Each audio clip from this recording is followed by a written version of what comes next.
I'm here. Hi. Sorry. I'm chewing stuff.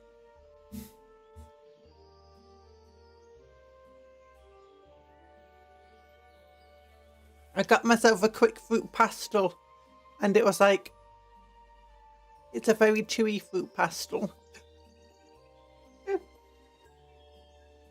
Oh no. But hello Vio MC, hello Chichi, hello Eternal Otaku. How are you all doing? Anthony, that's your name. I'm slowly forgetting. We've got a bunch of stuff to do today. We want to build a broadside. We want to steal the missiles from the broadside for our weird things.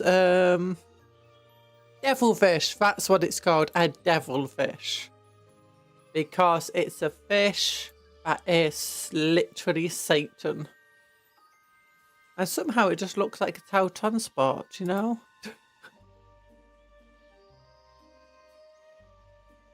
Oh, I need to advertise. Have you seen the new balance data sheets out? We know how much all the new guys are. Twin Lance is 160 points. The new Tyrannid Warrior is 85 points, so 20 points more expensive than the on foot dude. Which is a bit much, to be honest. I mean, it's a very good model in terms of like what it can do, but I'm not sure it's 80 points worth. Fish transports, yeah. And the new Photon guy, I think he's 110 points, which again feels a bit expensive. Some people are saying that the Tau ones are too cheap for Twin Lance, but I wouldn't say they're too cheap. I just think the other two are just too expensive. I feel like the on-foot Warrior Prime with Flash Whip should be more like 75 points. I mean, maybe. It's not much slower than the flying one. So maybe. And it just have a better armor save. It is way more dangerous in melee. Its ability to surge is arguably better than fight on death. So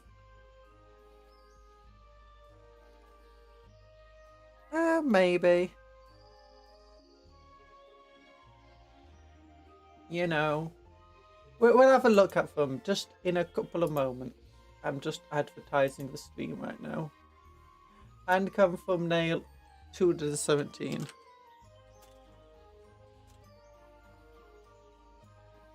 Yes, that what's it called? That Bloodthirster we made. It's both way smaller and way bigger than I expected. It's really weird. Like, do you know, its wings are so absolutely massive, it takes up so much more space than I even thought it would. But its main body is so much smaller than I expected it to be. Oh my god, searching good with that one. Yeah. And sustained hits is good, but the other Warrior Prime has sustained hits. I guess it does mean that it doesn't instantly just replace your Warrior Primes that you've got. I guess with Brockner, Stonefist, it's one of those things where, you know, you have to think about it in terms of, you know, like what your army can do and what it can't usually do.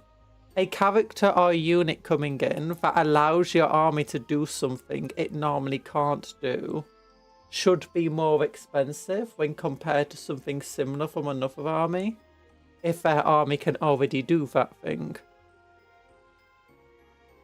Which arguably that means Twin Lance should be more expensive, because, you know, it's Tau can't normally do good melee. Even, what's his name?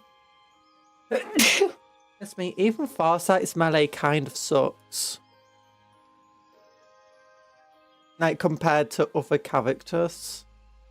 What do I want to do? Battlesuits. building Warhammer Gundam. Yeah. Flappy Prime for the gargoyles, Lash Prime for Hormagulants, Custom Prime for warriors. I am happy now. Here. Open link in new profile. If I sound a bit groggy, it's because I'm still trying to wake up.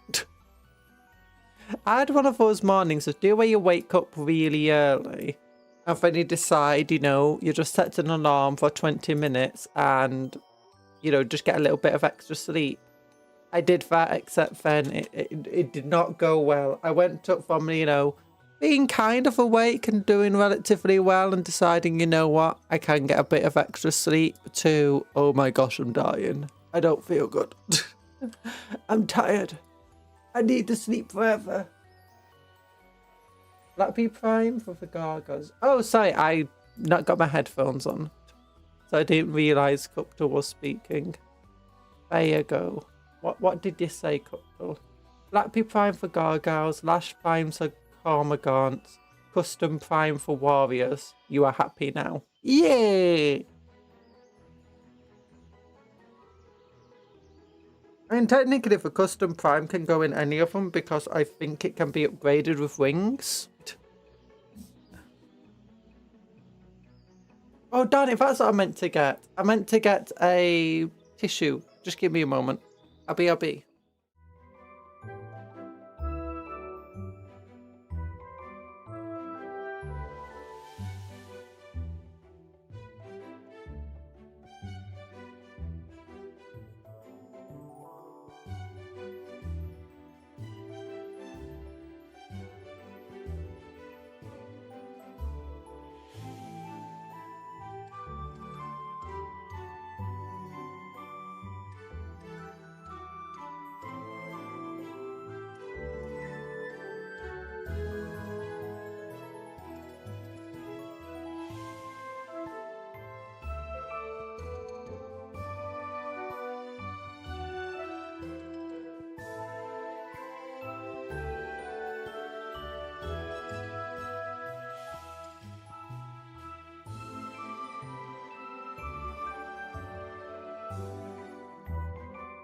There we go. Hi.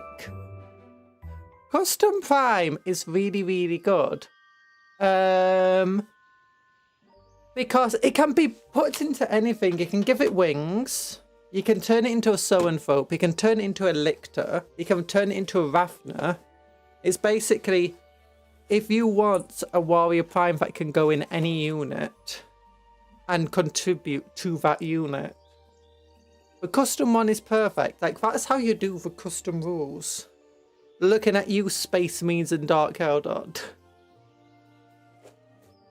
True, but we already have Flappy Prime. Also, Custom Prime could go in Termagants, but I'm not sure if that's necessary. It can go into them, but it's not going to be as good as the Lashrit Prime. In terms of, like, you can't give them surge moves and stuff.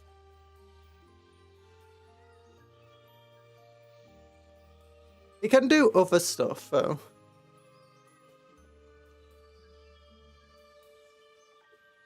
There we go. Custom Prime's also more expensive, but it can do way more.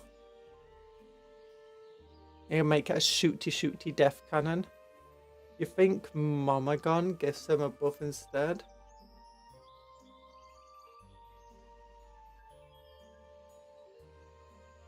I can't remember if the new Lashrit Prime can go in Termagants.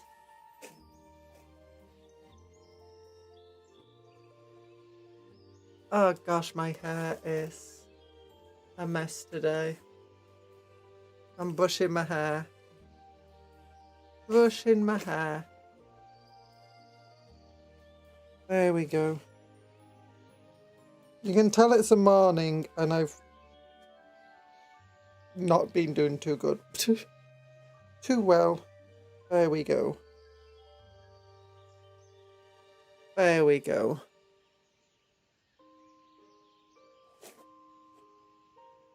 How do I look? I look good.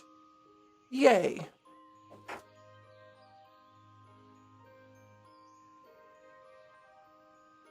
And oh my goodness. Oh my goodness. The new balance data sheet though. It's looking kind of good. It's now made me have to redesign though my Tau army because it made the stealth suits, as it should do, 10 points cheaper. So they're now 100 points for 5 of them instead of 110, which is pretty good actually. Really, I think personally there shouldn't be more than 95 points. Maybe something like yeah, actually, I think 95 points would be the perfect price for them. Because they don't have all of the cool abilities that they used to. Where are we? Where are we? I will go to the Handcam. And we go, oh my gosh, it's warm today. And go here. We go here.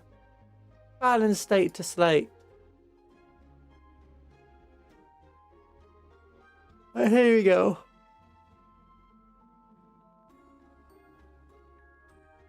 New stuff, new changes. We just look for red text.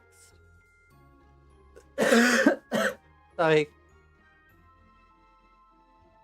Oh, here we go. Sanguinary Priest can join Blade Guard and Blade Guard veterans. Nice. Blade Guard veterans, sorry. Nothing new here. Yay, hold enhancements in discounts. Oh, there's an enhancement that got discounted. Oh, I didn't notice that. I noticed the Catan got absolutely bonked, which as they should again, because, you know, they're just too strong. Yeah, there's not much that got changed in terms of balance. There's a lot of that got changed in terms of points. Nothing from the Adeptosauric task. Custodian guards are a bit more expensive. Admech is unaffected. Titans obviously unaffected. Asaman is a bit more expensive. But Wraith Lords, Wraith Guard and Wraith Blades are all cheaper, which is fair. Oh gosh, darn it, sorry. You guys can't see here very well. There you go. So yeah, you got Wraith Blades and Wraith Guard and Wraith Lords are all 10 points cheaper. I mean, the stealth suits went down, so... Oh! Actually, now I got like 2 stealth suits in my army plan, so that's 20 points. And I already had 25 points spare. So... Oh, Rogo Dawn and Commander are up in points. Like, this is... I had to get rid of my enhancement to my army that's got 2 Rogo Dawns, Rogo Dawn Tank and a Rogo Dawn Commander. I already had 10 points spare, so I could absorb the cost of a Rogo Dawn Tank, but then I have to get rid of my 15-point enhancement that allows me to double my order onto something else. Crusaders are cheaper, for 20 squad of 20. That's going to affect a bunch of my armies. Blood Angels, Astrogath is cheaper. Kairos Fate Reaver's more expensive now, and the Lord of Chains. Scintillating Legion, Infernal Puppeteers got more expensive.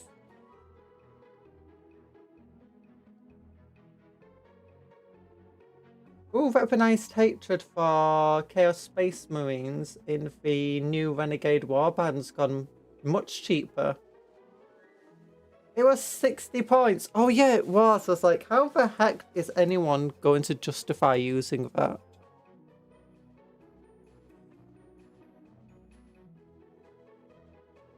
Dark Angels are affected. Oh, Demon Prince of Nurgle with Wings is cheaper.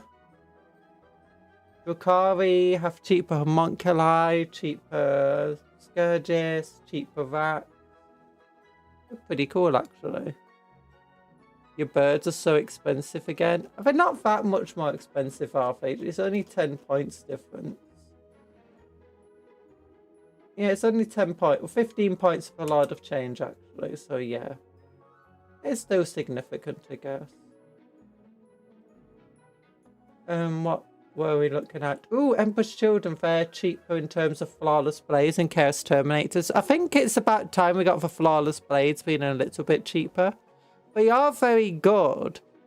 It's just that they're kind of like bang for buck, not really worth taking, or not worth taking much of, because other units were better. If I wasn't to say Flawless Blades were very bad. And their Tormentors and Terminators are cheaper. Grey Knights have their Terminator squad made much cheaper. Imperial Agents, the Inquisitor and Draxus has increased.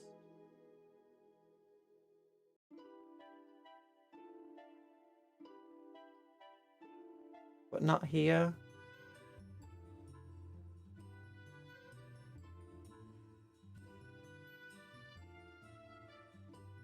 I am confused about this. Why is there two sets of points? Is one of the sets of points for like if you're allying from in? Knights are cheaper. Gallant, Errant and Helverfane. That makes sense for Helverin. A Helverin is much, it's just worse than the Warglaive most of the time. Catans are more expensive. So is this dude, and so is the enhancements. Over here. Orcs are just the same. Space Marines are more expensive for your lieutenant with combi weapon. A 1% difference in points means I have to rejig the entire army to keep it 2,000 points. Done, you changer of the points. You know, that's exactly what you should expect from Siege, to be honest. Redemptor's more expensive, Executioner's more expensive. I'm not sure how I'm going to fix that in my Plasma army because I have 3 of the Redemptors and 1 of the Executioners. Then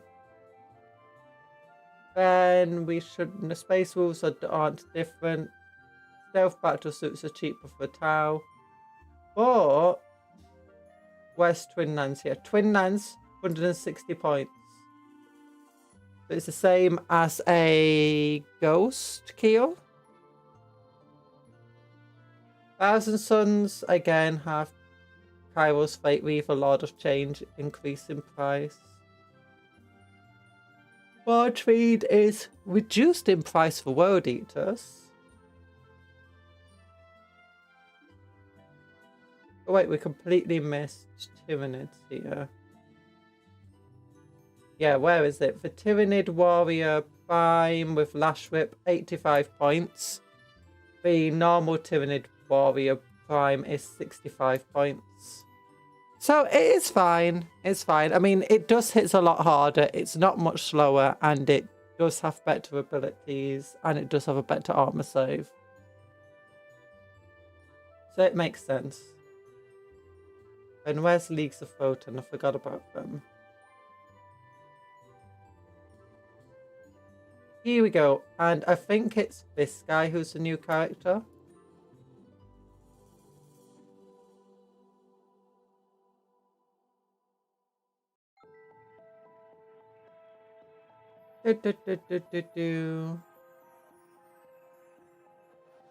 Yeah, Stormbar. So this guy is 110 points.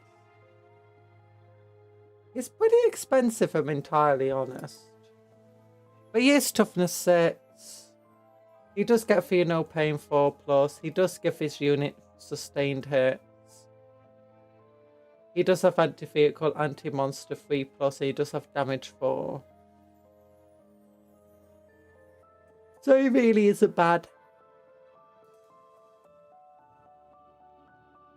So,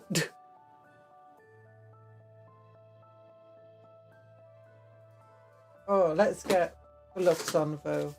Let's get them gloves on. I've got broadsides to build. Oh yeah. Again, we're literally just going to be stealing for drones on this. There we go. There were a couple of rule changes, actually. No, I'd forgotten. Yeah, there's a couple of rule changes. There's not many. But downloads 40k. Chaos Space Marines.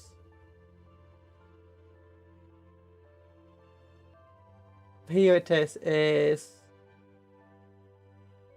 When using Renegade Warband, when mustering your army, you cannot use the Cults of Dark Gods rule. And FAQs. Weaponized Hatred Enhancement. Change for Heretic Astartes model to Heretic Astartes model only. Once per battle round, after your vendetta target is destroyed, if a bearer is on the battlefield, you can select one enemy unit visible to the bearer. That enemy unit becomes your vendetta target. Your new vendetta target. Yay.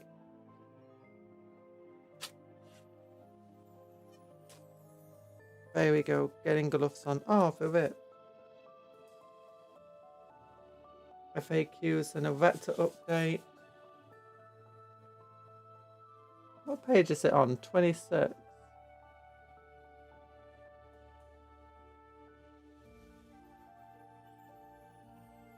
When I replace the datasheet ability of a soul link enhancement, do persisting effects that were gained from the replaced ability continue to apply to the new soul link?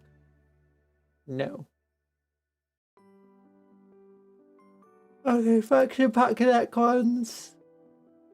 Sorry, yawning. Necrosaur monster was excluded from infectious murder madness ability. Ooh. So you got a points increase and a reduction in how good he is. Monster units excluded from the new detachment. I guess that makes sense. Like, where is this?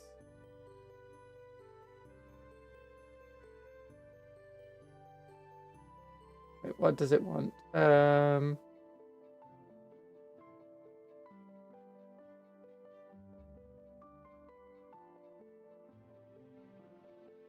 Excluding monster and titanic units. That's interesting. Like, usually it'll be, you know, something like vehicles and Titanic. Maybe it's because monsters are rarer.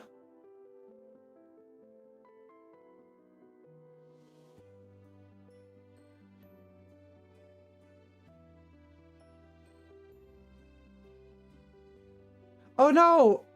Oh no, this is because it benefits monsters. I'm being silly. It's because it's so it doesn't affect Kitans.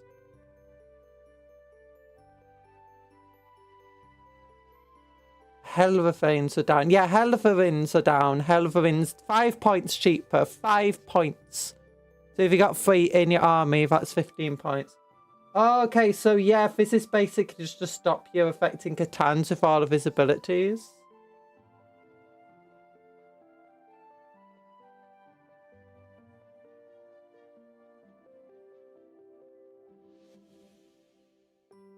Okay, yeah.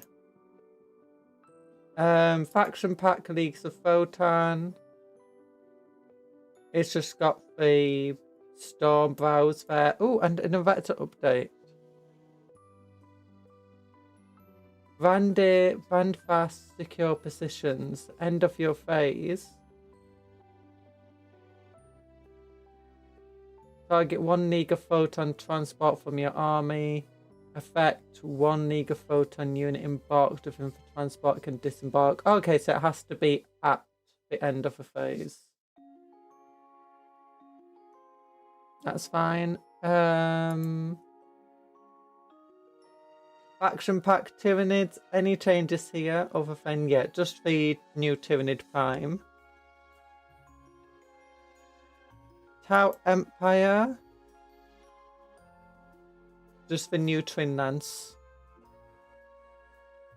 Okay, very interesting. I never expected it to be for serving for midday. Sometimes it takes them these things that occur much later, like afternoon. But we got a broadside battlesuit. Yeah!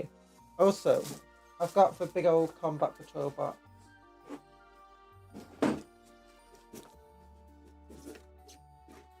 Because I filled it with all of the models. The Ghostkeel and stuff. Because once you remove a silly... What is it called? Once you remove a devilfish from this combat patrol box, you can fit so much more in it.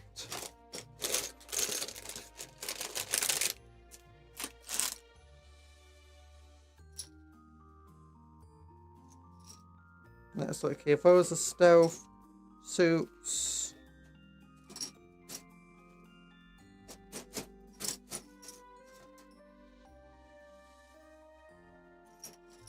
Here we go. Here's my 2 drones and my devilfish.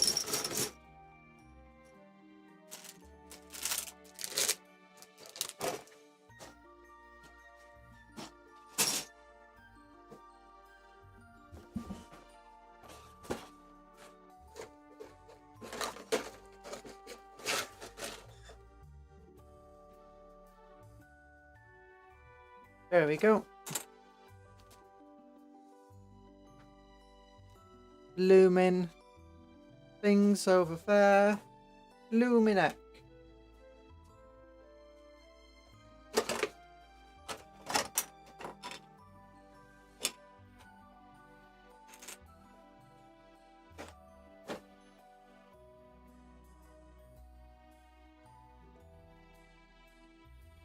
And here we go.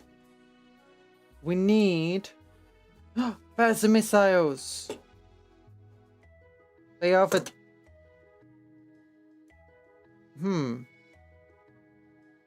I'm assuming those are the smart missiles. Yeah, they must be the smart missiles of the drones.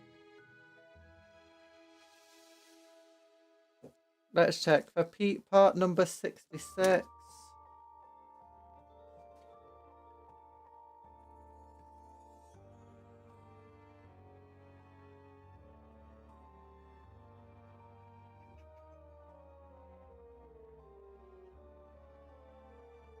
'67, '66.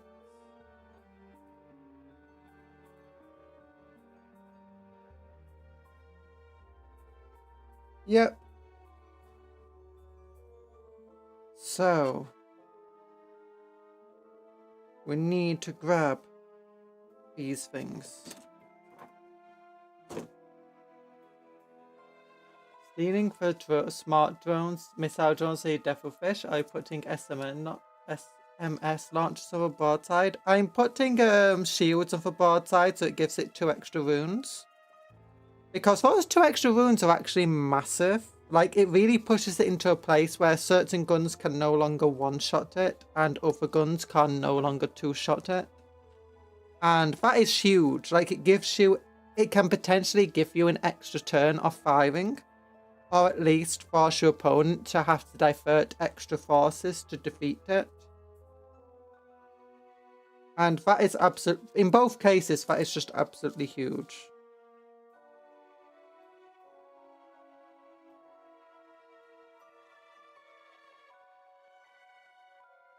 Especially since it's going to be walking around by itself.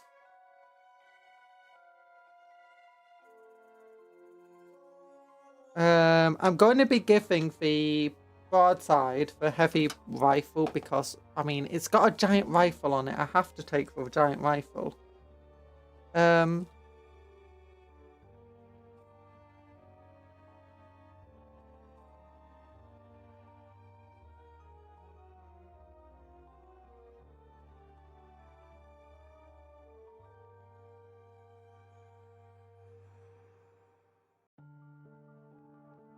No, it's 65 that I want next. Oh no, it's 67, I think. Yep, 67.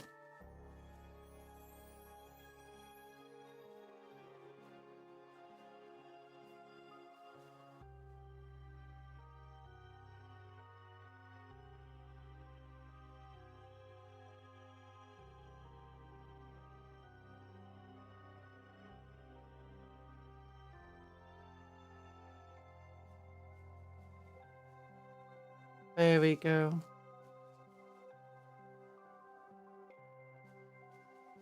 Yeah, because the smart missile drones aren't super powerful. Or at least for me, I don't think they are worth for one wound.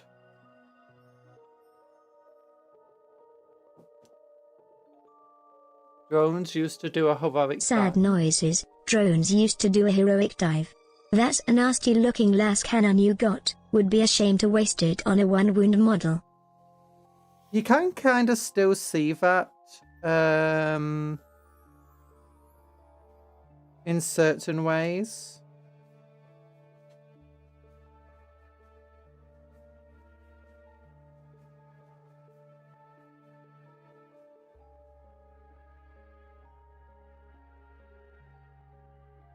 What do I mean by that? You can still do that in a way. Like, if you got... The Ghostkeel still does that.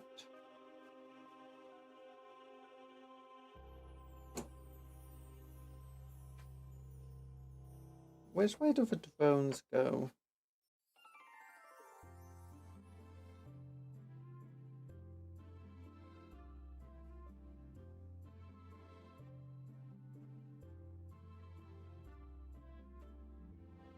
Yeah, that's correct. Okay.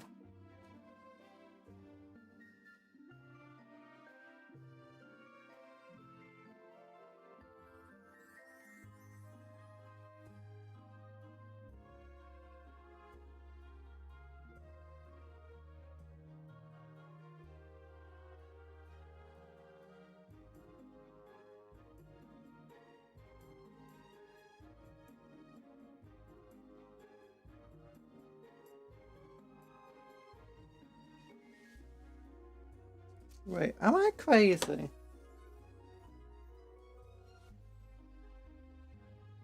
Oh no.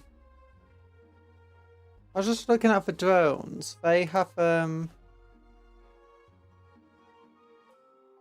yeah, if you look, they have these like two little things here. So I thought all of them would have like two spiky things coming off, but there's only three here. Turns out one is meant to have three spiky things and two spiky things, and one of them is meant to have only two. That's sad. Well, one of them is meant to have only one, sorry.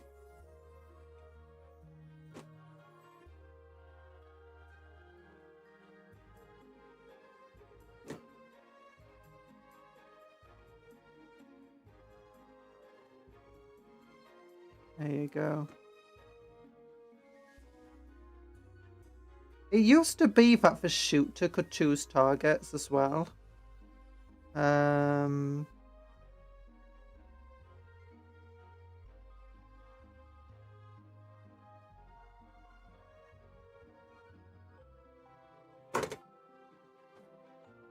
But that's also when the shooter... That's also when last cannons already did one wound anyway. And when suits had like 3 wounds each. There's still only toughness 5, but it meant if you had a strength 10 weapon, you could one-shot battlesuits.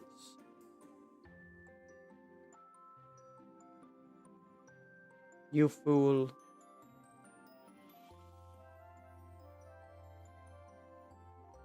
The battlesuits are the best bit of a Tau Me, an intellectual knowing it's the drones.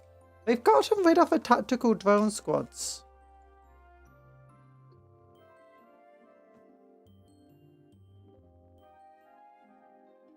Which is definitely a choice.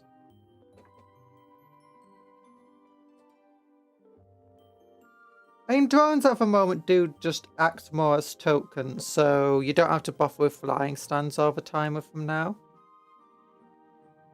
I'm wondering, do I want to glue the drone into here or not? I don't want to try, like, adding magnets in. I don't like drilling magnet holes, though.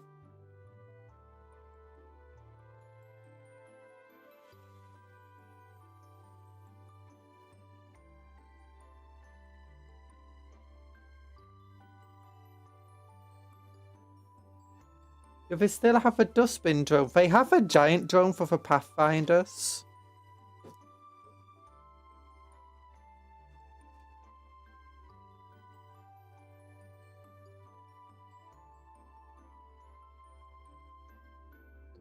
if that's what you mean.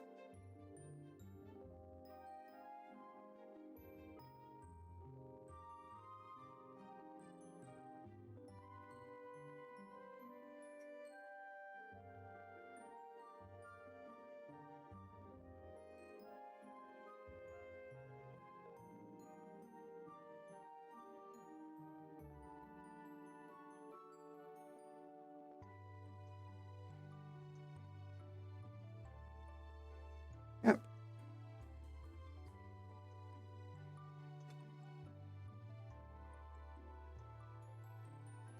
I don't know what other giant drones there are. They don't have a big flying drones anymore. That were like drones that were like that wide, maybe not that wide. More like this wide actually. And they were their own unit. And they came in like squads of 2 or 3 or something like that. They're Forge Road models. Sadly, Tau have lost all but 2 of their Forge Road models.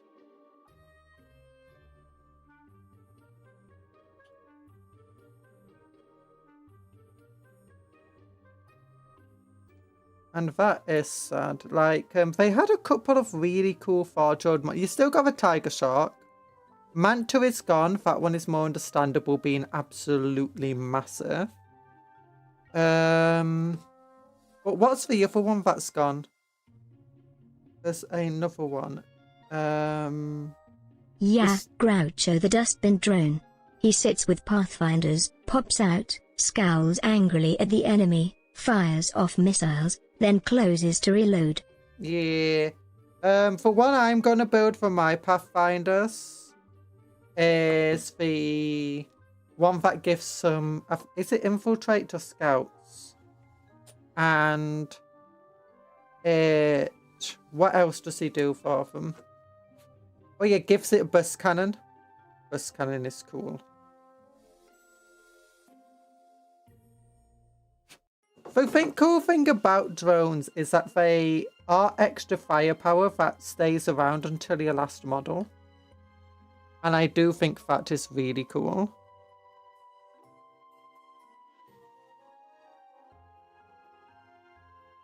Yeah, little missiles on our devilfish.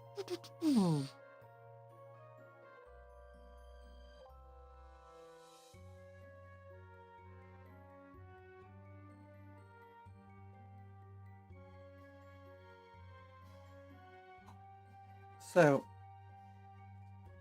you can ignore that for now and look at putting the old dude together.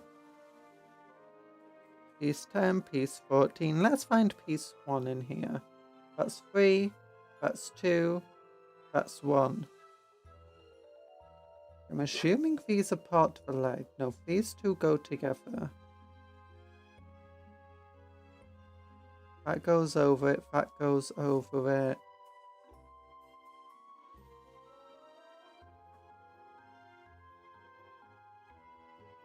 So, that goes on that goes with that. That foot goes on the end of there, that leg goes there. Ah, interesting. The legs are a lot thinner than I expected.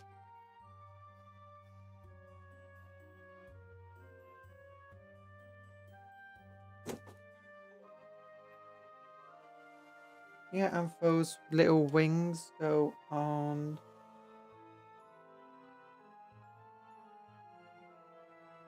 Oh, 7 is here. 7 and 9. Okay. Boop the drone, Snoop. Boop, boop it, Snoop. Have a Snoop. This is a wee reason town need to be expunged. No! So, for Tau... Oh yeah, for other drone that I'm thinking about for my Tau is you got the one that gives them the infiltrates and gives them a big old burst cannon. That's pretty cool. But I was also thinking But they needed something else. That they could take the weapon that gives them an extra 6 inches range. Because at the moment, I'm using the the one that people don't really talk about much. It's the experimental weapon cadre. So it gives you plus 6 inch range on all of your weapons. And I think that's really cool. Just every single weapon plus 6 inches.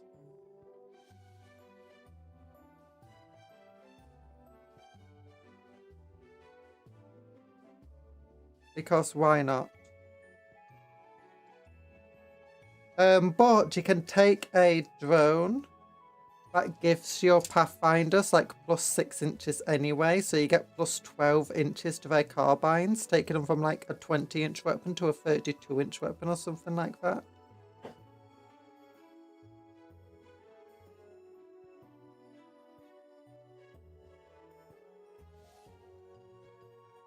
It's honestly pretty insane.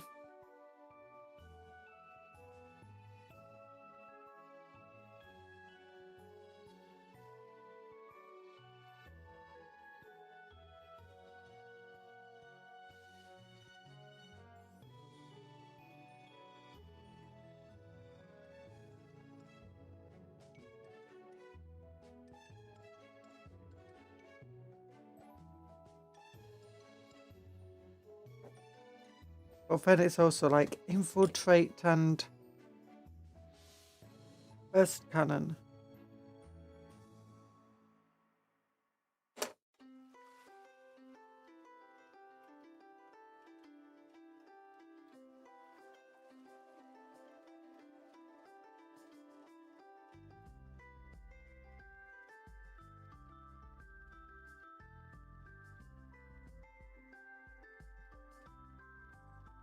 This goes here. Okay. Interesting.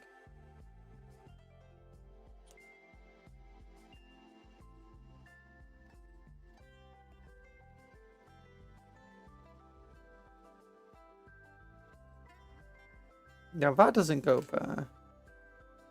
The instructions. This is why I don't pay attention to instructions. I thought it was wrong.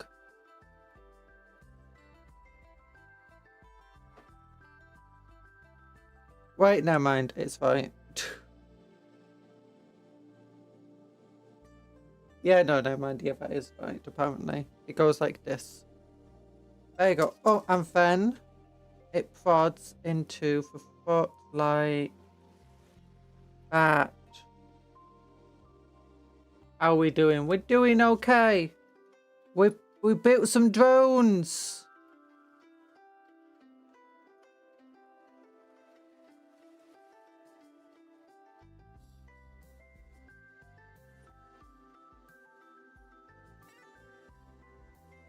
We built some drones for our devilfish. Missile drones. And we checked out for latest date to slate changes. Of course, I answer for no, I'm not a nerd. I don't do sports. Nerds do sports. I do Warhammer.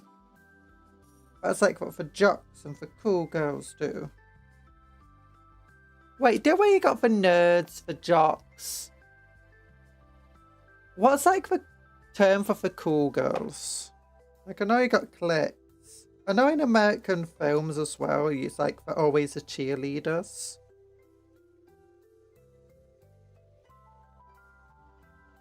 What's the name for the cool, for the nerdy girls? Is it just still nerd?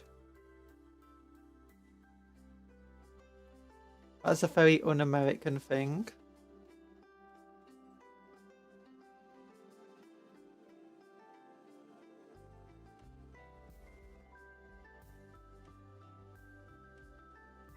The cool girl archetype is mean girls. But no, you can't do that because, yeah, it's the archetype for mean girls, but it's like the jocks are also for bullies. But they're not, the jocks aren't bullies. They're not referred to as just for bullies. They're referred to as for jocks, and when you want to insult them, you call them for bullies or whatever. And not all jocks are for bullies. That's the other thing. And similarly, not all Took of the her a while girls to are get mean going. girls. She wouldn't stop, droning on about the data slates. Yeah. Hey, it's not my fault for new stuff. There were no drones of a data slate though.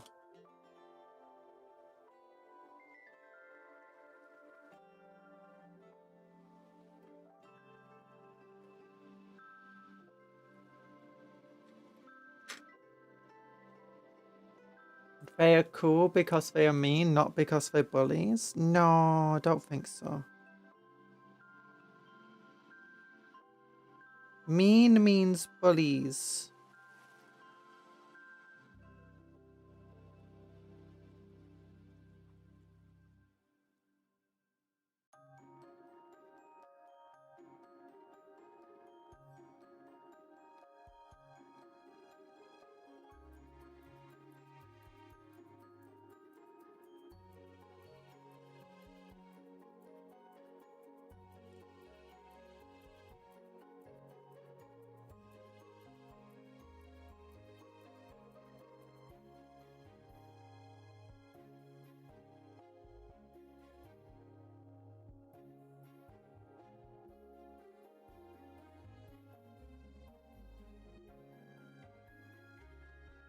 Thoughts on Cinch? Cinch has been in for new data slate updates.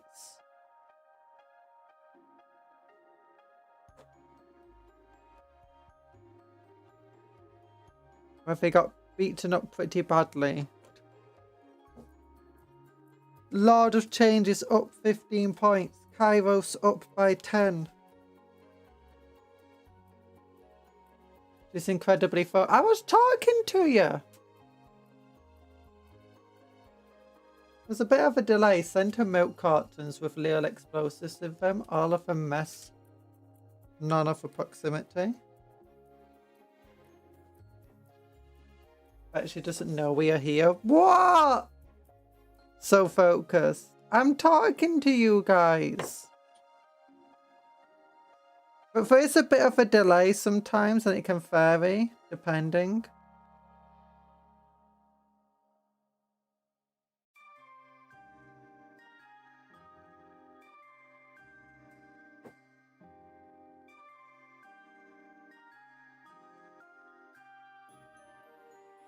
There you go. No, you aren't. I am talking to you. You're literally replying to me as I'm talking to you. Okay, 18 and 19. Yeah, that's 19, 18. Okay, yeah.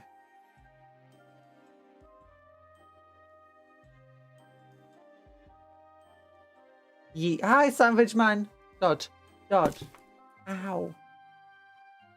We are not real, Kundra. The accident was your fault for being haunted. You are real. There's never been an accident that's my fault because I am perfection. She's just talking to her voices in her head again. No! You don't have voices, you text. If anything, you text in my vision, not voices in my head.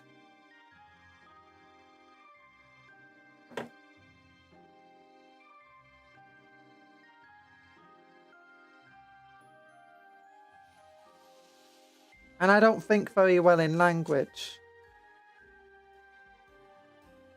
So I wouldn't even have voices in my head and stuff. You'd just be like pictures. I'm making gobbledygook sounds that I just kind of translate into ideas.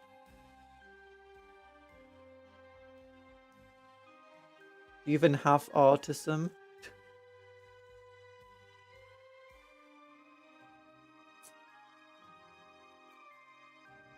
Dodge face. No! No! Ow.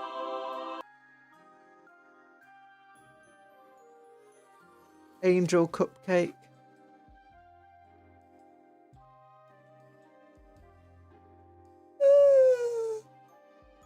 Yawning.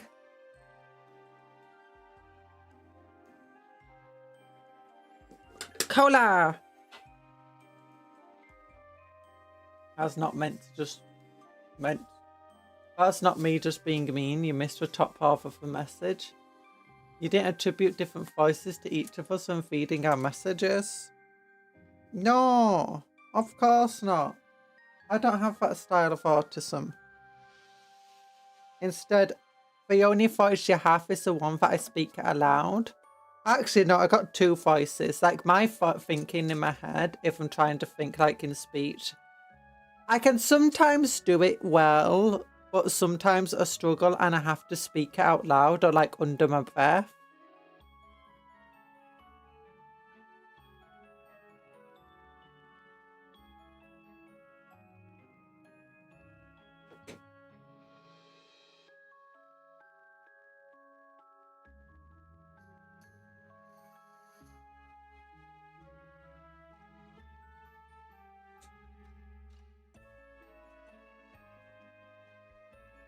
What's going on anyways? Making another... Yeah, we're making a broadside battlesuit at the moment. And then if we've got time, I'll make the Ghostkeel.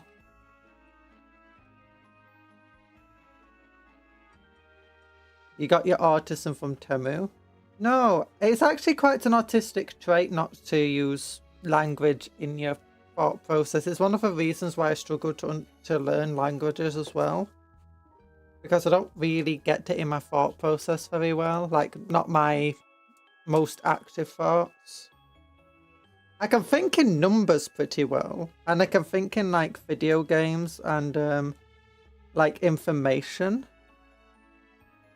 Like, if I've been spending a lot of time with Excel spreadsheets, I can... my thought process kind of becomes, like, Excel sheets. Or if I play a single video game a lot... or do something a lot like building Warhammer, then my thought process kind of becomes that. And it's like, it's really weird.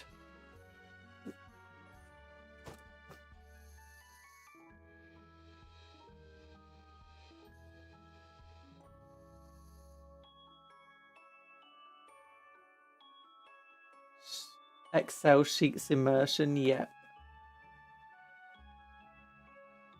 What happens if you don't worship Sinch?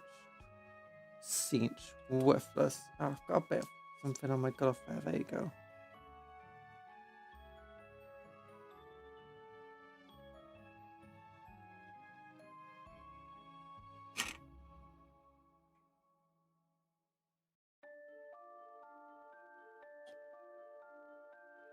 Yeah, Sinch. It's kind of cool. I got like some Sinch stuff in my Night Lord army. Oh, did you see yesterday? I built a Sinch character. Conjurer, after working on Excel all day, this is a very lookup moment. This is a very excellent. Oh, and it's kind of true. She's going to buy a VR headset just so she can build and not paint models in VR as well as real life. Look, we've got to build stuff. People enjoy the building streams.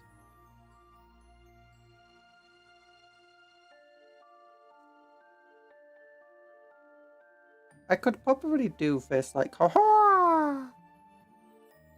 It's doing karate!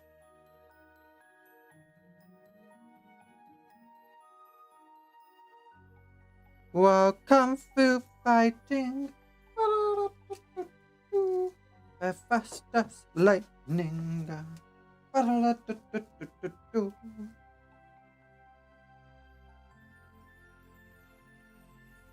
I have not heard that song in a long time. Is it a Tau? Yeah, it's a Tau Broadside Battlesuit. It skips leg day. These legs are really, really thin. Way thinner than expected. Doesn't care about leg day. Yeah, well, building for Bloodthirster yesterday, we finished it, so I built a Gaunt Summoner afterwards. It was really cool. Really love the Gaunt Summoner from Age of Sigmar. I'm going to use it in 40k as a sorcerer on Disc of Sinch, which you can have in Chaos Space Marines if you use the Legend rules. It's not going to join a unit, it's just going to fly around by itself.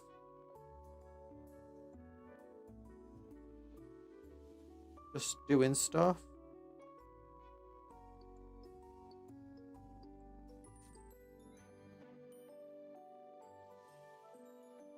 Might be fun to see if I can like give it a jump back.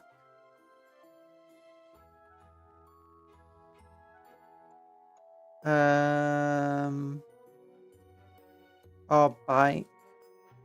Or something, like if we use custom rules. Course it skips leg day, they don't move very far and they need to do arms day to become heavy weapons guy. You need to do legs that you lift with your legs, not with your back.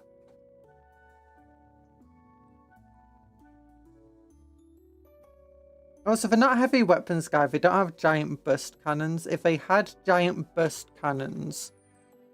Oh my gosh, imagine broadside battlesuits, but you can give them for riptide burst cannon. That would actually be fun. Maybe they like only hit on 5s and they have a heavy keyword to make up for the insane amount of firepower they get.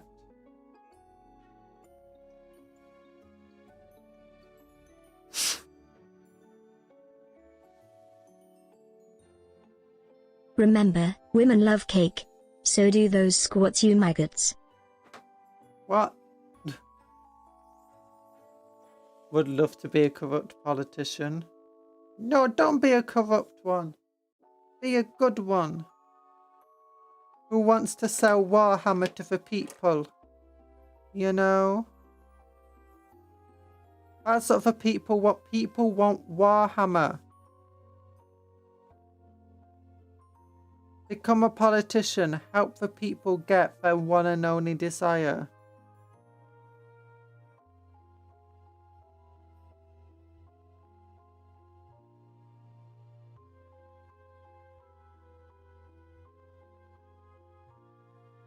You are my desire. My fire. Warhammer. If you're a politician, we would have to have a whole new scale to measure corruption that goes above 100%. What do you mean? All I'll do as a politician is institute new cola taxes so I can afford more cola, and institute new Warhammer taxes so I can have more Warhammer. That's perfectly valid politician stuff.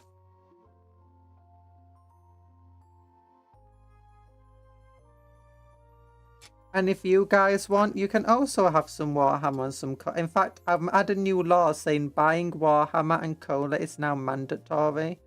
And those who don't buy 10 litres of cola a day and 5 new Warhammer sets a week, you have to go to prison and work in the mines. Oh, if they introduce something like that, I should buy so many shares into Games Workshop. I'll get so much money from doing such a thing. Oh my gosh. That's why they call it playing the stock market. But yeah, see, just normal, valid politician stuff. Least corrupt politician. I'm gonna buy and sell Cinch and discontinue everything else. No! That means you'd have Cinch armies fighting Cinch armies. That would get very boring. Don't you want to beat up Ultramarines?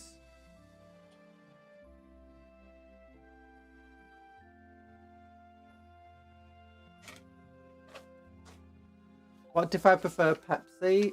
Cola is cola. Pepsi is a type of cola. Coca-Cola is a type of cola.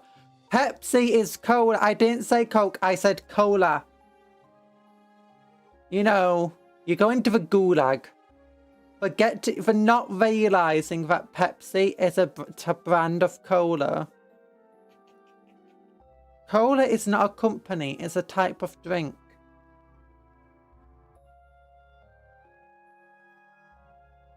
A cola a day keeps the long stocks away. A cupcake conjurer gulag. Yeah. Oh gosh, we got to give him a big old triangle on his back. Big old triangle pyramid thing.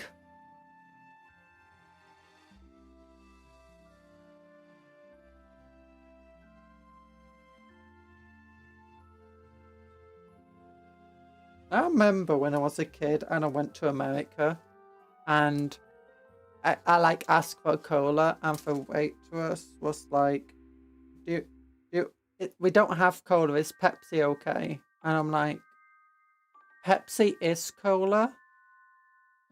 Pepsi is a brand, it's literally called Pepsi Cola.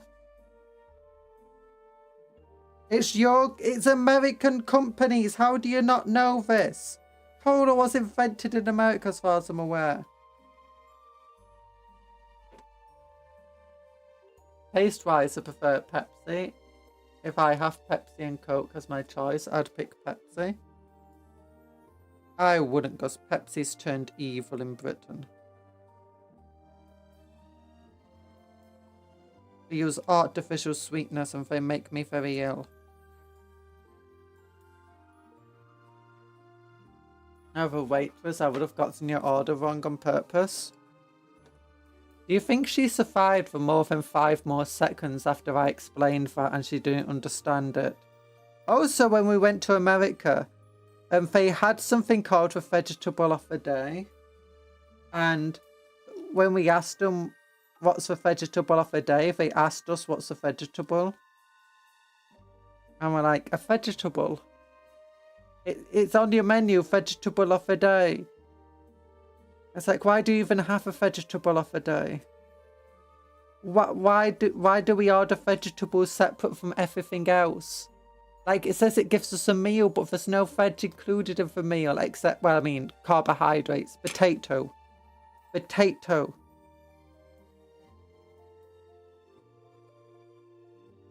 Like, why does everything come with chips? You're going to a fancy restaurant. Why does it all come with chips? Do you not know a good roasty potato? Americans are so cruel. Yeah, she wants hidden onions under her food. Hi, Tony. So anyway, that's how, you know, America. It was from that moment, Tom, that I planned the downfall of America.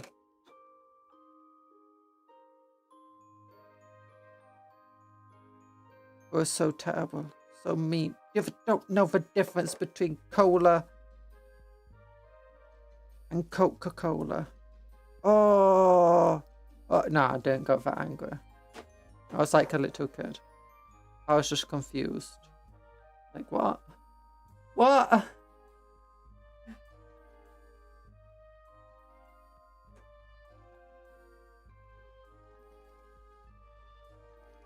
Okay, there we go. What do we need now? 22 and 23. Got like a big old shield generator or reactor on its back. What do you prefer? Sleek aerodynamic modern cars or old and beautiful cars? From the sound of that makes it sound like you think old cars look better. When it's well known that old cars are all ugly.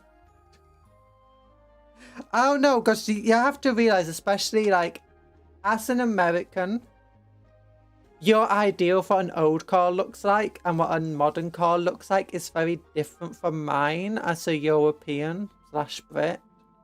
Because American and British car industry and European car industry, like, have been very separate, especially in the early years, because, you know, shipping cars was very difficult.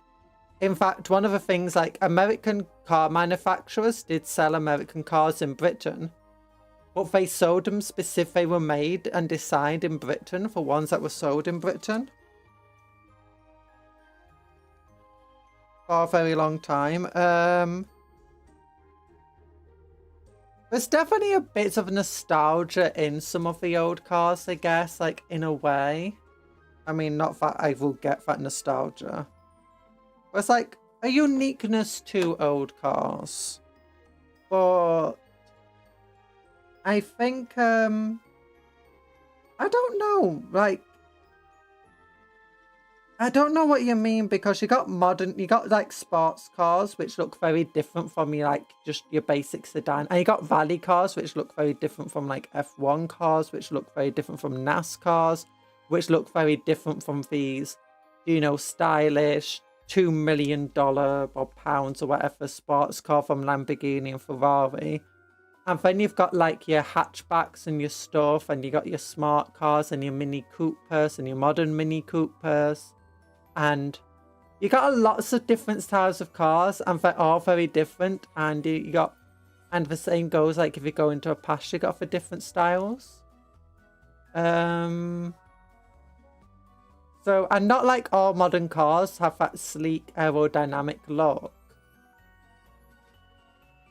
And a lot of old cars have sleek aerodynamic looks. Like they had the entire thing with the headlights pop into the hood, so that, you know, it stays nice and aerodynamic.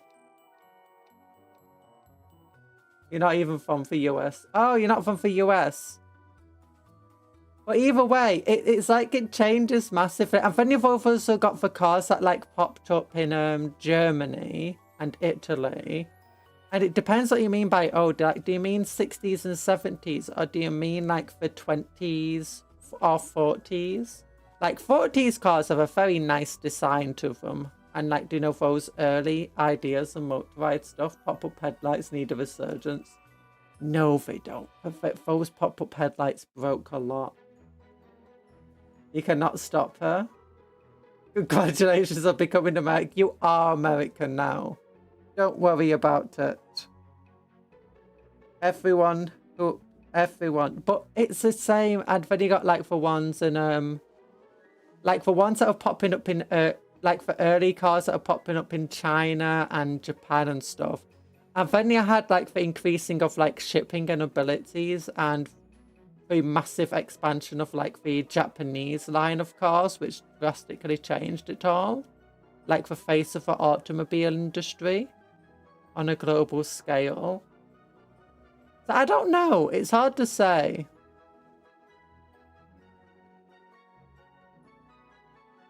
Like, I don't like most modern sports cars, but I don't really like most old-fashioned sports cars either. Like, you know, Bugattis, Ferraris, Lamborghinis. I don't really like the look or design of them. Similar with a lot of Porsches. In Aston Martins kind of look okay, I guess, but I don't understand the massive appeal of them. I more like, do you know, the sedan style cars. Like some of the BMWs and Volvos, I guess.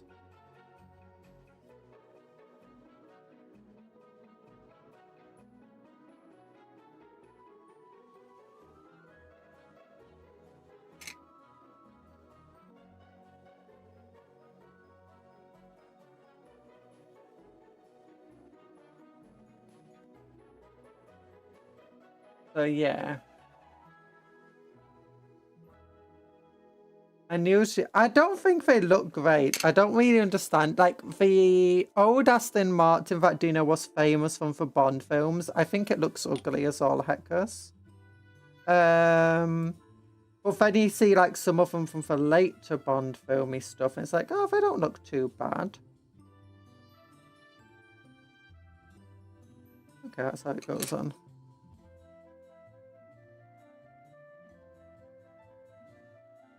Rolls Royce. Ooh, Rolls Royce. I really like. Do you know the Thunderbird's Rolls Royce? And where they actually made it in real life. That is one of my favorite looking cars. With multiple wheels. Ah, I love it. What else is there though?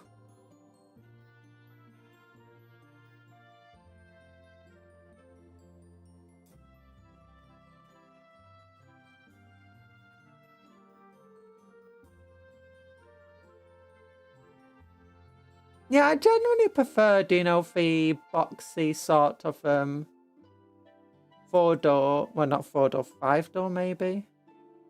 I don't know. I get confused on what counts as a door, because sometimes a boot counts as a door.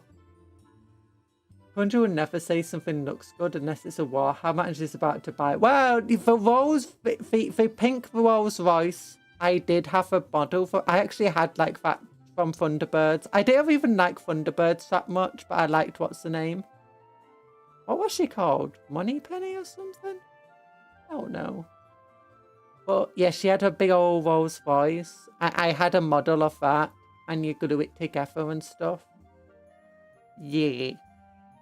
So it kind of, I did have a Warhammer thing of that.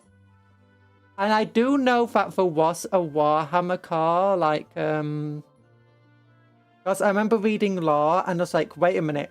All they're doing is describing the car from, for Thunderbirds. Except it's not pink. So yeah, it kind of is just Warhammer. I do own a Ford Mustang 1970, but I live in mountains area with sharp ups and downs. Oh. You'd own a Ford Mustang, sorry. I'm not a big fan of Mustangy stuff. Ooh. I liked Rovers. Do you know, not Land Rovers, but do you know the company just Rover? And they made like these terrible just boxes that look like, do you know when you draw like as a kid and you draw a car and all it is square, square, square? That's the vehicles that they made, and I just loved that sort of just look of just box. It's just a box that goes forward really fast. Sometimes not even that fast. But you like for underdog. I like underdogs. Hi, Bradley. You prefer saloon or estates with the big boots? I don't know. My big eyes looking at beautiful Tau models and licking their lips. Yeah. We finished building our devil fish. It took us a while to do this. Does this still move? It does. Yeah, because it doesn't come with its own missiles. We had to steal them from the Broadside.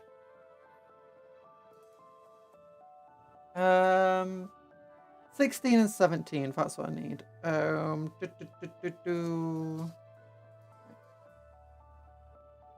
50. Oh no. Okay, there you go. Yeah, that is the things I want. It's got little handles. Little handles on its booty. You love stealing. What about a ladder?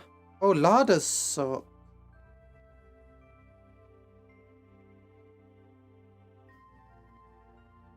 I only know of them though because of a certain conflict.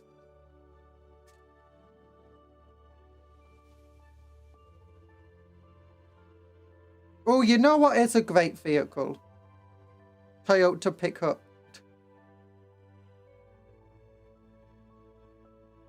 You can mount so many weapons on a Toyota pickup. If we had Tau railguns in real life, you know that it'll be mounted on a Toyota pickup within like 5 days.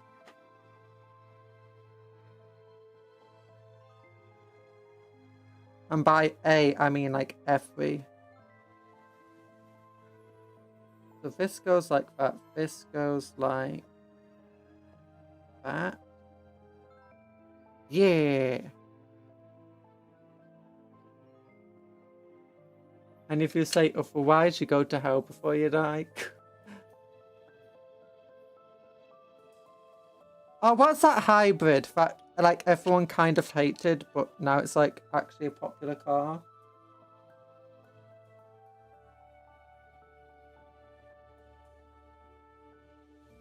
Or maybe people hated it because it is a popular car.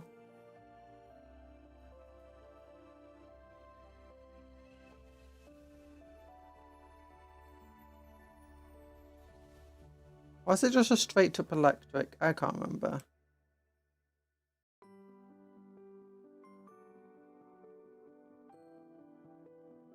Okay, I don't think I should glue that on yet.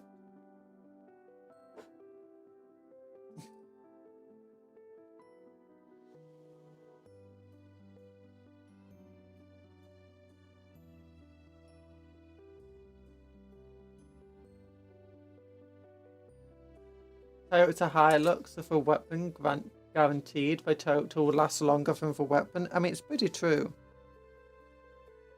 I still like that conflict where, like, one of the armies had set up a massive minefield and stuff, you know, to stop the enemy. But they realised if they just drove their Toyotas really quickly... Toyota Corolla, Benito Como El Sol. I have no idea what that means. It can be mounted on a Toyota pickup. It means if it can't be mounted, it means that the weapon design is bad. Honestly, anything can be mounted on a Toyota pickup. Like even that tiny weapon from the cricket from Men in Black. The old Spanish Toyota Corolla ad. Oh, never heard of it.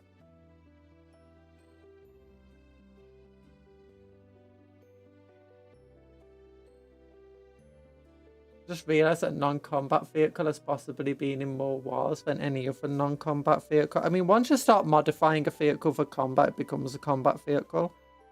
But oh yeah, they just drove a Toyota pickup so fast over the minefield that, you know, the mines didn't explode.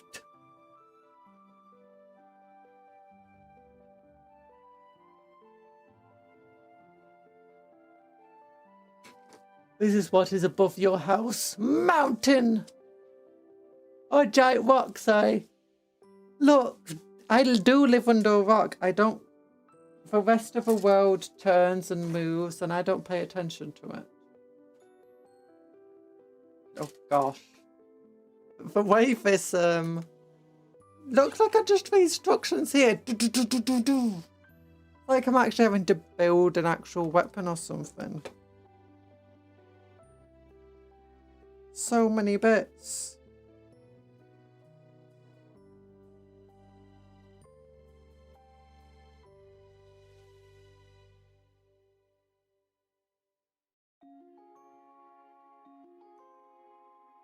You've never heard of anything. I've heard of your mum. Of your mama. You. I live on a rock. I win. Yeah. You tell him. Look.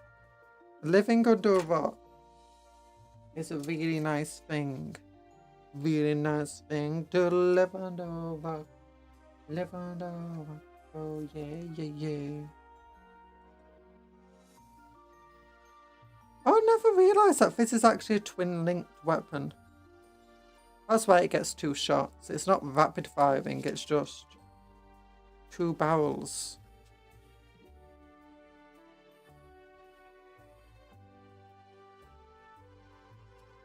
Yeah. So it's like this. 1 barrel, 2 barrel.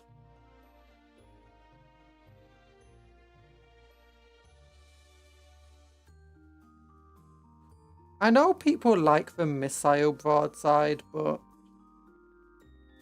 big gun.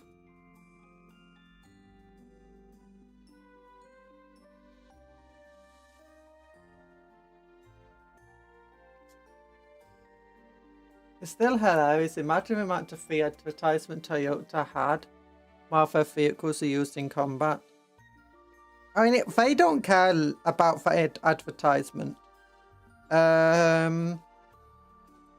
They care mostly about the fact that their sales go up by about 10-20,000 every time there's a conflict in, you know, Africa or the Middle East.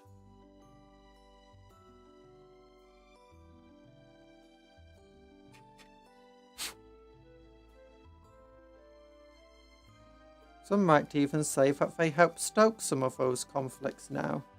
The best free advertisement Toyota got was probably from Top Gear trying to destroy the car and like throwing all sorts of stuff at it, and the car just still keeps going. Might not even be in a free advertisement.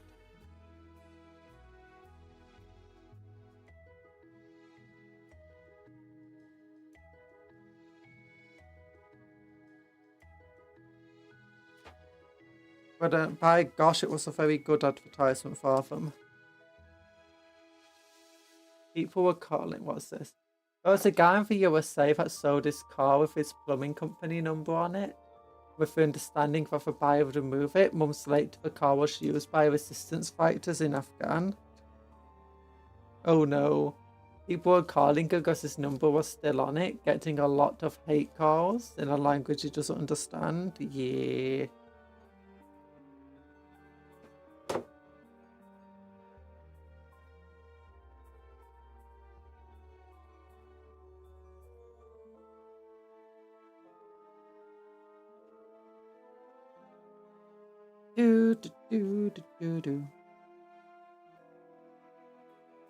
A lot of the durability things about the Toyota are a bit overblown.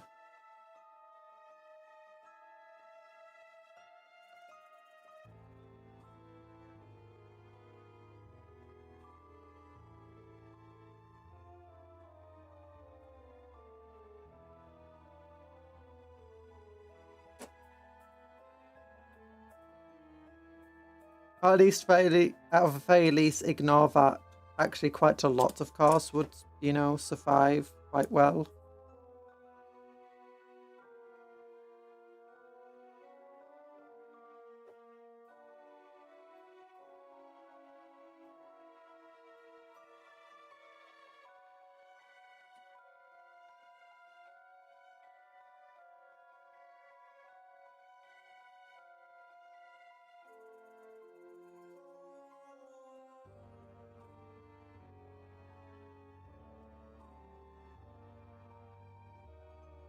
But yeah.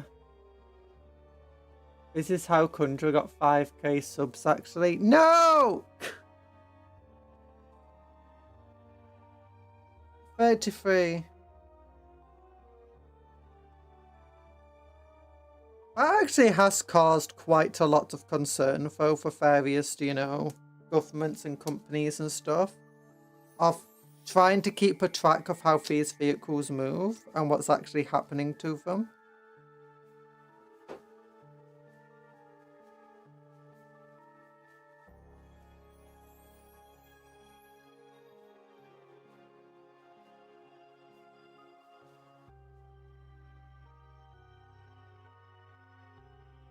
Does this go like that on here? I think so. Yeah.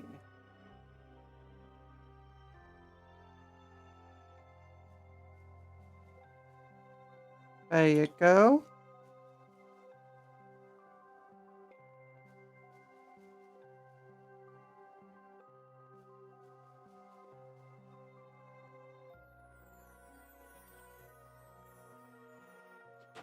Okay, 32 is next. And 34.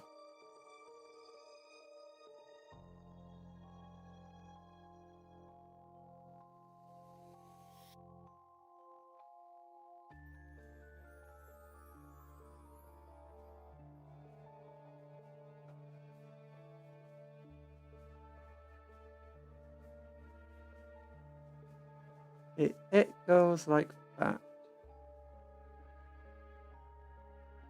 Where'd the logo on the car? Archduke first. Franz Ferdinand got shot in.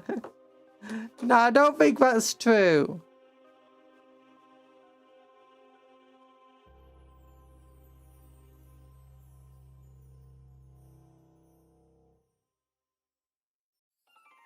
I thought we were hiring the band at Franz Ferdinand. 34. 34, 34. Here we go, 34. I need to figure out what weapon did I give this. Was it for plasma gun? Was it for missiles? Probably for missiles.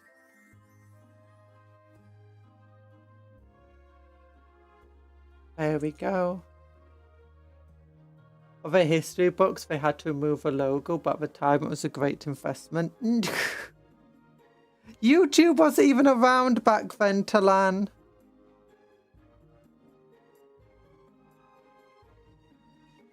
I wasn't around back then, Talan. Why did I go with YouTube first? That's not helping like the entire immortal ancient allegations.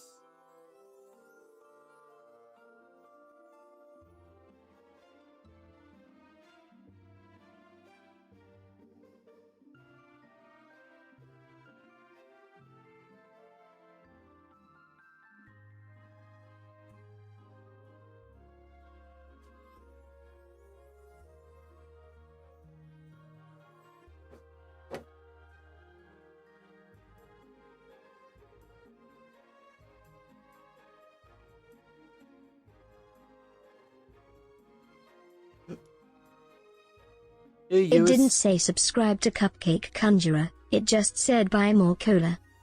Oh gosh, no, you're using the model for cola prohibition right now. Look.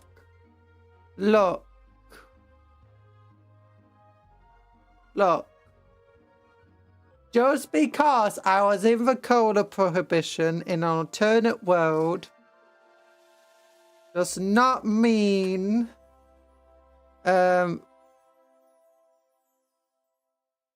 in the that's the 1920s, Talan. 1920s. That's after Franz Ferdinand. Long after.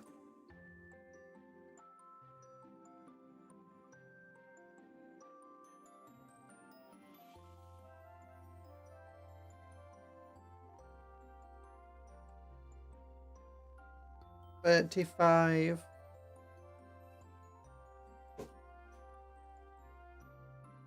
Quite a number of years, actually. The cola prohibition wasn't even going on back then, Talan. You crazy egg.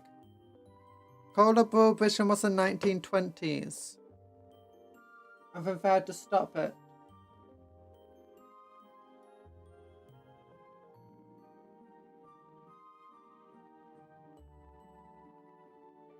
Why does it have a little Pokeball on the side?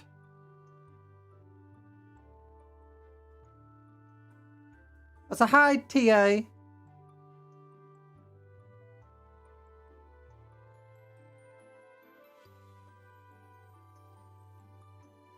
In your universe, Franz got shot in on his second toe, tore off sort of Jeffo. I can't read words.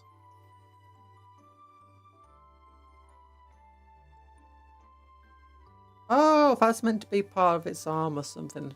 Okay.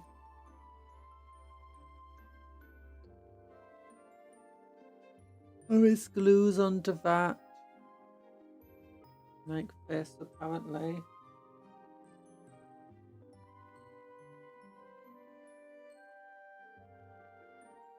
I. Do.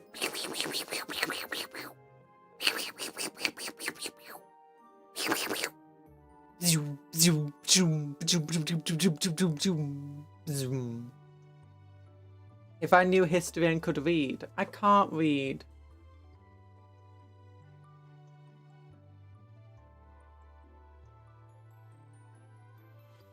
The cola prohibition caused the First World War. In fact, the alternate timeline, Archduke Ferdinand was the president of Big Water. Big Water is evil! Wanted us to stop drinking cola. Oh! This making South is unable to do.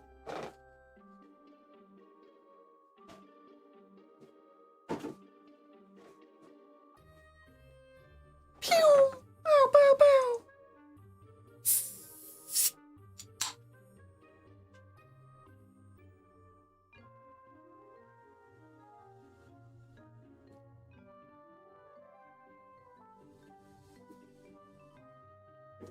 There we go.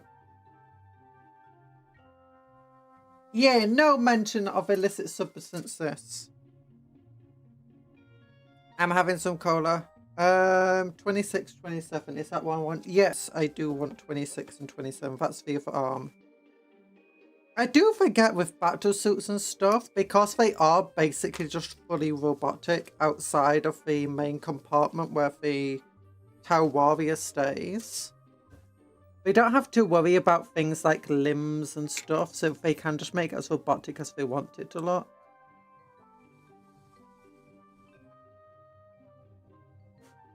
Feels kind of weird, like, after building Space Marines, heck, even building things like the Dreadnoughts, they have a much more, like, organic feeling sort of, like, limb structure to them than this.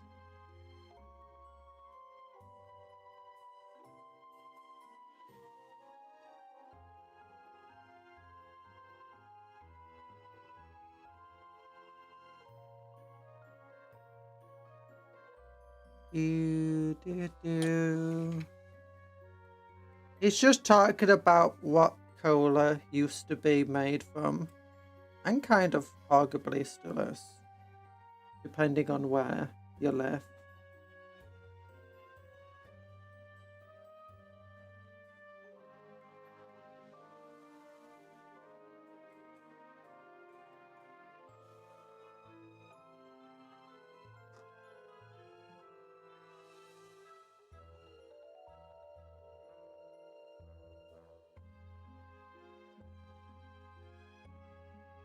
There we go.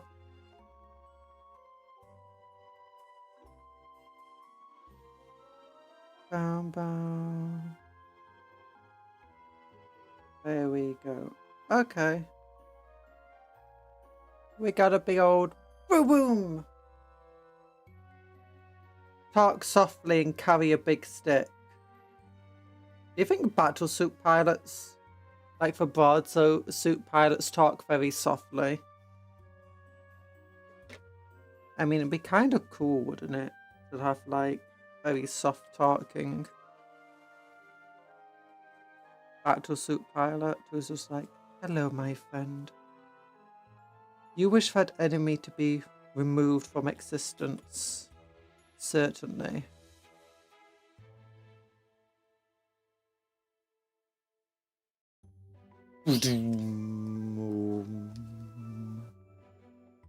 Imagine each time it fires, it just like completely shatters your ability to hear things. You just have a ringing in your ears. It's like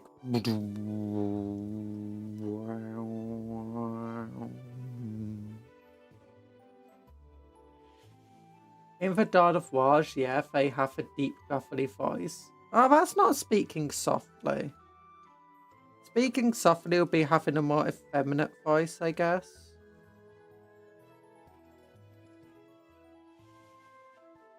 The stealth suits and Ghostkeels speak softly, really hard to be spoopy if you're yelling.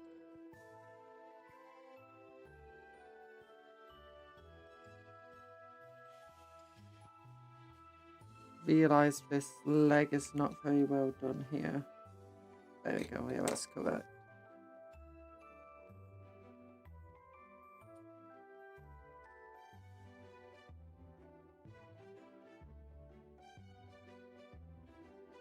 There you go. Okay, 24. That's this big old shoulder pad.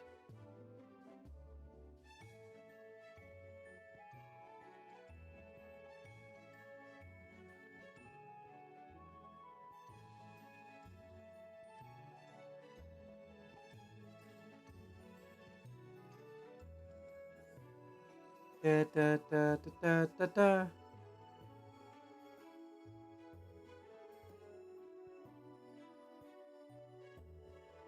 Savage Man, can you be quiet about that?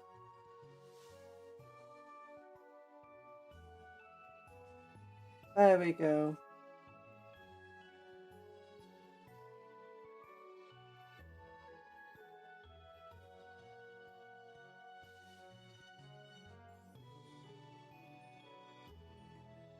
How does this?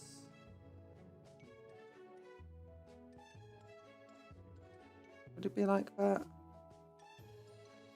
I'm not sure.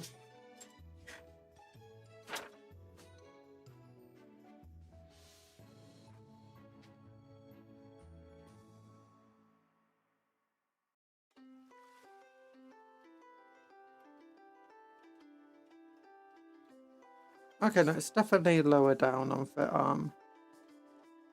So more like this. Ooh, there's a big old bit of sprue attached there.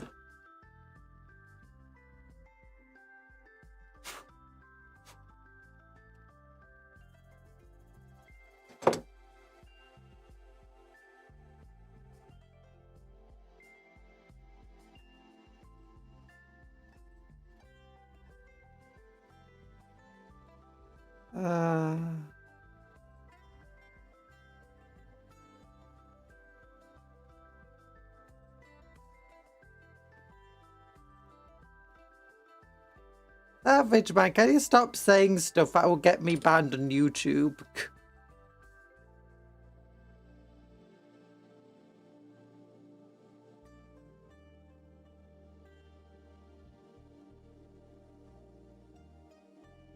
And that's not even that true.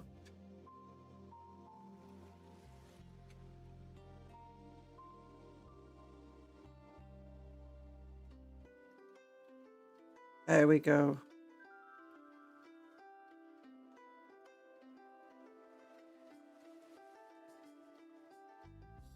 Sashil.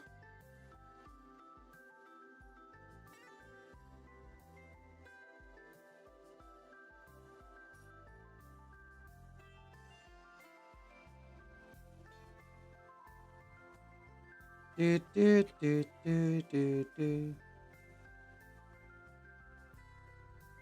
Did you know Sinch is technically, yeah, Sinch is the most powerful of the Chaos Gods and almost won, like, the Great Game multiple times, but he doesn't want the Great Game to actually end. It's his curse to be the one that is most likely to be able to end it of their own fruition. After Sinch, it's actually probably Slanesh who's the next most powerful. Nurgle is probably the weakest.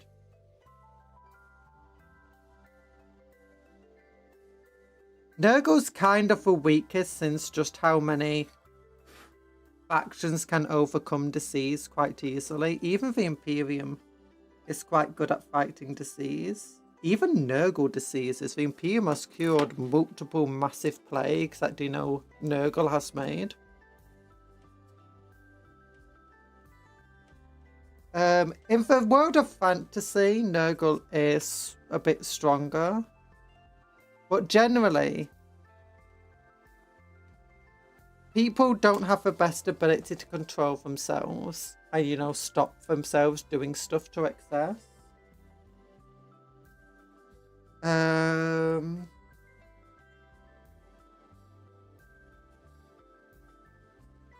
51.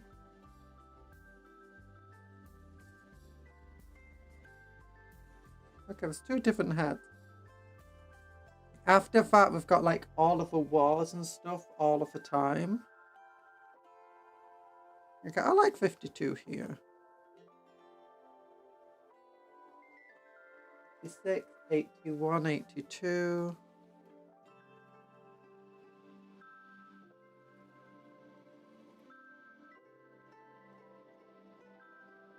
I like this one.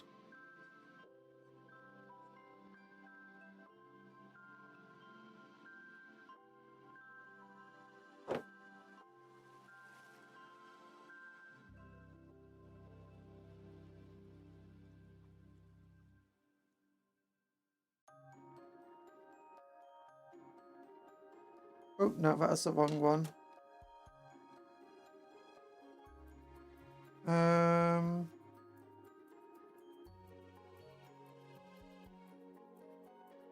I can just straight up use 51. Nah, I want 51.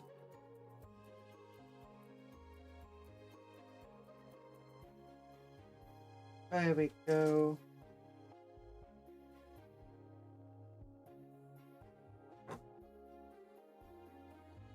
Making the face.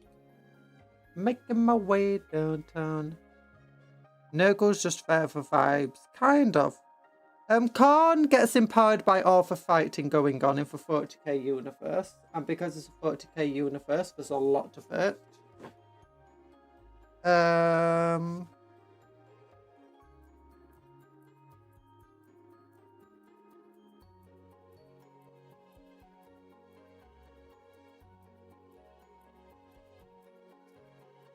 But when it comes to like excess and stuff, there's definitely a lot more excess in the 40k universe than even War. Like all those hive worlds are contributing massively to it, to Slaanesh.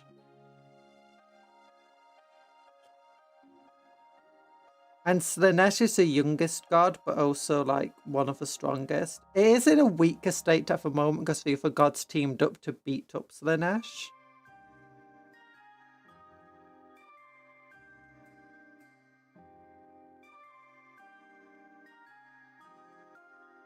Nurgle in 40k is too busy putting his plague group in Isha's jar, and it shows.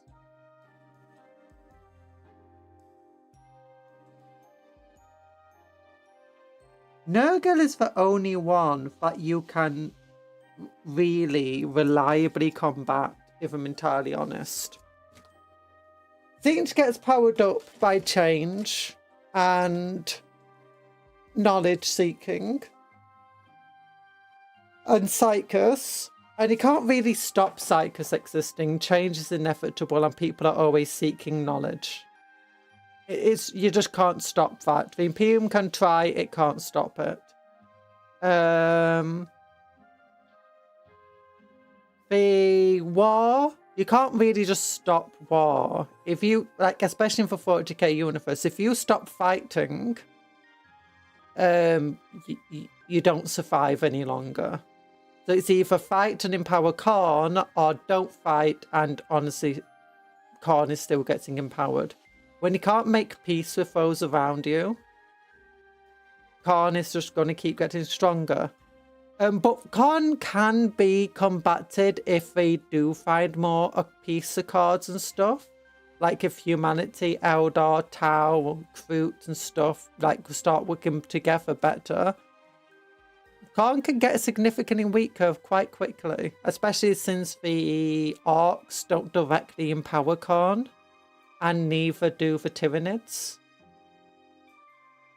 So for two major threats. After that, but that being said, all Khorne needs to do is start more wars. All he needs to do is get his followers to start wars, and he'll inevitably be powered by both sides in those conflicts.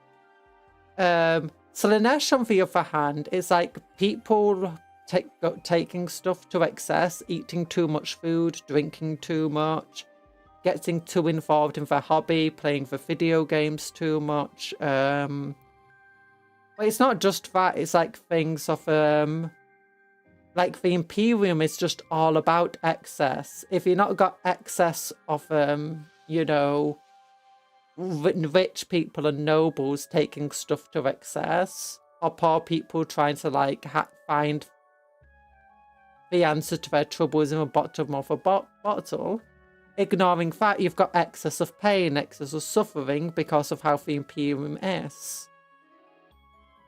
Like all of that, do you know, the abuse of the commoners and stuff, and all of that trying to force people to work impossible shifts. That's all excess. That's all a form of excess that inevitably powers Slaanesh.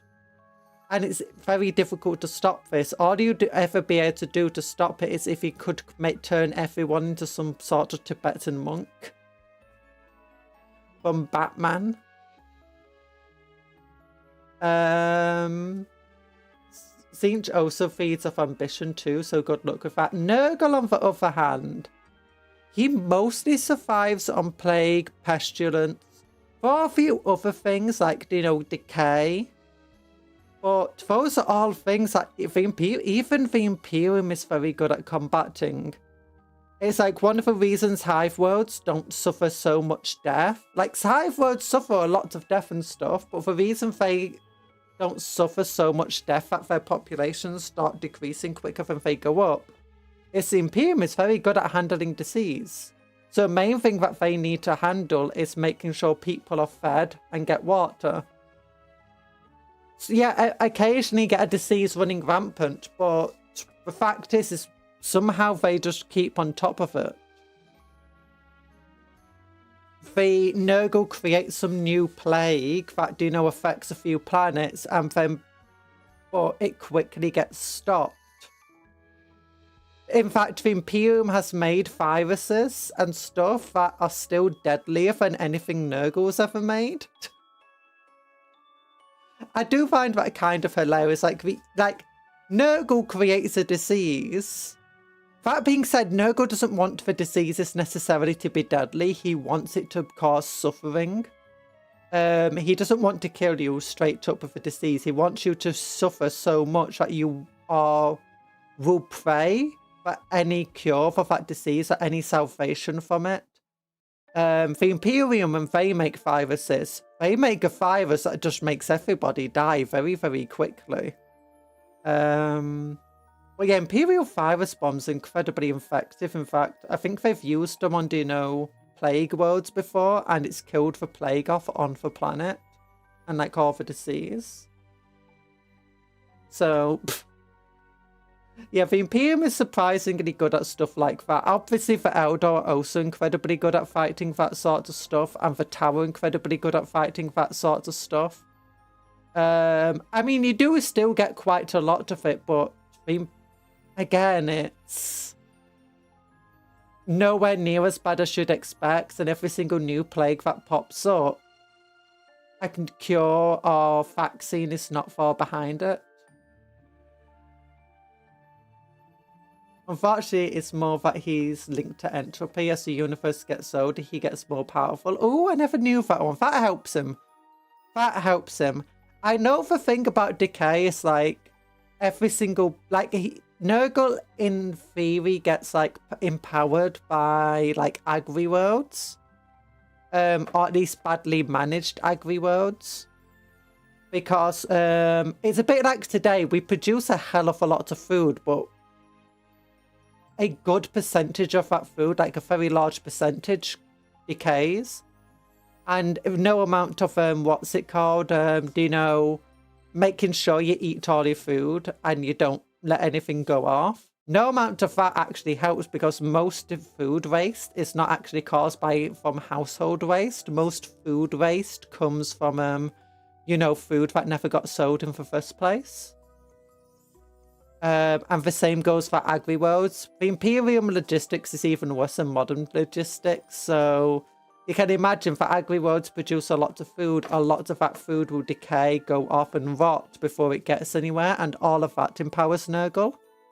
A lot of other places, you wouldn't necessarily get much decay. Like death worlds, they have a lot of death there, but you don't have a lot of decay, because if something dies, it's going to get eaten very, very quickly.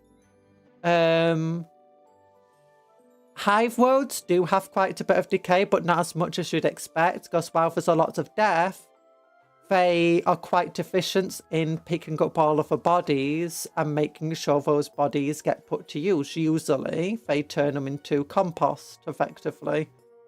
Nutrient gruel. Not for people. Most of the nutrient gruel goes into... oh, what do they call it? For farms. So they don't feed the nutrient paste to people, they feed it to the food that the people then eat.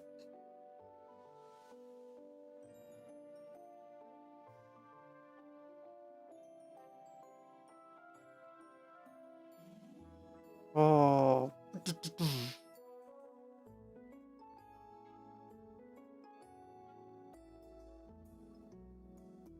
There we go. Tiny head. Also means the humans got a robust immune system. The humans do have a robust immune system. In theory, humanity has to have a robust immune system, because all that will happen is, let's say you have some Imperial Guardsmen who are from planet A on one side of a galaxy, and they go to planet B on the other side of a galaxy. And they bring with them all of the diseases that over the past 10,000 years have, evolved on planet A. And then on planet B, they bring those diseases. And suddenly planet B is going to get wiped out because of disease. It's going to suffer a lot. But somehow that doesn't happen that much. It could be that inoculations and stuff are a huge thing. I think they actually do some inoculation stuff. Like, I think like all guardsmen have to get like a jab. Because I swear I remember reading about them having to like get medical things where they get basically a thing so that they won't pick up diseases from other guardsmen and citizens that they meet, and equally they won't give those diseases they like or carry us off to other people.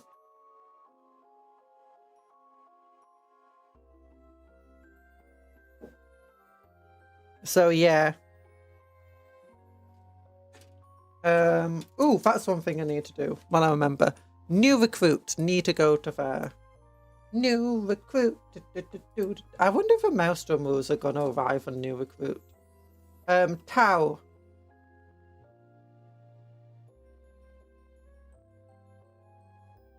Ba. Oh, balance update. Balance update.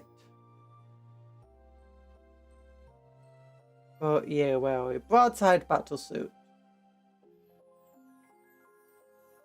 Twin Smart Missile System. Pushing Book, 10 wounds. Yeah, we got 2 shield drones. Add 1 to the bearer's wound characteristic. Heavy rail rifle. Weapon support system. Or seeker missiles. Oh yeah, that's just a one-shot, who cares? Twin Smart Missile System. Indirect fire is very good. That's only 1 shot, damage free. That's 4 shots, twin link. Indirect fire, that's amazing. Oh yeah, over here you got 2 types of drones. You got we got 3 drones. You got the recon drone, gives you infiltrators, and gives you a drone burst cannon, which gives 4 shots at strength 5. But it's only ballistic skill 5+. Ooh, not great. But then you got the pulse accelerator drone, which is add 6 inches to the range of your weapons, which brings them to 32-inch range on pulse carbines, or graph inhibitor drones, which reduces enemies' charges by 2. I don't know which ones I actually want to go for my Pathfinders. Anyway, we're going for missiles on here and shield drones. And for weapon support system.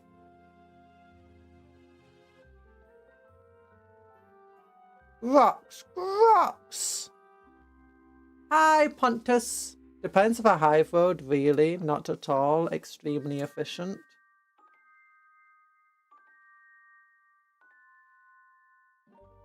Yeah, drone targeting systems were never the best.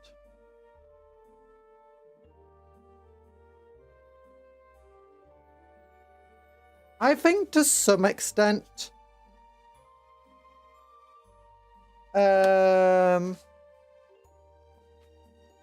hive worlds have to be run somewhat efficiently to exist and to continue existing.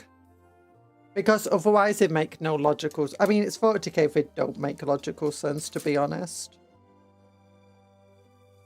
But there has to be enough to effectively stop them from, you know, just dying out. You have to be producing enough food for people.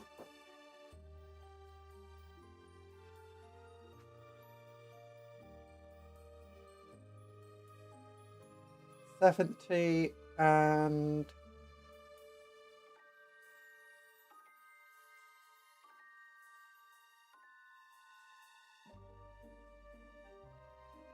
$68.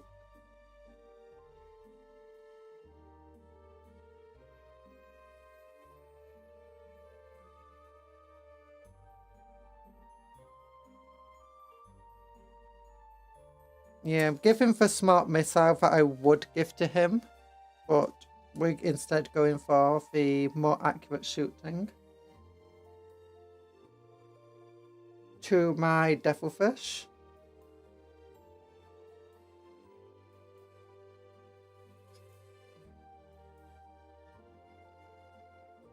Well, it's not just frugal with rationing. It's when you've got literally trillions of people to take care of.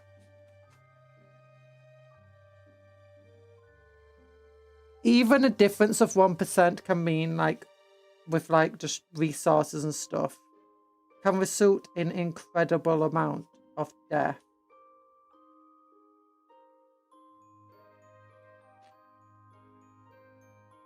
Yeah.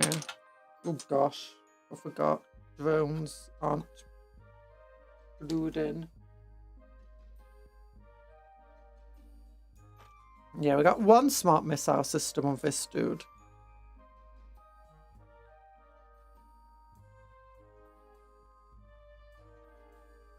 And it's not just a massive amount of death, it's the fact that it's just...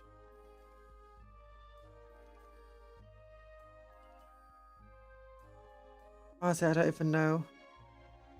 There's just so many people. Very easy for them to all just, you know, die.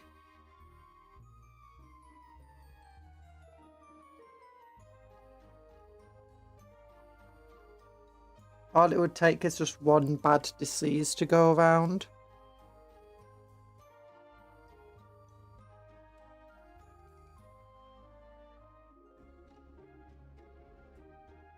Gotta go now. Bye-bye, Bunny. Also, due to the way faster than night travels in VM, hive worlds have to have at least, hive worlds don't just have months of supplies of food. Hive worlds often have, like, their own ability to produce massive amounts of food. So what I was saying before about, do you know how they feed humans into the nutrient paste? It's usually they won't eat that nutrient paste. The nutrient paste instead goes to these massive algae farms, which helps grow the algae, and then the algae gets turned into food that is then fed to the population. This helps maintain the population in times when you know, they didn't get enough food arriving. And it can keep the population maintained for quite a long time.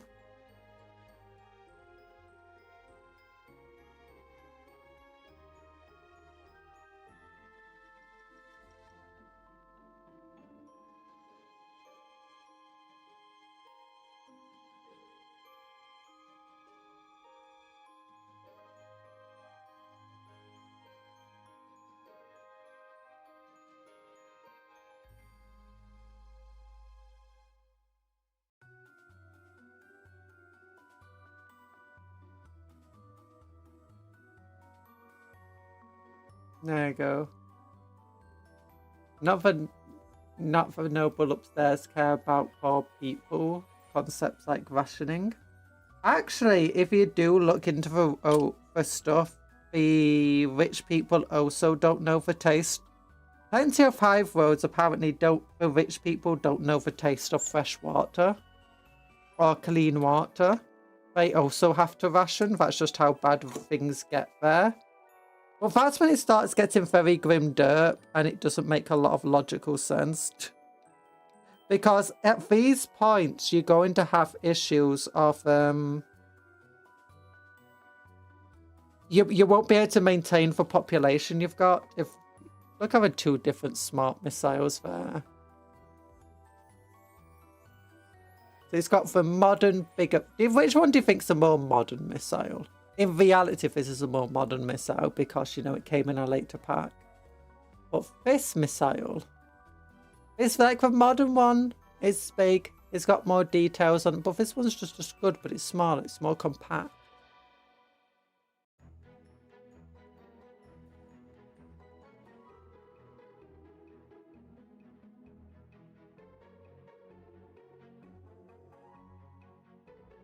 There we go. Gosh, that looks so silly. You can imagine the 2 different missiles have 2 different jobs, though.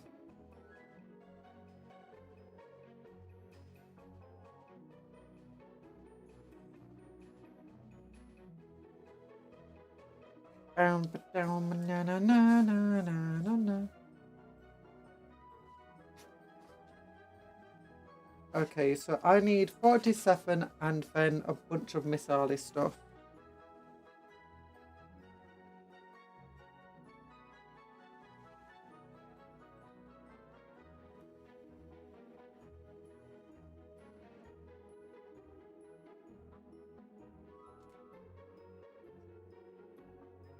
And they all connect to 36, which connects to the shoulder.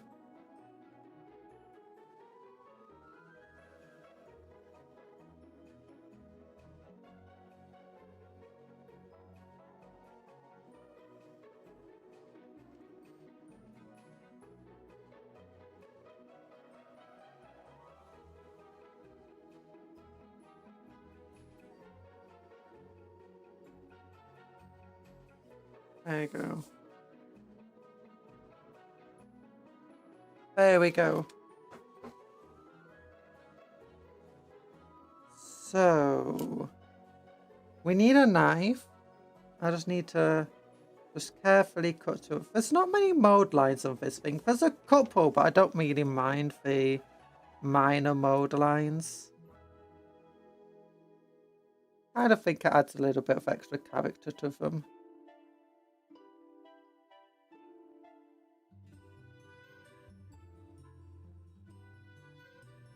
Also, I am using the experimental weapons cadre, so I like to imagine these are all like kind of rough prototype weapons and battle suits. The entire lore is that these guys actually exist quite far away from the main sphere expansions and stuff and Tau Land, because there was an unstable wormhole appeared in the like in begins with D. Deep Space Nine, yeah. An unstable warp wormhole appeared in Tau space, and they sent through like a recon force to figure out what's going on there. Except, you know, the wormhole closed behind them. So now they're kind of stranded.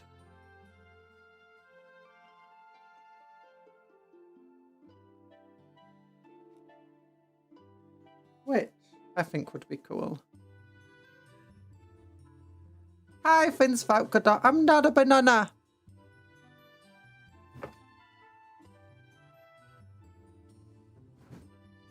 No.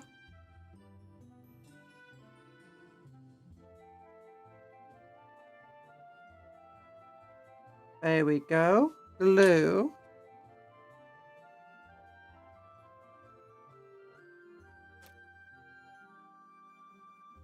Glue.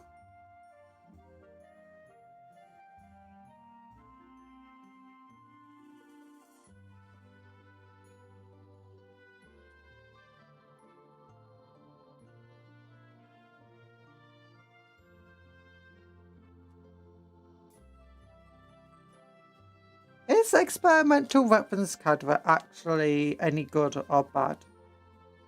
Does anyone know? Because I've not seen many people talk about it. I always hear people saying either retaliation or Montcar or auxiliaries. Like those are the only ones I ever hear anybody talk about for Tau detachments. And I really like the experimental prototype one. It gives you something that can work well with.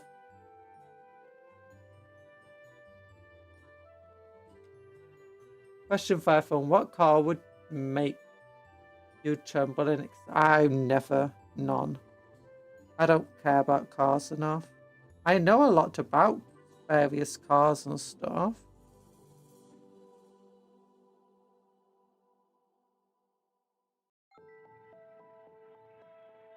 None that would make me super excited.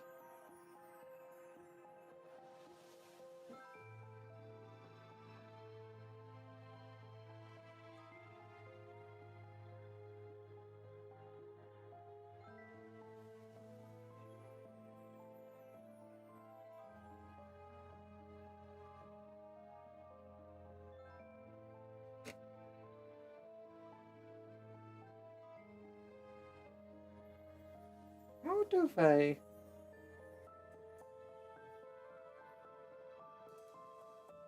Yeah, that's good enough. We got missiles. Oh, what's the word? What's the noise? It goes. Do you like grenade launchery noise? Yep, that leg fell off, obviously. Does not want to fit in and on for where I want it to. Now, thankfully, the other leg glued really well.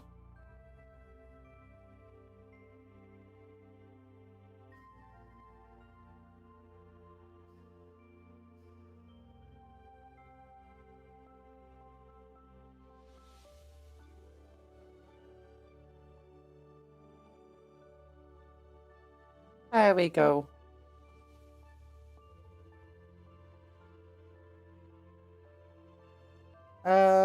What's the next one we want? It's piece 37 and... Oh, there's lots of different bits it can be. So if we turn this light off, have what looks like different types of searchlights. What looks like a tiny missile system. I think I want to go for 74. I think that probably looks like what I want.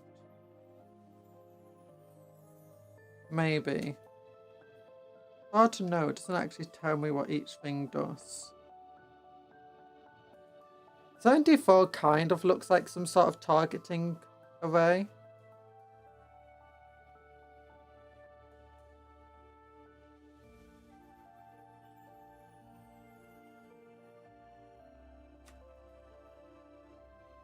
Does it actually tell me? No, it doesn't show me what each thing does. Oh, it does show me which one's a shield drone though. That's cool.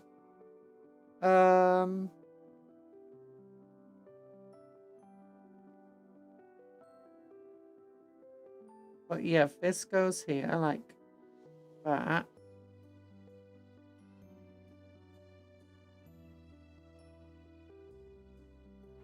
Take a little knife to here actually. Don't tremble for cars. Only women. I believe we call this customization. Yeah. I believe we call this customization. Yeah. Oh no. The show it wanted me to put on ages ago is in the way now. Knew that would happen.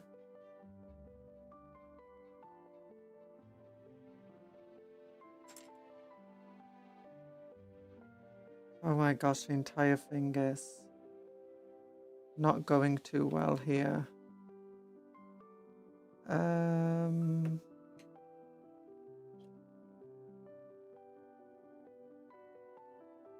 Oh no.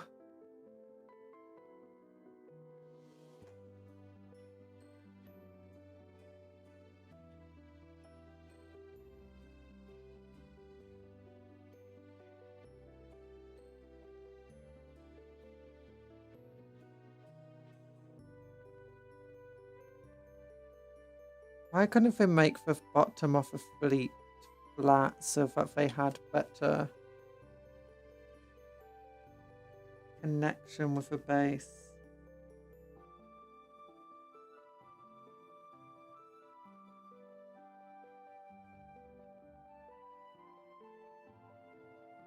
The thing is you never know if they're going to bring back, you know, old rules. Like, hey, you've only got like 2 options now for what can go on that shoulder. Either weapons array or thingamajig, missile. Well, we're now giving you back 6 options for it.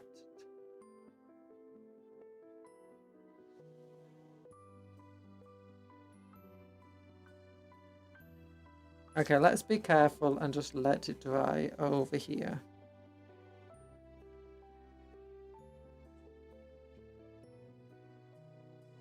The construction crew. Conjurer being very belligerent about the project. With us falling apart, you blame for construction. No! How do you know it's brother? It could be sister. Tau don't have. Tau aren't sexist like space marines. Oh.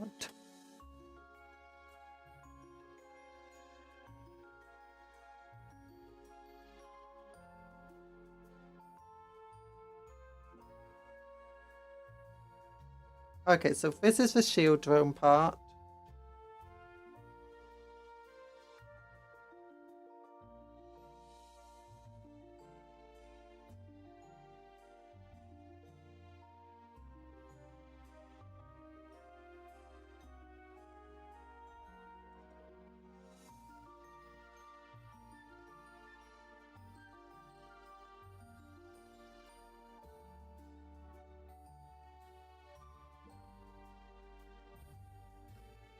Cheese. The cheese. Yeah. Cheese is great. We love the cheese.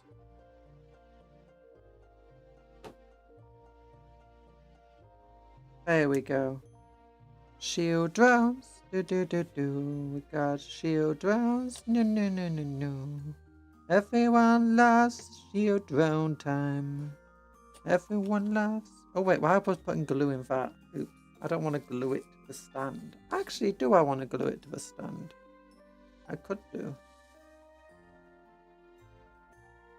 And then I just undercoat the stand.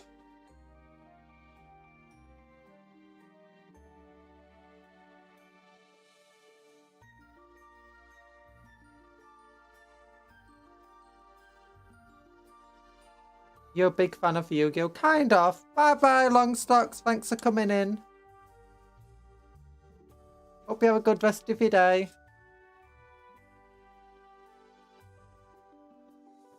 There we go.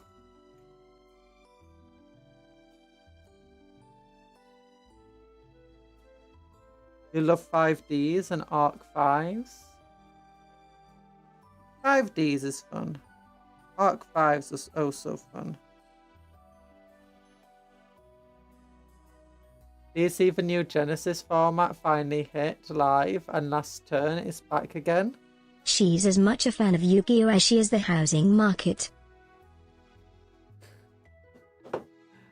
You mean I hate the housing market? I don't hate Yu-Gi-Oh! I've just not been keeping up with it lately. Last turn being revived using evil necromancy and tormenting events like reoccurring villain in a long-running show. You know, I don't see anything wrong with this.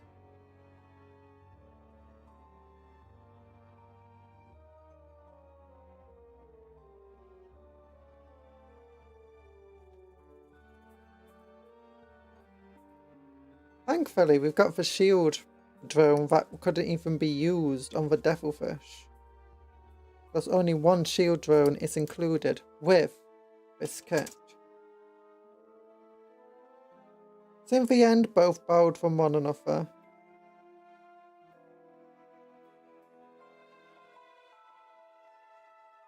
In first event, they had a whole judge follow a guy playing Dino Mars with the last turn, just in case he would activate last turn.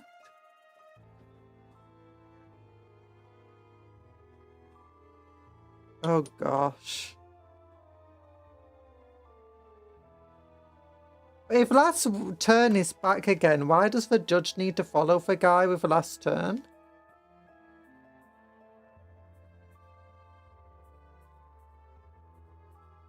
Like, if it's legal to use it.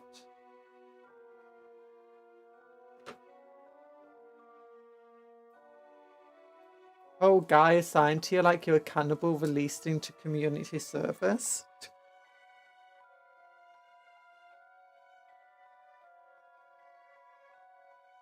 Well, I mean, that's just what Yu-Gi-Oh players are, to be honest. Overruling nightmares, you remember last turn now? I mean, I don't think there's any ruling nightmares. I think they're just overblown. Also, I can't really remember what it does on the top of my head, no.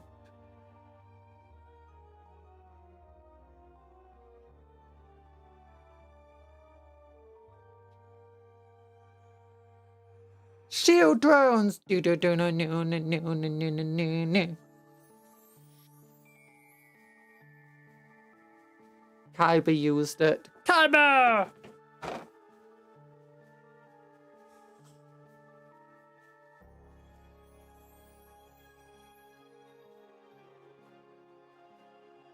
We love Chibi. Oh my gosh, look at that green suit. That looks so cool.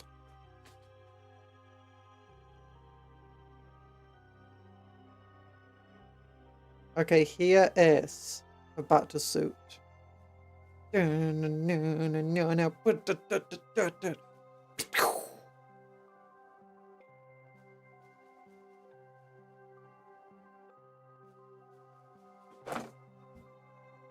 Select a monster. Your opponent special summons monsters from his deck.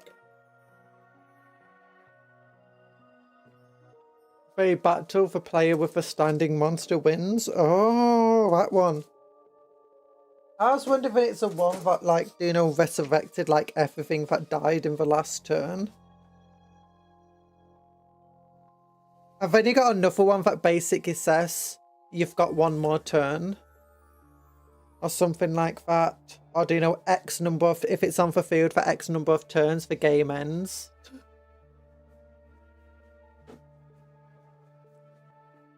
You got a lot of weird cards, especially ones that just got banned or just are, you know, if it's so terrible, they never got played. Outside of, like, the anime.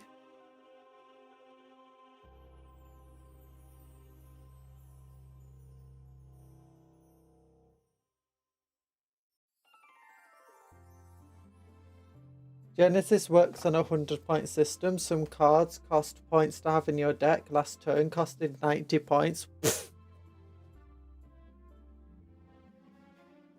Yeah, I've not been keeping up with modern Yu-Gi-Oh!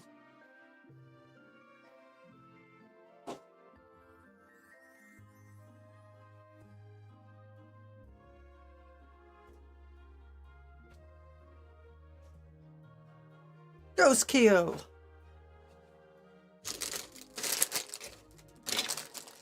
And maybe that's a good thing that I've not kept up, because my goodness.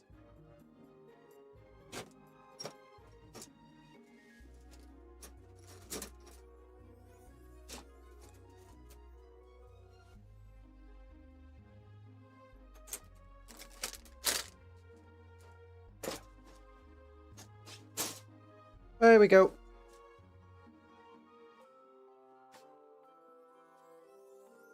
Wait, does this one have drones? It does. Nice.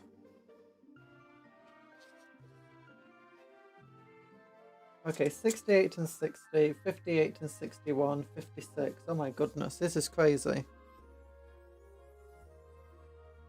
Not those pieces. These pieces. 63 and 60.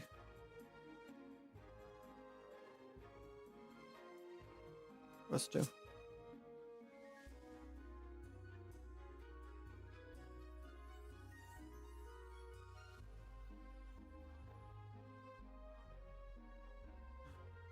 Ghostkeel. Ghostkeels are smaller than I was anticipating, to be honest.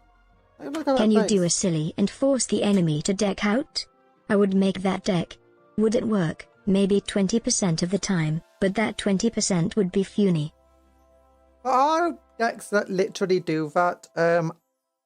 When everyone was meta chasing on one of the online things, and when I actually played the online stuff, one of the things I did, just because I got annoyed by everyone doing meta chasing and they'd have these decks where you just draw and draw and draw and draw, I basically just made a draw deck.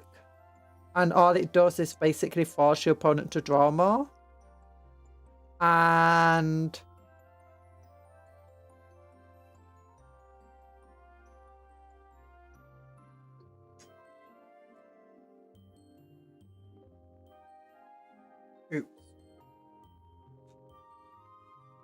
But the enemy decks were generally just about drawing as much as they can so they can get the hand that they wanted.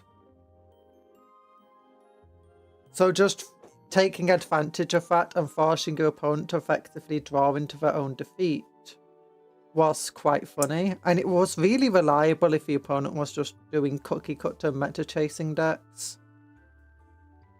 Because that's all those decks did.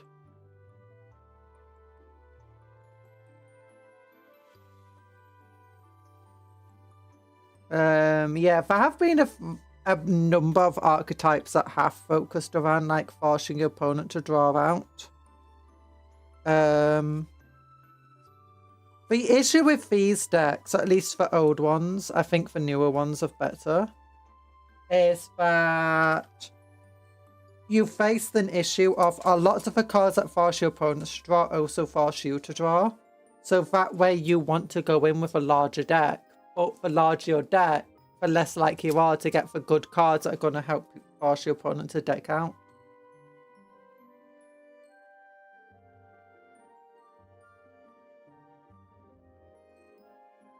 Although really the best cards there to like just destroy your opponent was have one that, you know, allows your opponent to just take a card and add it to their hand. Like any card they want. And then you just banish the hand. It's like, oh yes, I can add the cards, like my important cards for my deck, to my hand. That's just going to allow me to do my entire game strategy. And then you go, okay, now I'm banishing your hand. It's like, what? What? It's like, yeah. I let you add a card to your hand so I could summon a monster. That monster I don't care about at all. All I cared about is you adding a good card to your hand. The stupid stuff like that. I can't remember exactly how they worked. But I remember just being a number of just stupid things you could do to really screw over opponents. Especially those kind of decks, because what they used to do is most of their deck was about drawing cards. And then like out of the 40 cards that they had, maybe 5 or 6 of them were actually, you know, the cards that they wanted. The rest of it was just about making sure they got those 5 or 6 cards. So if you could just eliminate the actual good cards that they had, reliably do so, it helped. There was one that was like add something like 1500s. Both players get to add a monster like below 1500 attack to their hand. That was kind of... Or was it something like that? Actually, no, yeah, I did live in the era of hand traps. There were a few cards that you could activate from your hand. Like, you discard them from your hand, and a lot of hand traps didn't necessarily work against them. Other times, though, you just literally... you'd end up basically just trying to pile up. So your opponent does a hand trap, but then you go, okay, you've done a hand trap, well, I'm just going to do it again with this other card.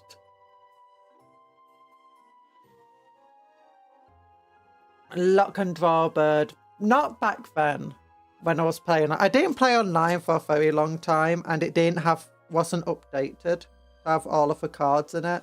They were very, very slow to update the cards onto online. Oh, here we go. 58 and 61.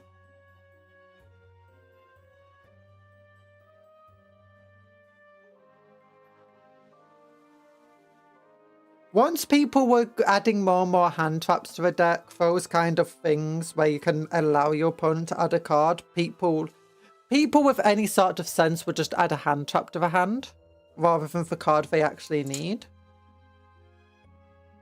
But forcing your opponent to use a hand trap on something that, you know, isn't important was always the way to go. Okay, I also need Weird Bulbous 56. Here we go.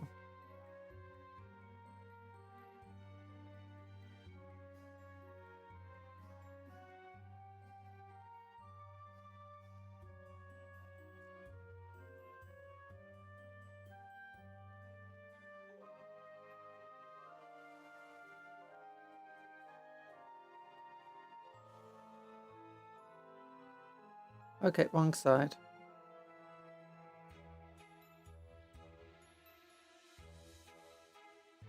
Oh, there we go.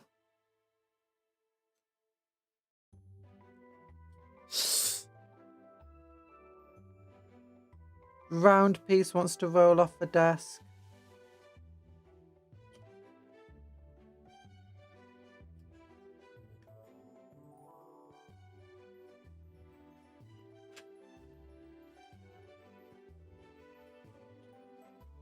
Yeah, if you're playing those types of decks, though, that do know you force your opponent to try and draw out effectively, or you just want to get rid of their important cards.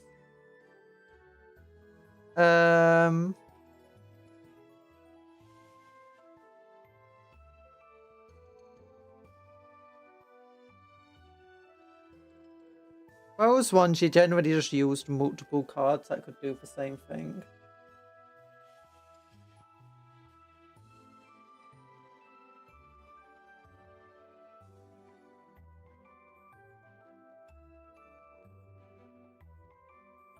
So this glues into here. Apparently.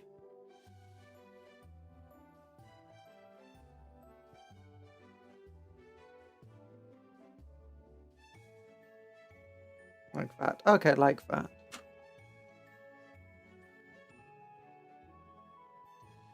Hi, Paladin Stem. There we go. Leg. I was hoping the legs would be a bit more posable, but whatever.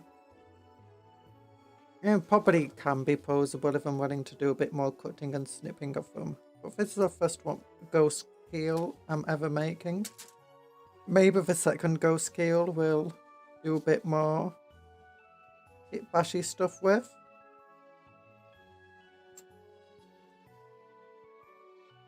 Lock and Bird is a card you can discard to make it so nobody's allowed to draw the cards anymore this turn. Oh yeah, that was a card. That one just messed up stuff for when it came out. And when people started using it, became like very anti-meta stuff. And if you hit your opponent with a false mulligan, they would discard their hands but not draw any.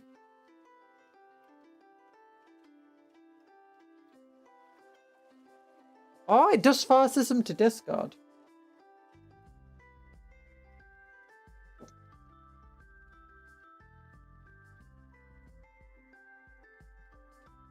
There are a few stupid cards in that just allowed you to do very silly things. I remember like one of the really old cards becoming just ridiculously powerful at one point. Because it could just work so well for the cards.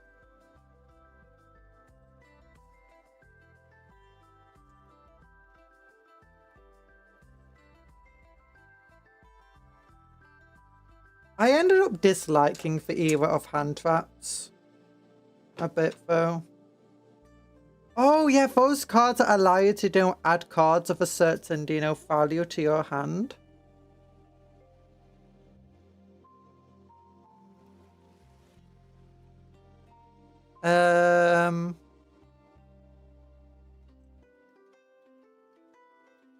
Of certain attack values. I think they ended up becoming a bit more popular with the rise of hand traps. That monster hand traps? Because they'd allow you to reliably add an important get out of jail free card to your hand.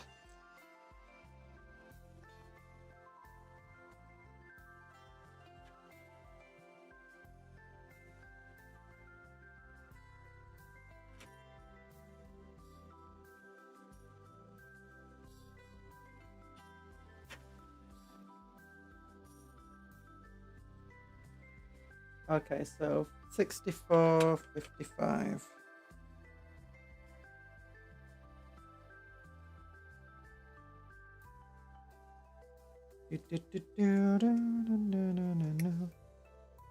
400 of those, be more specific. I just meant if those types in general. You know, my memory is bad. There were lots of cards, but there's been quite a few times when like old cards suddenly just like started seeing competitive play and had to get banned or limited. Some cases they didn't need to be. In some cases they got reprinted. In some cases they got reprinted and banned as well.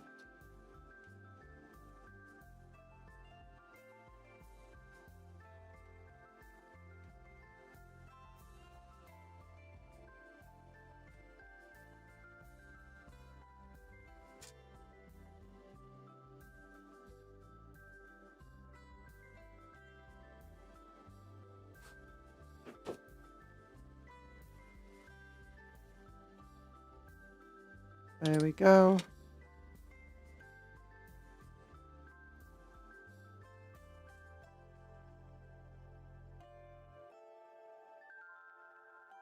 Okay, it's 62, 57, and 50. Adding to all of these bits. I'm guessing they're meant to be like stealthy field kind of things. There's a little Tau bits in here. Can you have it opened up so you can see the Tau inside? Oh my gosh, that would be cool. Do Space Marines without helmets? Tau Battlesuits that just have a front compartment opened up so you can just shoot the guy inside. Cards that add things to your hand have always been amazing. A card that adds another copy of itself to your hand would be meta all day, like 2 table of contents. Yeah.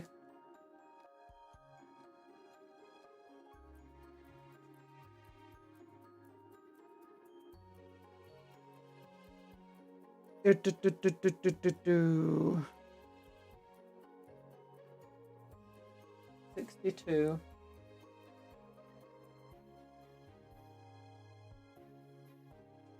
Goes on this side. Okay, that's cool. I remember watching someone play Duel Arena where at critical juncture it turned into a negate off.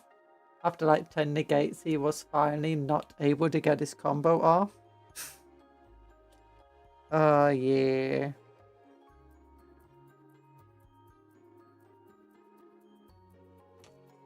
I was still playing Yu-Gi-Oh for a while. I say playing, just, you know, by myself.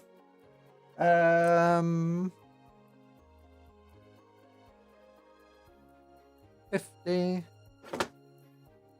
But at some point I kind of just like stopped paying attention to like anything that was meta or, you know, how people were competitively playing. Because honestly I just didn't find it fun. I just was like, ooh, new pretty cards. These go well with this theme. This goes well with this other theme. I'm gonna do this.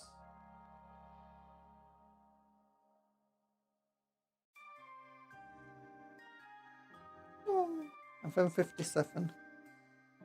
57, 50, 57, 57, 30, 57. Something to do with a knee pad. Yeah, the Riptide Battlesuit. Not Riptide, the Ghostkeel Battlesuit has definitely a lot more going on with its limbs. Feels a lot more organic in the way that they, you know, appear. With the joints and movement and stuff. And the shapes. Compared to the broadside legs that just kind of are sticks. And the arms. So then 59, 48 and 53.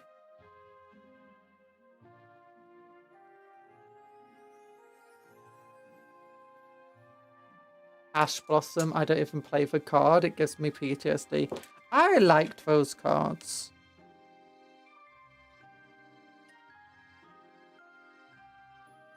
Partly because they're pretty. And because zombies. And I love my zombies.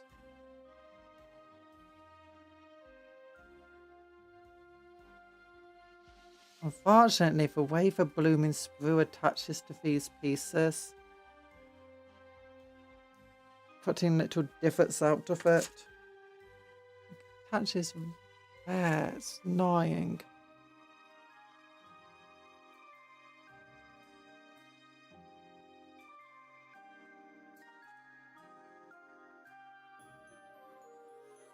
Gunda type of person to run 4 ash blossoms and throw. You can only have 3 in your deck to learn at most, except then I think it got limited down to 1 or something, but it was still popular.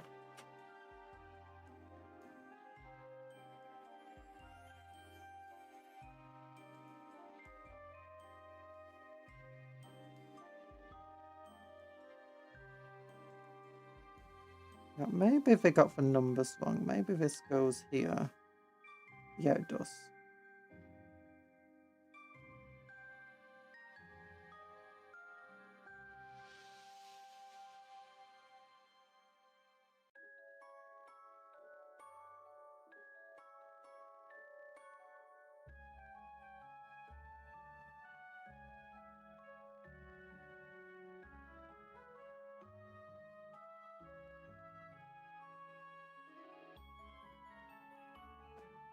That's the joke, Graham. Nah, I don't think it is. I don't think you understand how to play Yu-Gi-Oh! Talan.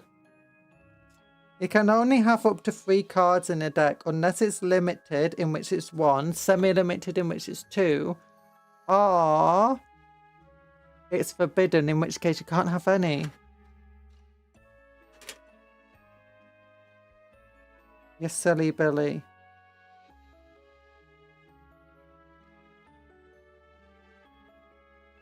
I know you're not used to people joking with you instead of throwing rocks at you, but you know. That's you, Talan. That's you.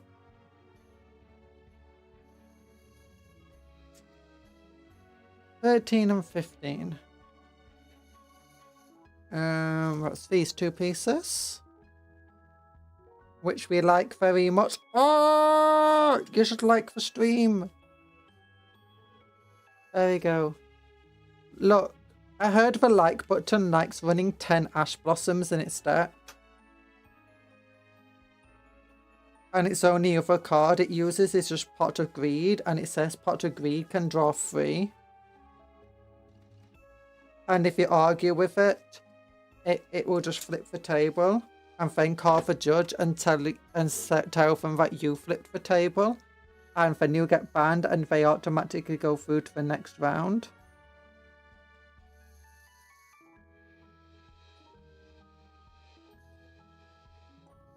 So you should hit the like button. You should smack that like button, teach it a lesson, you know?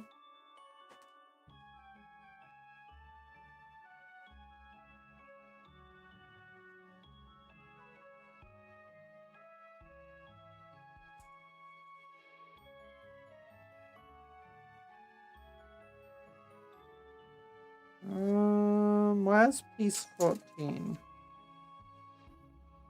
70, 71, 17, 16, 18, 19.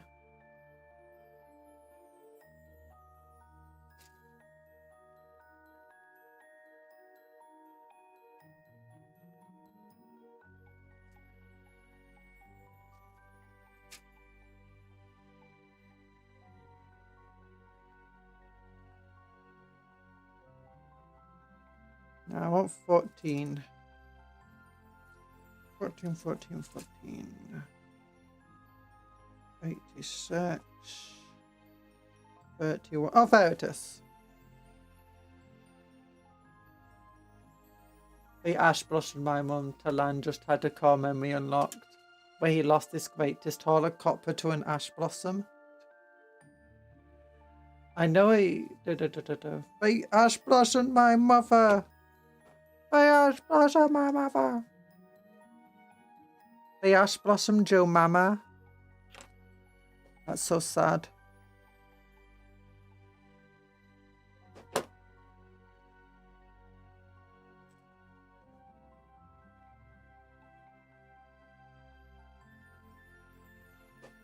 There we go.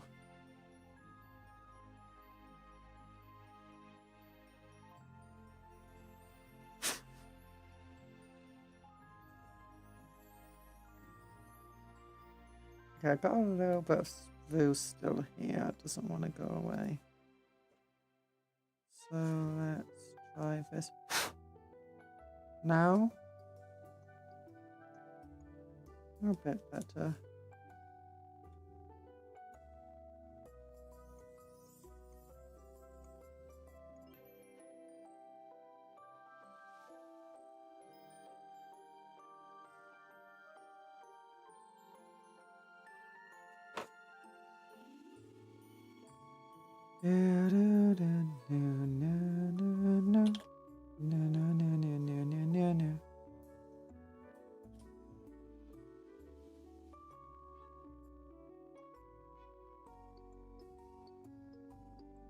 Okay, so now it wants me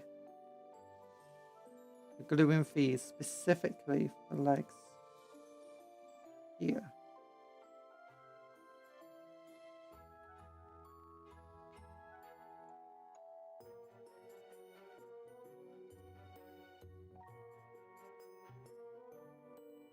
Okay, there we go.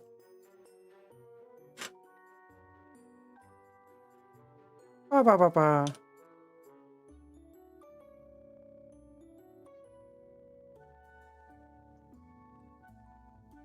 And don't fall out. You have to go here. There we go. And ba da da da da.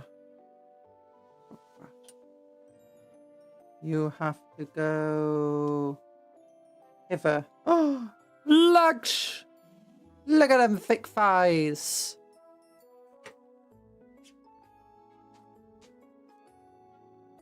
Okay, then they need 44, 46, and 45. So we got feet. We got tootsies to do. Tootsies. Okay, 45 is here. And 46 is here. Okay.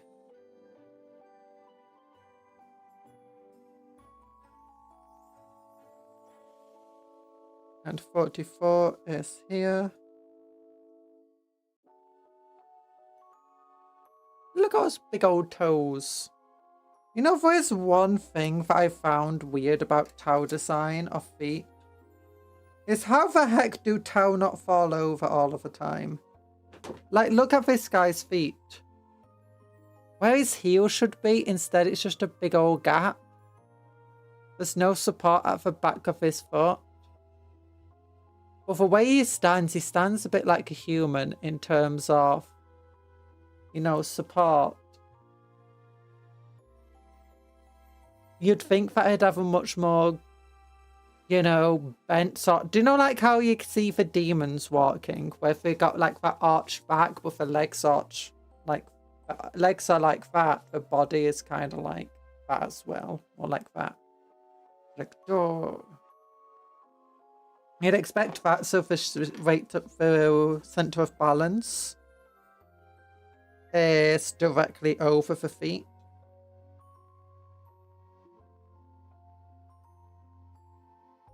Center of gravity, sorry.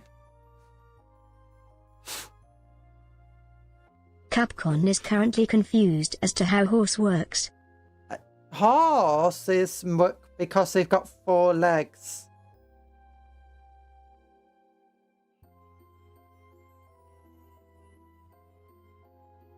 Horses have 4 legs.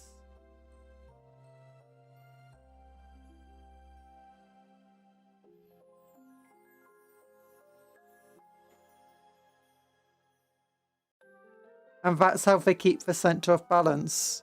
The same goes for other hoofed animals like goats and cows.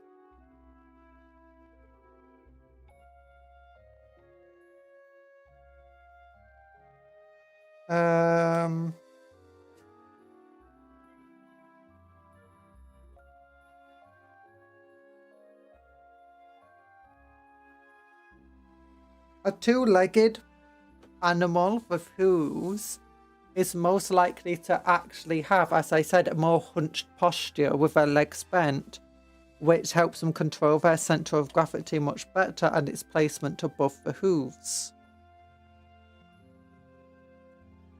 So the hooves themselves don't become, you know, issues.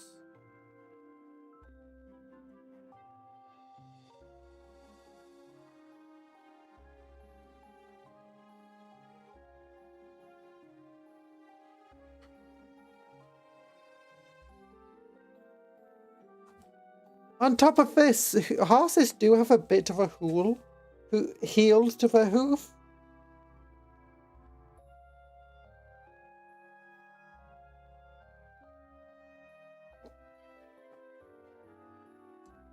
I mean, the battlesuit has a bit of a design.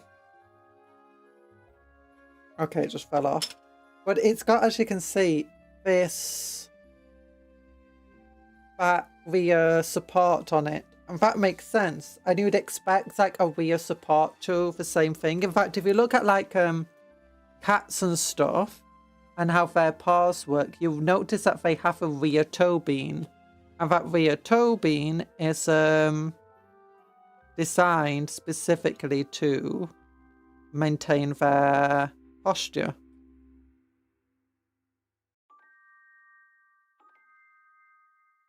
And their balance. Especially when balancing on two legs. Which they do. And if you look at like tree grazing animals, like certain breeds of goats and other hooved animals that do, they graze in trees, and they're not like giraffes where they just can graze in trees stood up, but they have to go on their back legs quite often. They again have like on those back legs, they have that extra effectively rear toe or rear part of the hoof that stops them falling backwards and gives them more support. And you see that on things like, as I said, the demons and the carnifexes and stuff, and some of the battle suits. Nerd. You're a nerd. It's just weird that, on certain points, they just don't have that sort of same thought process. I guess with the other battle suits, you can say that they stabilize themselves using, the flight packs. You don't need to keep yourself balanced when you're kind of always just in semi-flight.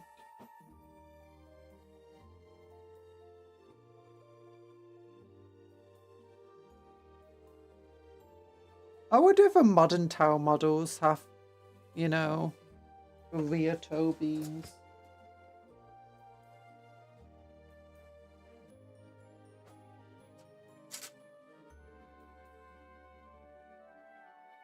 They're just suit.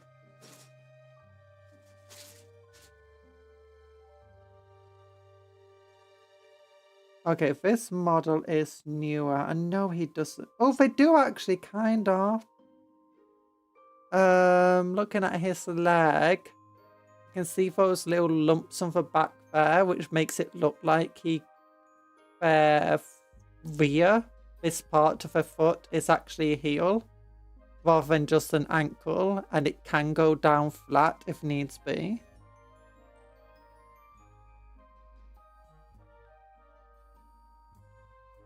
Yeah, oh, and forgot a little toe there. Yeah, okay, so the newer models, they do have that little toe to stabilize them. It's just this old model does not. It has a little bit of something, but it's not to the same level. But again, they're not using those, they're not stood on them. They'll maintain that Tau Battle should get a flying knee attack if they charge. To be fair, they probably do. It's just, it doesn't really matter because they miss 90% of the time.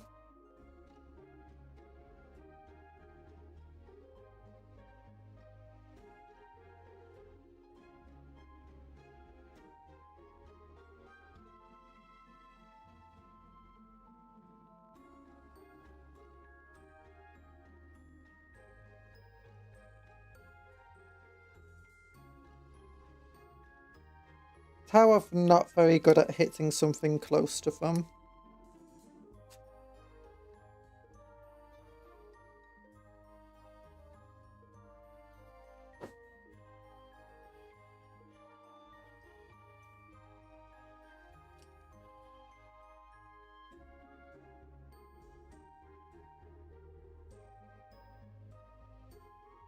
Do, do, do, do, do, do, do, do.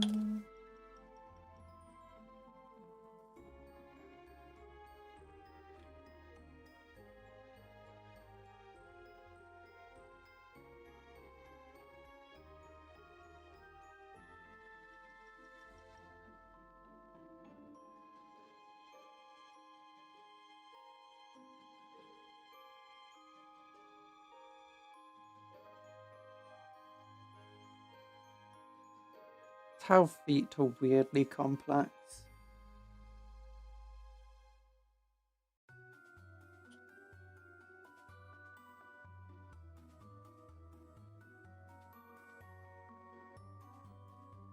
So I fired, and I missed, and I fired, and I missed, and I fired, and I hit something, but it wasn't what I aimed at, so I guess I missed.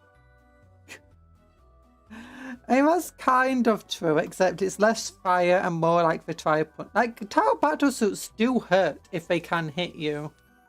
It's just that they don't really hit very often.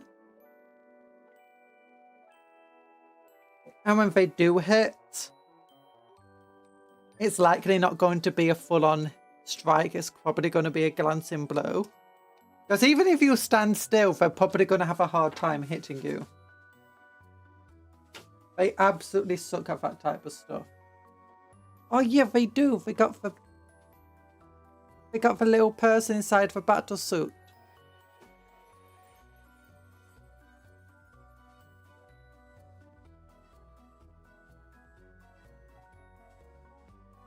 Okay, 66. Do we want it opened up so they can actually see?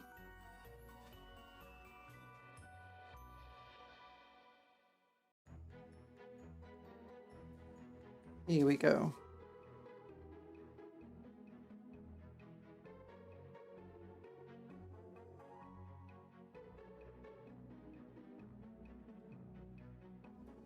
Big old pieces here.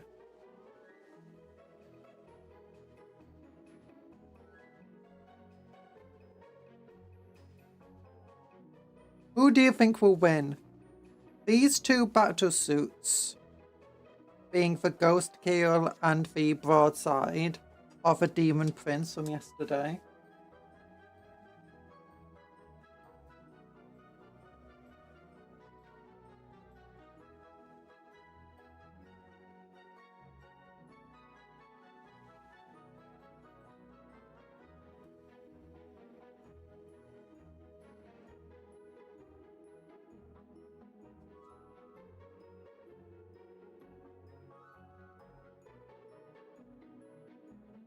Not Demon Prince, Bloodthirster. Greater Demon.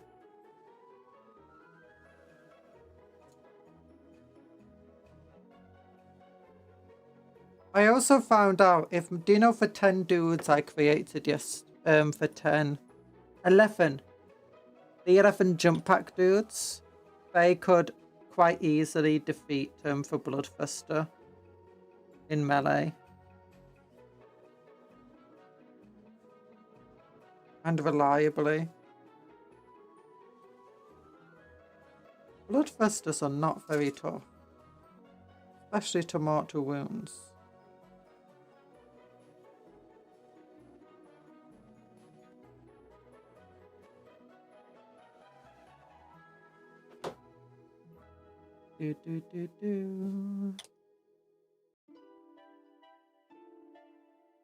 They don't got no legs. You got no legs. Happen.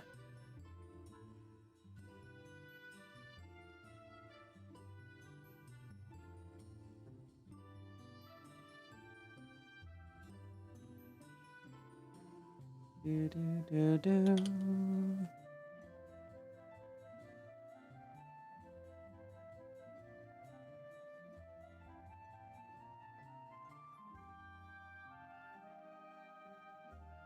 Yeah, you've got no legs. You got a back to the seat.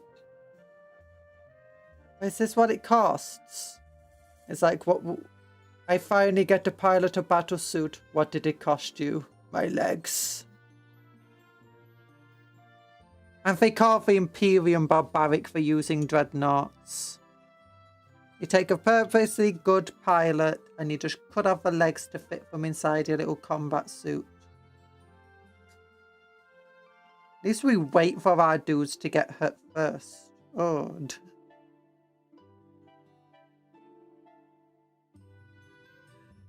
I suspect for Kate, Bloodbuster would cave either suit in. But I bet for Broadside would give a good account of itself before then. I think if you go for the Iron Blaster on the Riptide, it could give a good account for itself as well. That's what it's at. It's 6 shots, strength 10, hits on assume guided, 3s. 4 shots, wounds and 5s though. Save on a 4+. Damage 3. Acidos.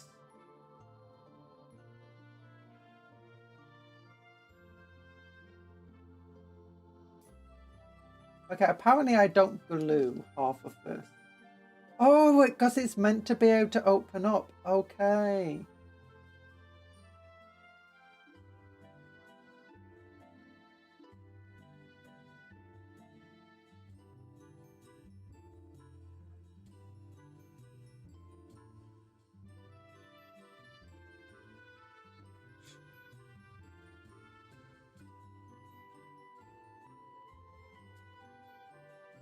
Put off a little sprue bits.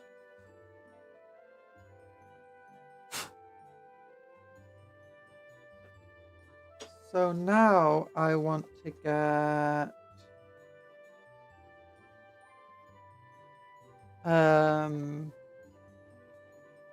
7170.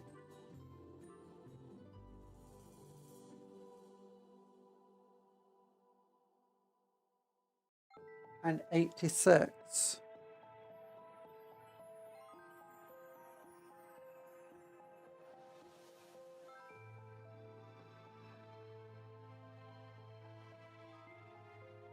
$71.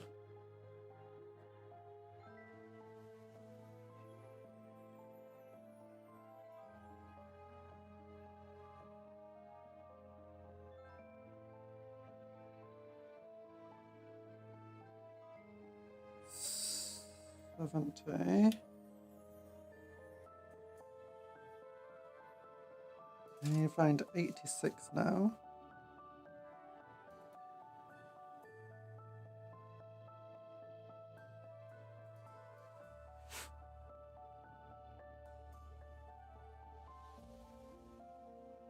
$86 is here.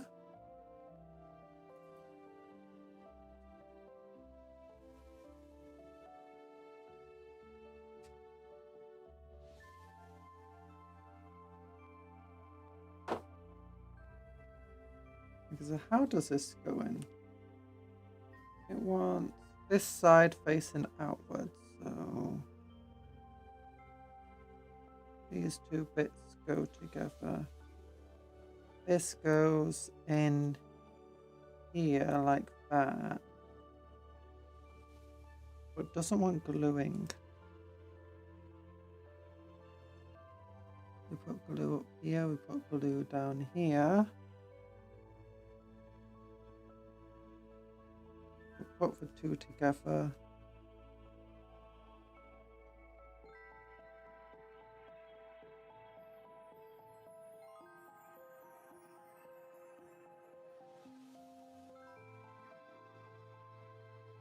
I don't have a gruff enough voice for this, but you're gonna get one good shot and then I'm gonna split you like a banana. Oh no.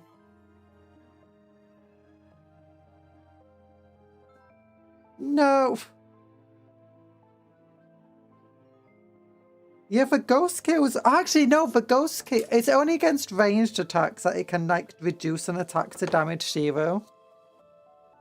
Because if it's from any attack, like including melee, then the Ghostkeel actually does stand a chance of doing decent damage and just keeping the Bloodbuster busy.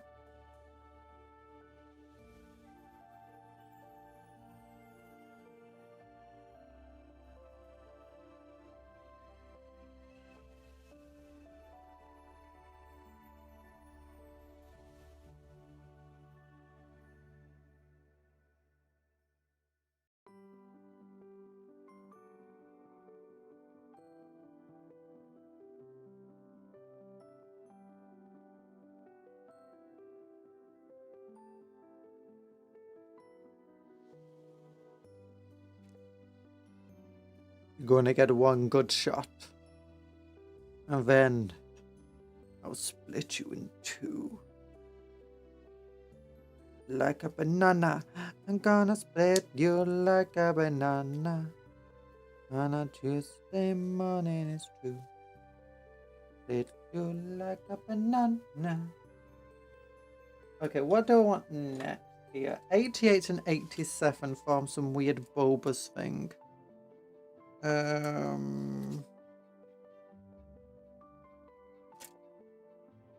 That's 80 and 92.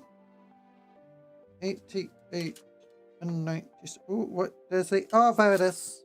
Weird bulbous things.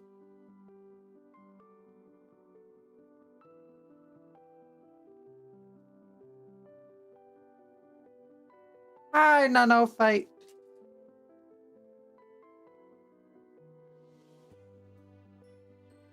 We were wondering what would win.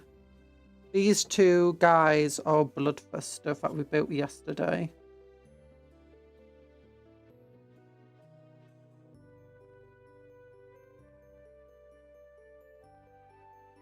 Okay, so this goes here. Are you a banana? Because you've got a peel. Oh no. Bad jokes.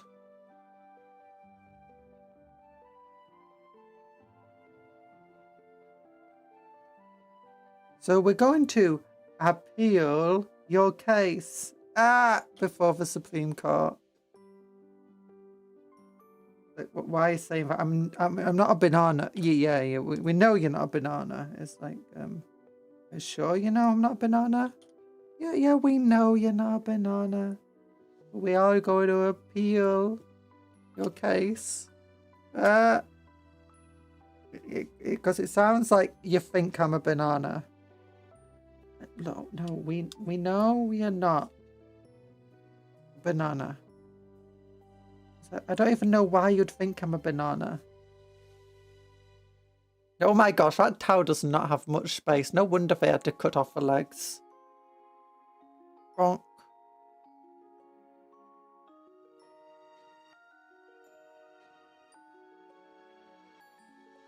I have a mongoose. Only the guy you built yesterday. These guys are somewhat at disadvantage. This guy is fully built. And he's got 2 shield drones. So he's got 10 wounds.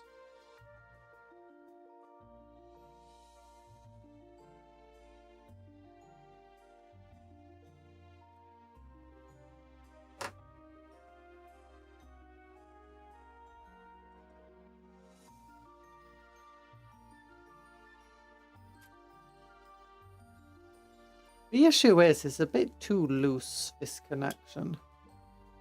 You know, I feel like I need to like drill something in and get some magnets done doing some work.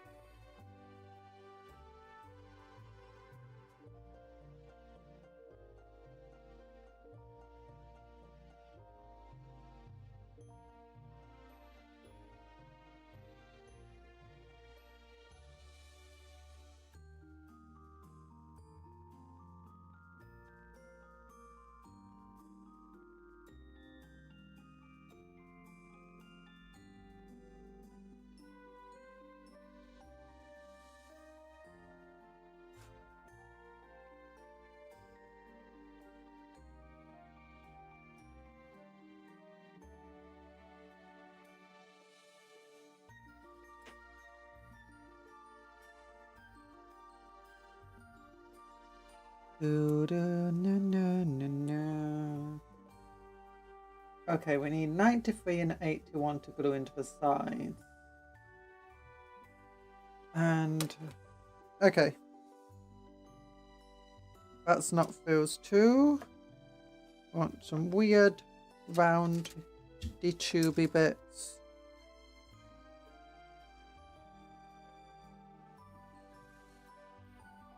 This is it.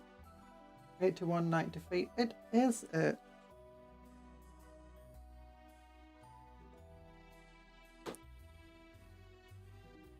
'81 glues to here. They are snakes in Canada, you know. If you put maple syrup on them, they become pan snakes. Oh no. I have my amputee black lion glaring at me. His hip replacement might not be here for a few days. Oh no.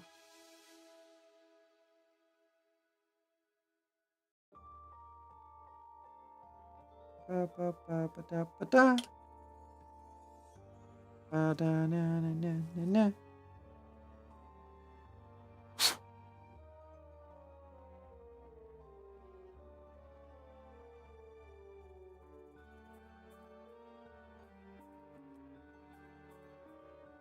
Okay, 91 and 92. That's 19, not 91. 91, 92. That's... Ooh, wait. 92.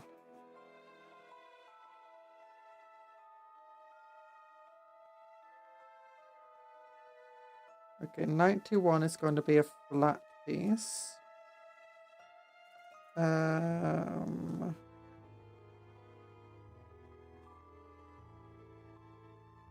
Very similar. I could build the other lions while I wait, but that would be out of order. My brain won't let me. I understand that. I understand that. Oh, here we go. I think I'm giving this guy the Iron Blast and the Heavy Flamer. Drones I don't get a choice in. That's he just gets his stealth drones.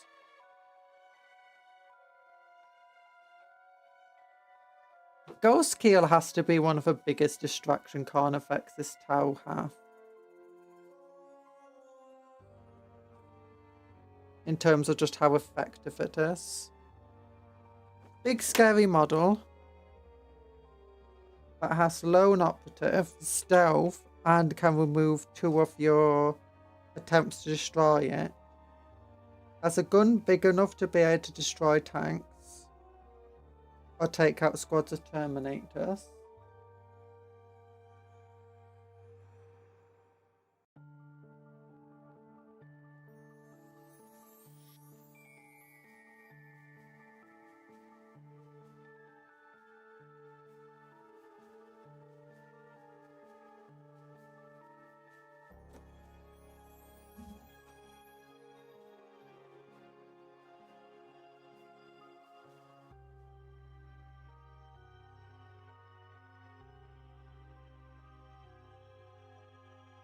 There we go. 79 next.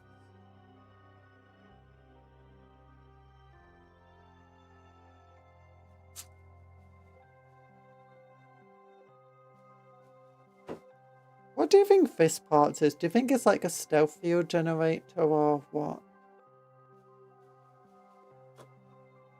It looks very weird.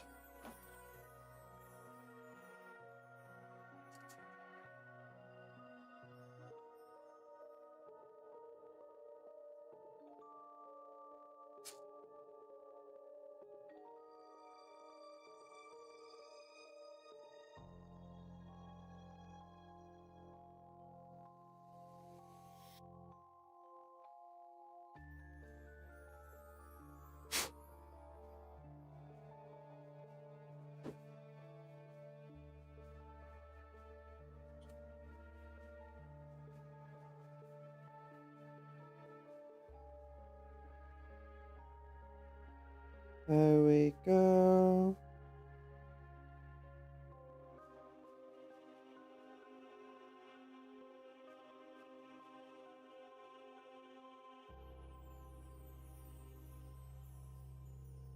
And there we go.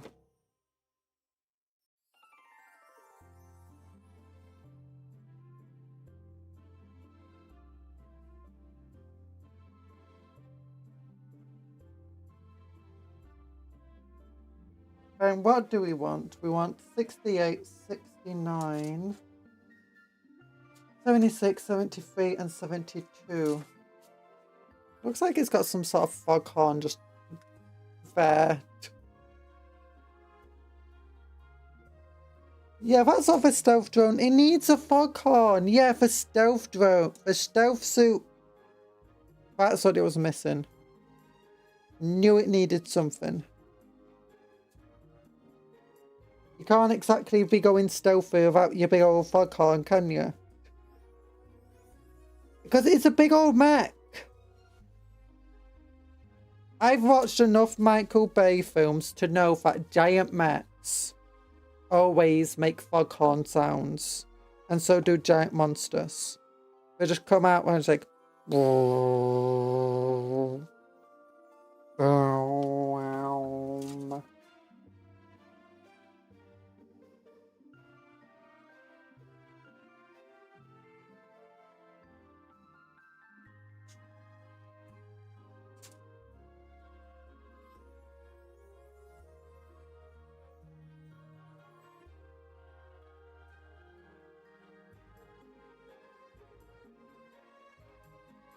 It'd actually be funny if it did make like massive mechs in real life.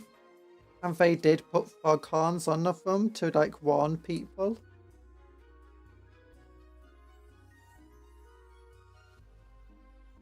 Oh, I just use one of these pieces. I don't use all of them. I kind of like that one. I'll have this one here. Okay, I thought I glued them all together, but no, only one goes in the back here.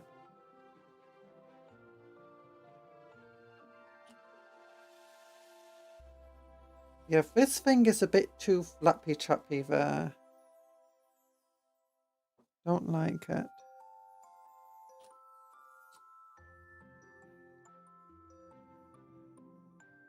I'm gonna put a little bit of glue in hopes I can just slow it down.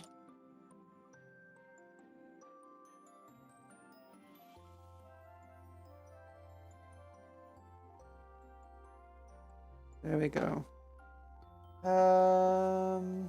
Okay, now I need 86 and 84. No, 84 and 85, sorry.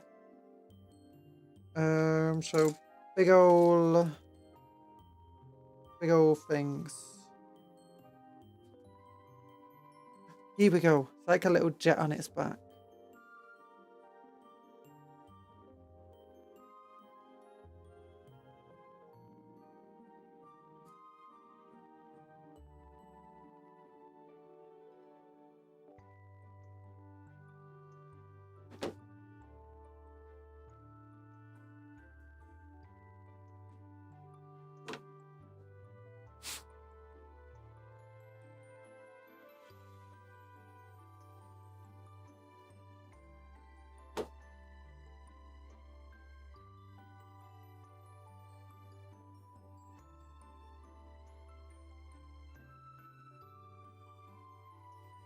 There we go.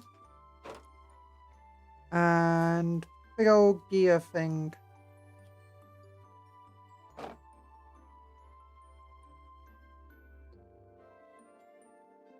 How Gundams are weird.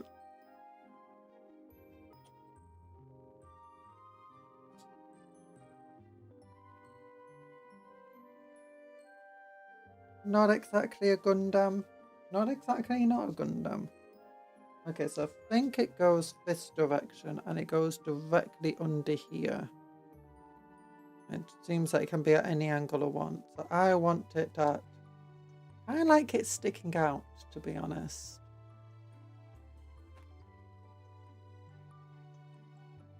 Okay, nice customization options anyway.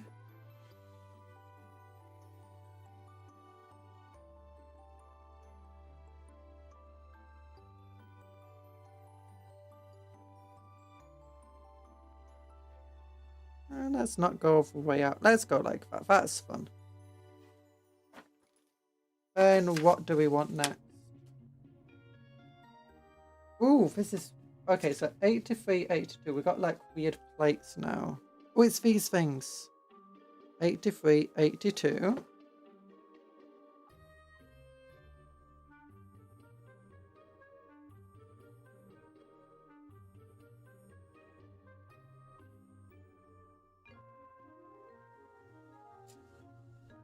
And I dropped it.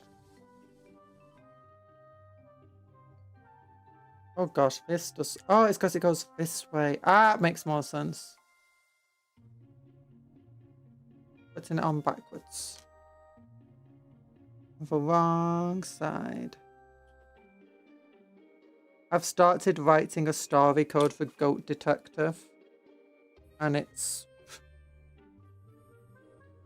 really weird. It's my own story and I don't know what to think of it yet. Oh, darn it. This thing fell off. You're not allowed to fall off. You're meant to be glued on here.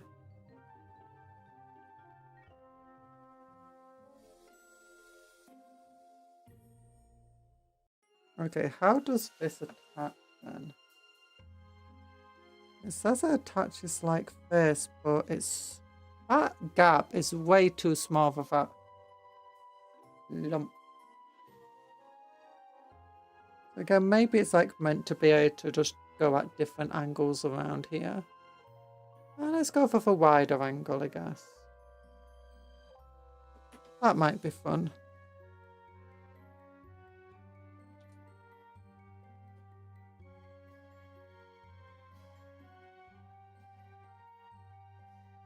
Yeah!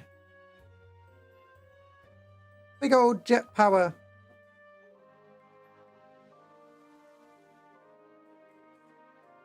But I now know way too much about the finances of 1938 because that's when I decided to set the story, because that's when the first Action Comics came out.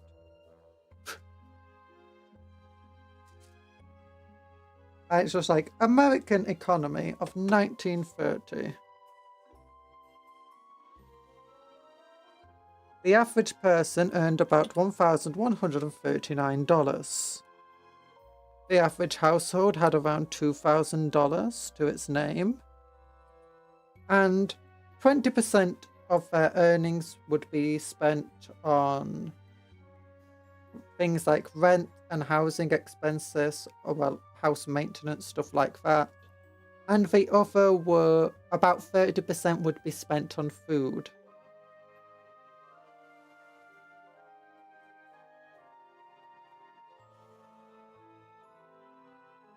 Okay, that's slowed down, that's good.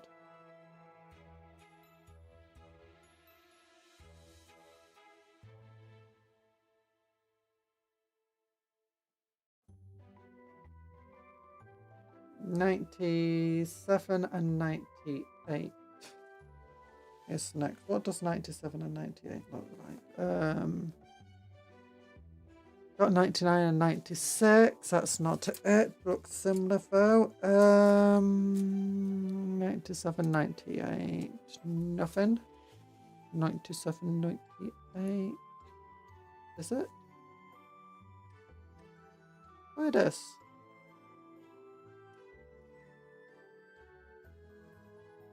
Okay, 97 goes on this side, like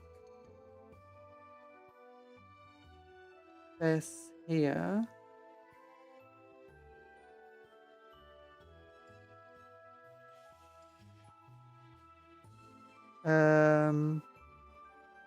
Refrigerators were also commonplace, freezers less so.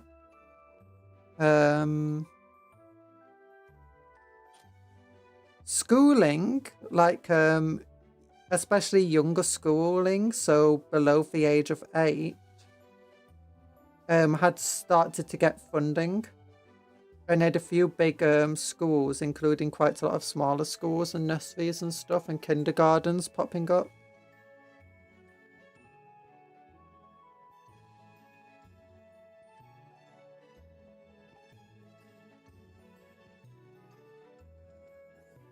We're also doing some relatively progressive things with taxes, which has helped significantly repair the economy.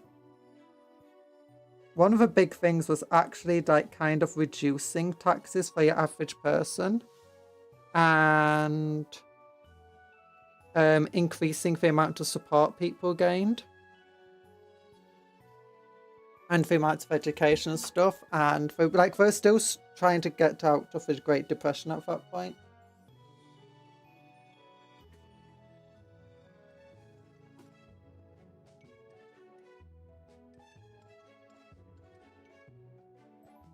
And as a result, there's a large focus on trying to get people to do more spending.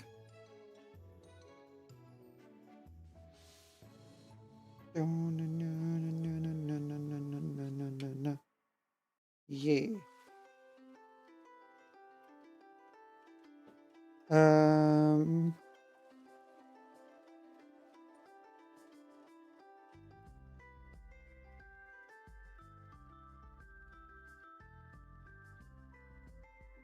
Yeah.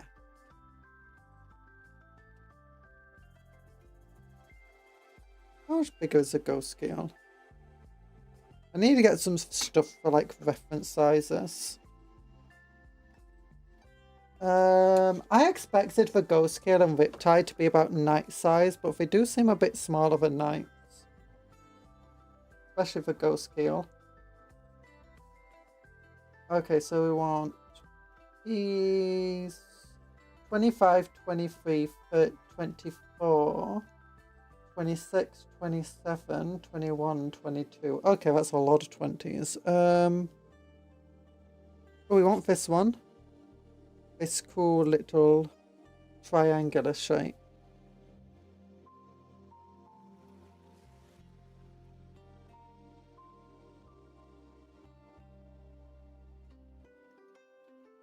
Most people were still also using coal heating even inside the major cities. You had more people having access to gas, but that was generally more wealthy people. Okay, we want these 2 pieces.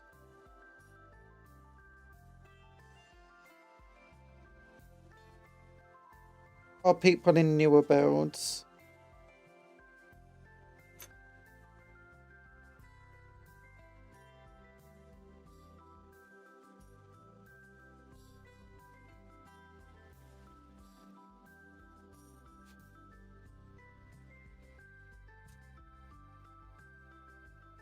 Also, it's that quite common to have like 3 people or 3 generations of people all living under the same roof. With like 1 family per room.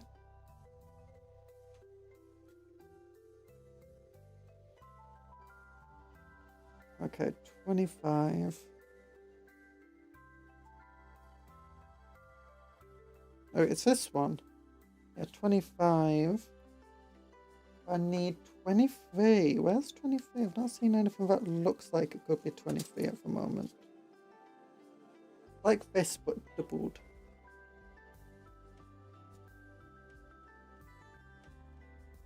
It must be here. Oh, there it is.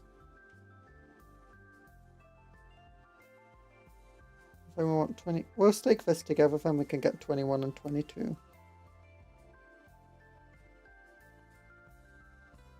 Which is like cooling spots, I guess.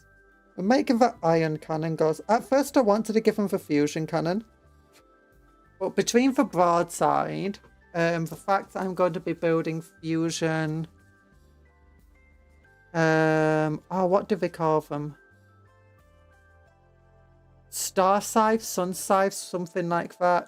Prices back to suits of fusion guns, including a commander who has the upgraded fusion blade. I am deciding against giving this guy a fusion weapon as well. I feel like I need more just like anti-infantry. The iron cannon is very good against pretty much any threat though, so... Like you can fire it into monsters and tanks and do significant damage. Not as much as a fusion cannon will do, but still.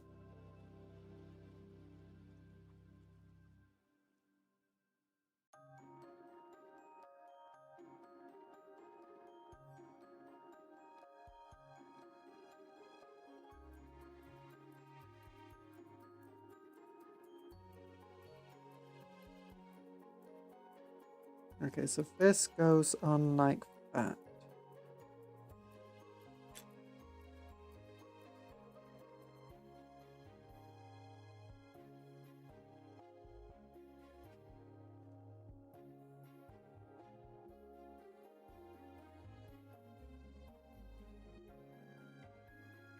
Then Also thinking heavy flamer, just so that if someone does melee it, the heavy flamer can be used to eliminate like enemy infantry around it.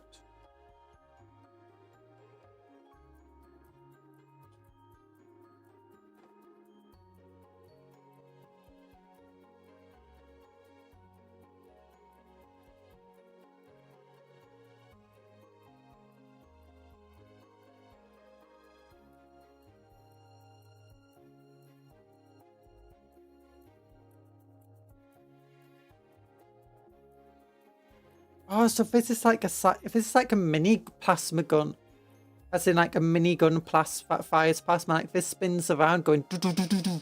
Gatling plasma. Why don't the Imperium have Gatling plasma guns? Why didn't the Imperium think of that? We're really missing out.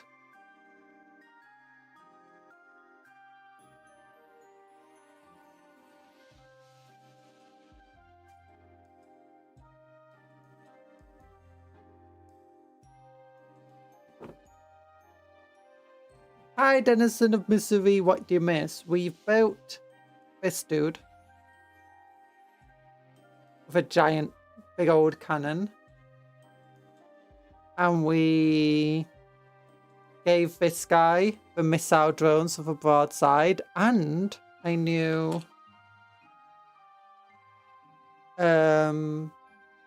smart missile. Seeker missile.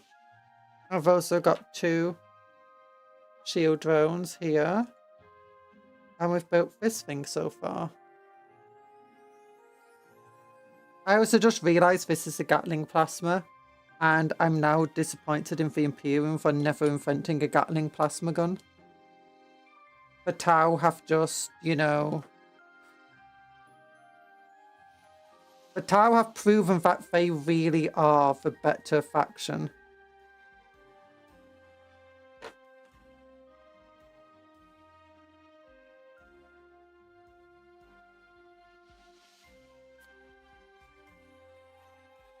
I want to give my Imperial... I want to give like one of my Templar just a plasma gun that's just like...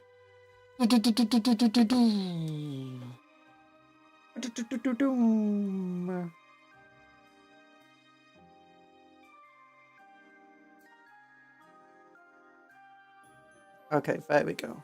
It looks cool. Oh, look at those things. Oh, they're probably the cooling things, aren't they? Okay, what do I want here though? I now need 37 and 38. So handy pandies. 38 is here. What goes on the other arm? Like, as far as I'm aware, it's got a psychic blaster. It can have a heavy flamer like on its shoulder pad or something.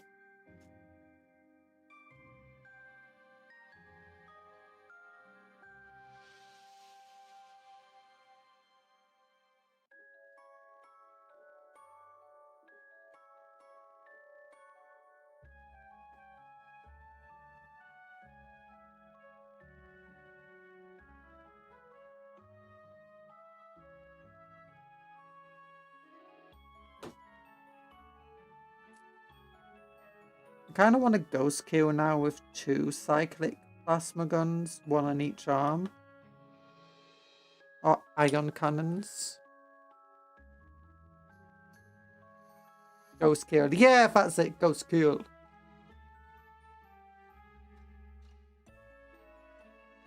Okay, this goes like that, I think.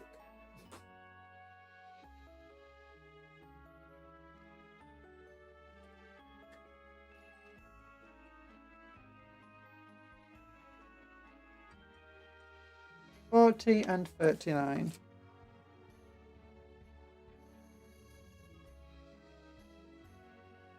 These kills my ghosts. No!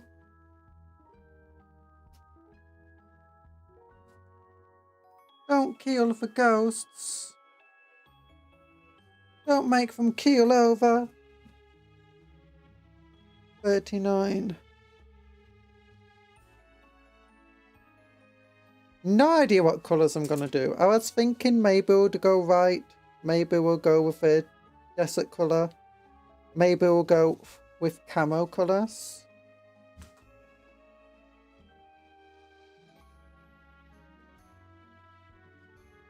Wait, I'm not meant to glue this. I'm meant to just... That does not connect well enough not to be glued.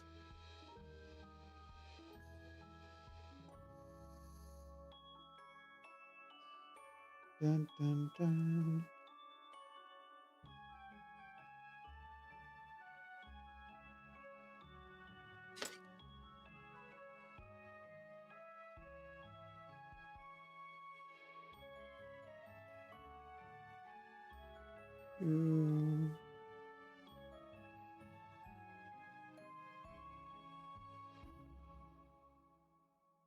Yeah, I kind of like it looking like that.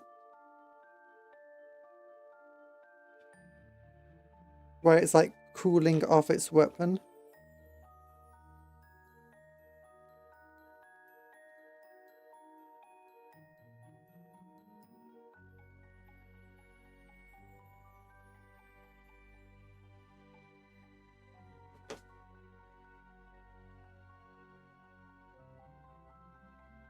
Oh, the other hand just has a targeting thing on it. Okay. That makes sense.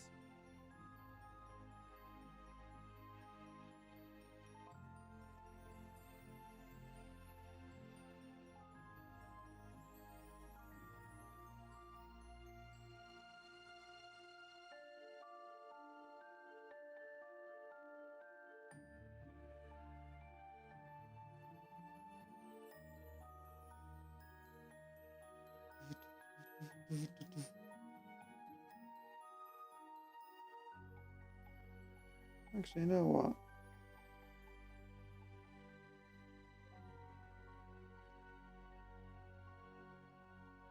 That could work better. Then this goes like this on top of that.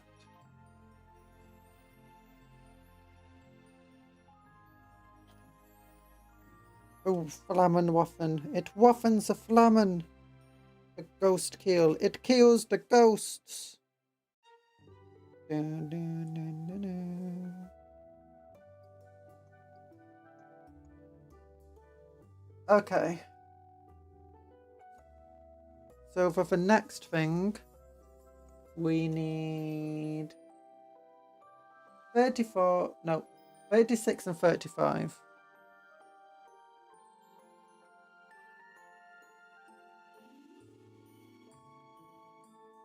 Doesn't look like any of them. That looks like 36, yes, and 35. Nice. Right next to one another. I should hope.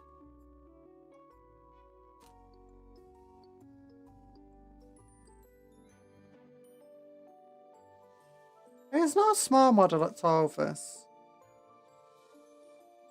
I'm surprised in how small a box it came in.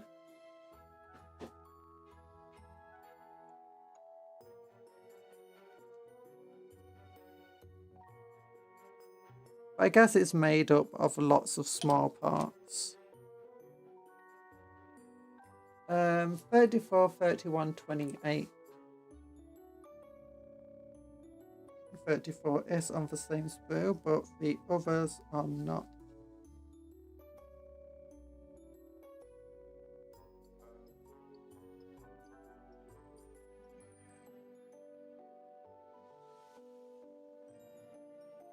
That's 73. That's not what I want. 31, 28.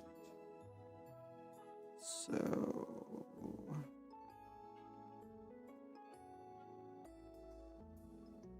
I don't see from here either.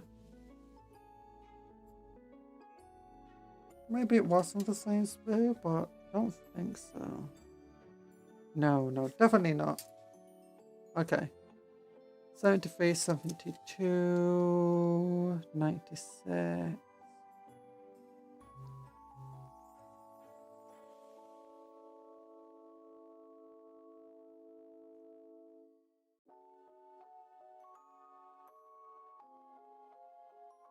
1, 1, 2, 2, 5, 5, 10, 8, 9. Oh, 31. Found at 31. It's 28 now I'm struggling for. Dual flamers. I think so. I can check my current idea. Just give me a moment.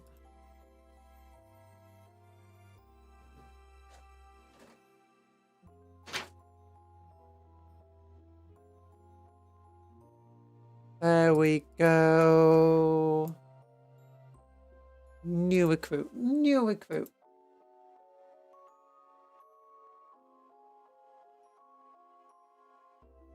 Latest. Black Library. Oh, look at these things. Oh yeah, anyway. Tau, Tau, Tau, Tau, Tau, Tau. Ghostkeel. What can it have? It can have twin burst cannons, twin flame blasters. So fusion blasters are kind of meh. Oh, okay, one shot, not great. Burst cannons, they're kind of weak. Flamers, they automatically hit. I like that. And they got good range. Is it possible to question questions of other questions? If so, what is it called? What are the questions? Are there pathways to answers? You know, that's called philosophy. Cyclonic, yes, 6 attacks, then Fate AP -2 damage free. Yeah, that would struggle to take down a Bloodbuster.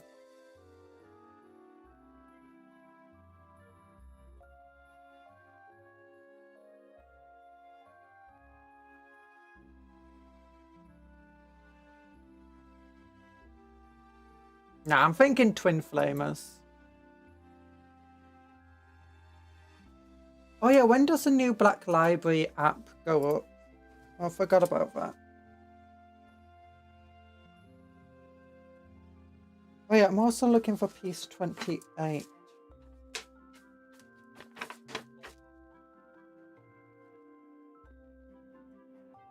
It's like a little wing piece. With a bulbous end. Ball and wing. Not. Oh, there it is. I was expecting it to be with the other pieces. Nope. I guess that's sometimes you're gonna have pieces, smaller pieces, just scattered all over the place so it can fit on the small number of spools, so it can fit in a small box.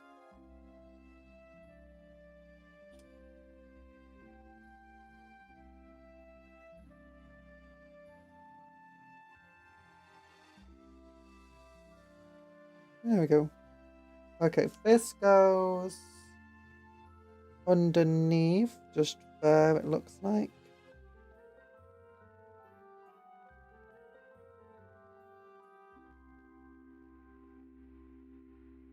Yeah, this is like it's targeting away.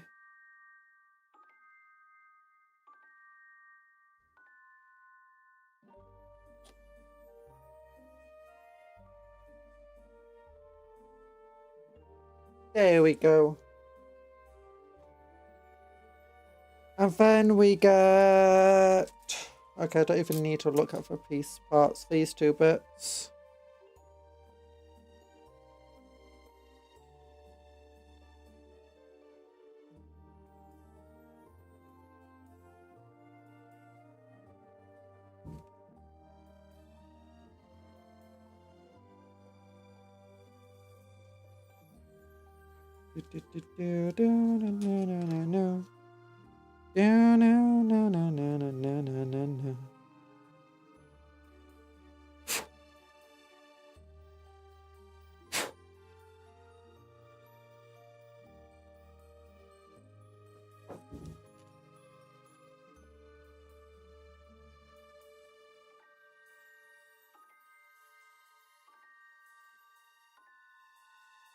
Okay, It's a handy pandy. Look at those handy pandies. And then this connects like that.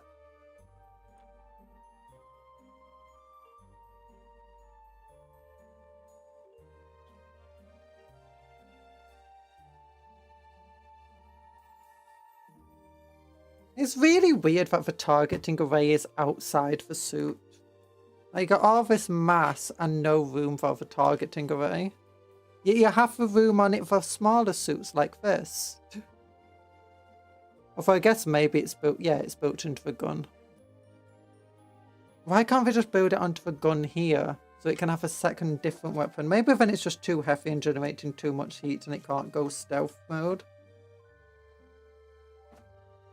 That could be a good explanation. Maybe that's not even a targeting array. Maybe it's actually like some sort of stealth field generator. Yeah, once again, it tells me not to glue it, but I mean, I don't really have much choice.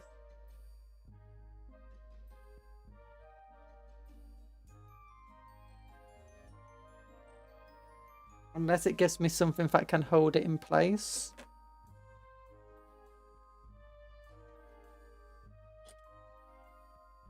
Oh, that should be good.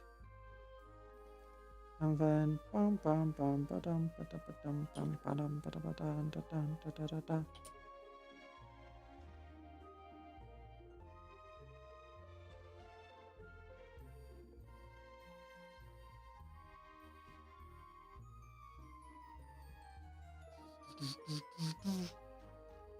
Does that help?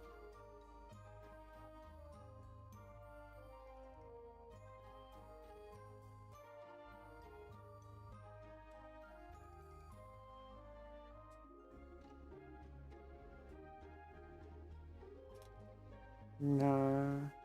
Maybe something like this would look cooler. Oh, the arm's just way too short on this side compared to the other part to do super cool poses with.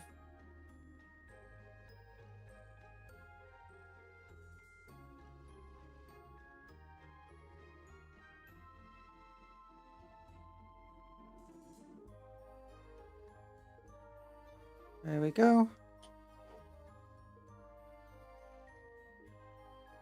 Then we've got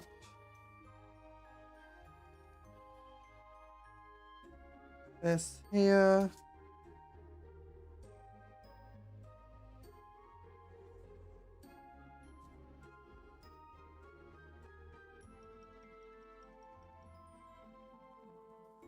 And we go over like that. Yeah. Okay, we're in 17, 20, and 16. Oh! It's got a cool little rolling eyeball thing. You can change what direction it wants to see. That's cool.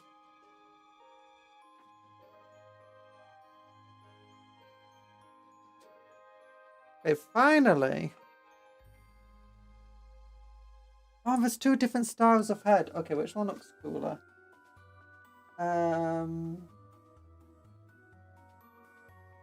Both look very similar.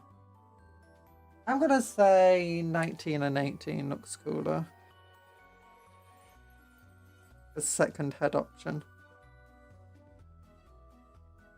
Very, very similar. This one's a bit more angular. Which angles are not great for stealth. But it's fine, it's got stealth view generators.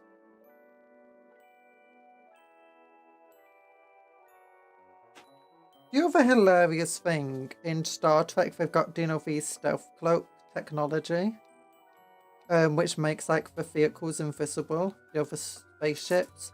But they're generally at such fast distances from one another that honestly they don't need to go invisible to be stealthy. It's a bit like stealth planes today. You don't need to be invisible for your opponent not to be able to see or hit you.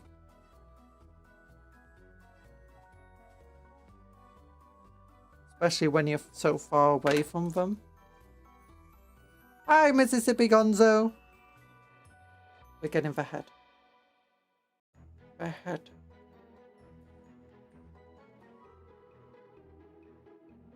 Oh, okay, we need for I. Piece 20 is finally here.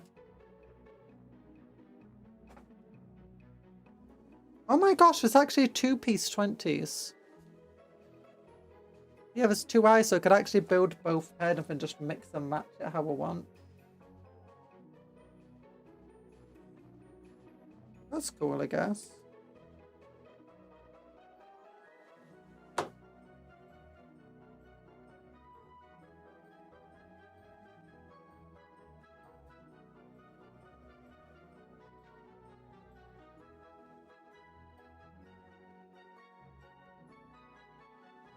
Okay, how the heck do I fit this together now?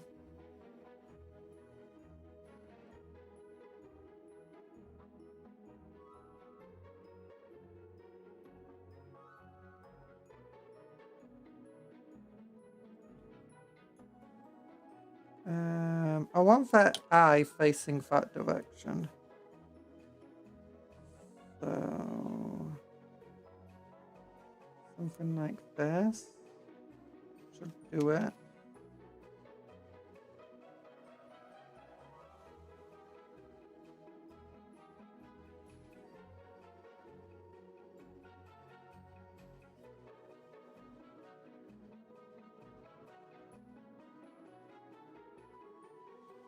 Where's my knife?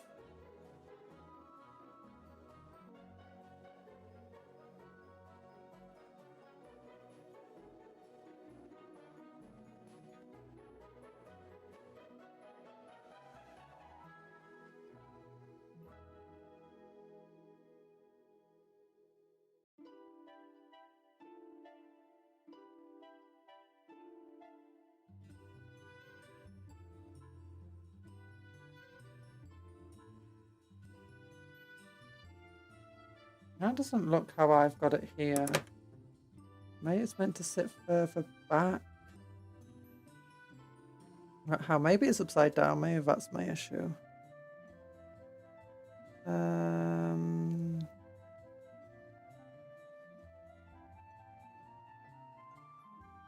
Ooh, it's sideways. That's why. Oh, darn it! I just dropped it. Thankfully, legs caught it.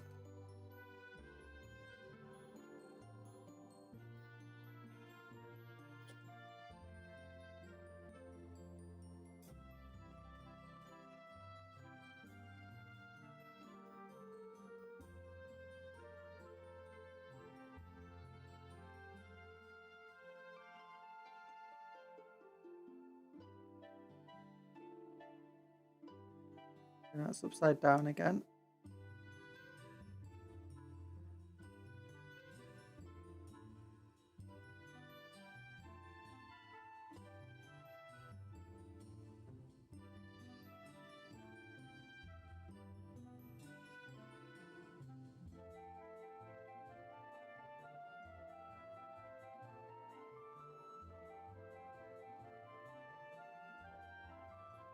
Okay, there we go. No idea how this is meant to work, really. Oh gosh, knife. All rolling away. Okay, how does this go on now?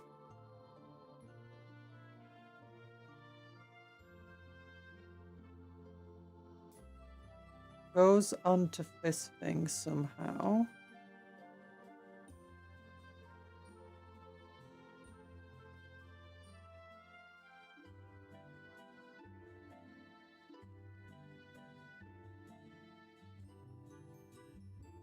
Could go like that, just staring. It could be like doo.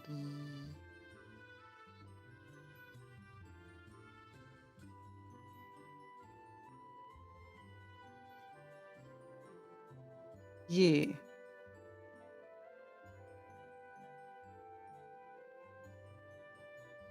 Well, it just sat there, looking that direction.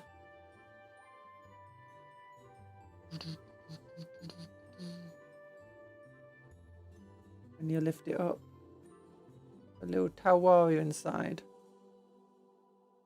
Not a... Wait, is it a Fire Warrior who... Yeah, Fire Warrior's pilot. Battlesuits. Okay, then. We now have the flamethrowers.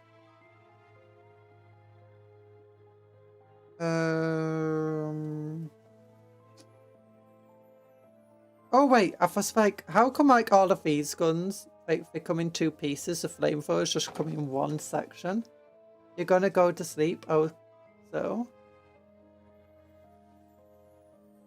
Yeah, no, I can see my nose. I always see my nose. I'm like, hello nose.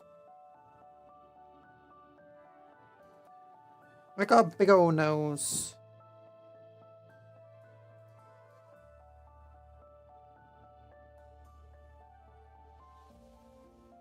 A big old nose. But good night. I hope you sleep well, Sandwich Man.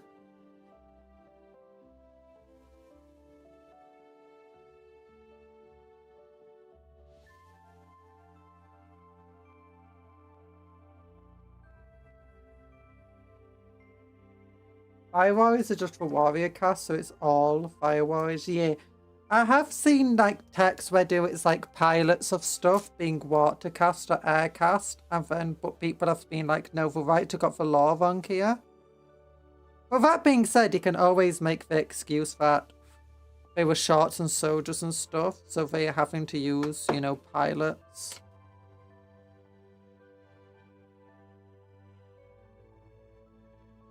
Okay, 96 is next.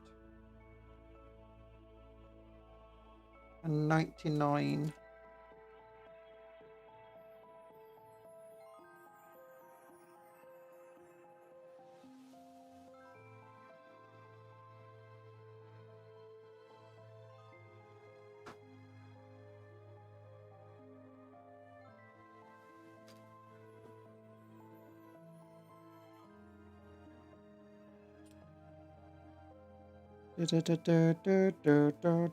Yeah, it says once again, don't glue this. But once again, it's such a loose connection. I have kind of no choice but to glue it. It's not the most loose compared to the others, but equally I feel like I'm just going to break the joints if I leave it on, leave it loose. So yeah, I should be aiming roughly at the floor.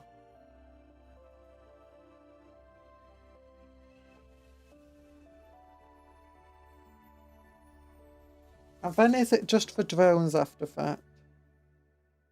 They're pretty large drones compared to other drones.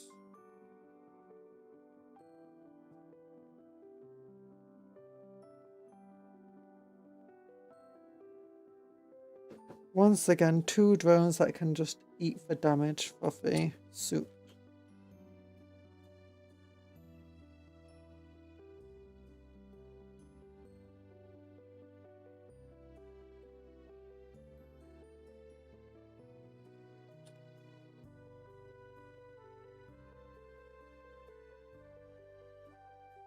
Okay, this arm just does not want to stay on, does it?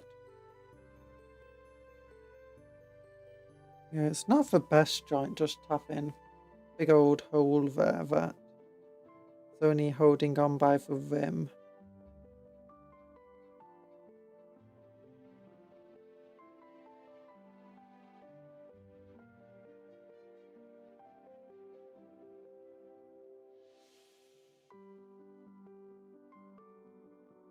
That's looking pretty cool, actually. Hello! Hello! How are you doing? Are you seeing my legs? They gone missing.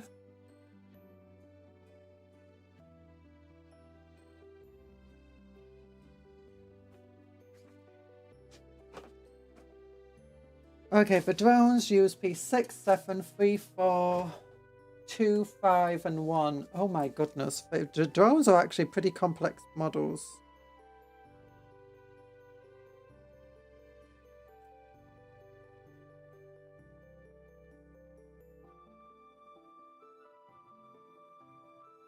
Yeah, pretty large drones. I mean, they are meant to be able to tank a shot, though. Like, hey, I'm going to fire my turbo laser destroyer at you. I use my drone. Darn you! That should be 12 points of damage, drone. That should be 0 points of damage. Okay, I've got a second turbo laser destroyer. Okay, first shot. Just 12 points of drone. Oh, darn it. Second shot. Misses. Third shot. It hits. Oh, I rolled really badly.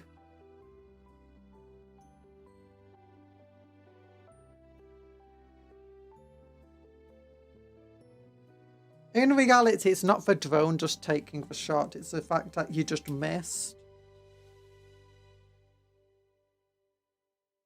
The drone created like a copy of a hologram or whatever and made it appear to be somewhere where it's not. And you shot where it's not. Oh my gosh, that could actually be a really interesting thing in like a story. Do you know where like this really annoying, powerful thing that they need to get rid of? And they're like, we can see where it is. We know what needs to be done. Okay, 3 and 4 next. But the thing is, as far as their senses are concerned, and like what they can see, it seems to be almost on top of like one of their own dudes. Or like, you know, their own forces. And they're like, getting rid of this Ghostkeel is going to be well worth the price of getting rid of this non-emissary or whatever. 5 Tyrant. Raven Guard Commander. It's got to be well worth the friendly fire. And then they like release this massive attack upon it. Only to find out that they got tricked by projection. And it's like, no! Actually, that would be like... That would be bad for the like guardsmen or whatever, like Imperium. But that would be like a much larger... That would be so much sadder for like the Tau though, wouldn't it? Because the Tau would actually be... Like the Tau would not take that decision of, you know, friendly fire very lightly at all. And like they'll feel guilty about, you know, destroying their own soldiers to defeat an enemy. Only to find out that... Oh, like the Eldar. The Tau and the Eldar would be the 2 saddest ones to do that with. They commit to doing friendly fire because they think it's going to save them. The guilt would be horrific.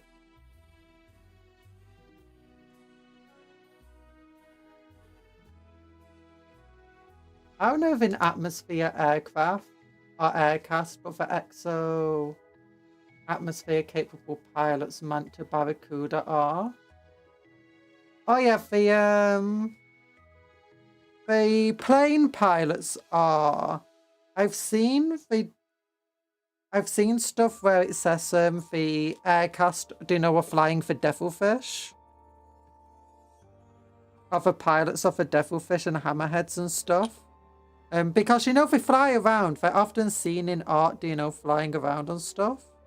So it makes sense that they would be, but apparently in lore, they are meant to be fire warriors that pilot them. But a few times in books, they've had, they've mentioned the wrong cast.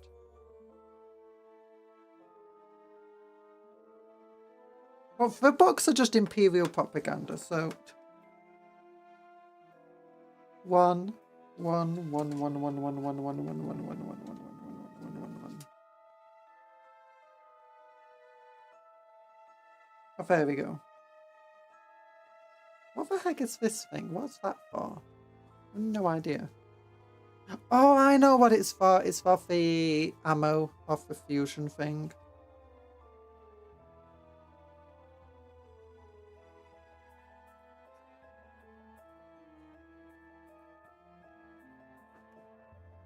Stealth drone, stealth drone, stealthy, stealthy, stealth drone.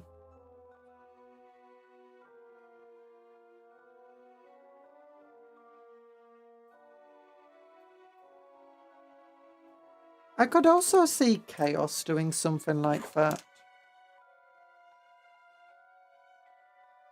Oh, actually, I can see almost every single faction doing something where they create a projection of you think the enemy's in one place, but they're not. And they make it look like it's right on top of your own troops.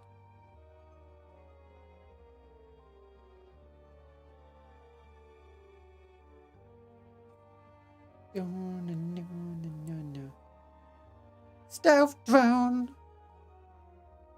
Yeah, it's only a little bigger. It's just because it's got wings and a big old jetpack on it. I imagine those are projection fields.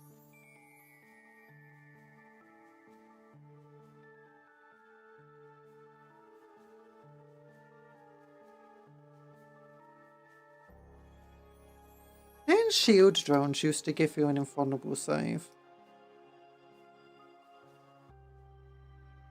Are shield drones on Tau Fire Warriors like the most worthless drones you can have? Because yes, I give one model an extra wound.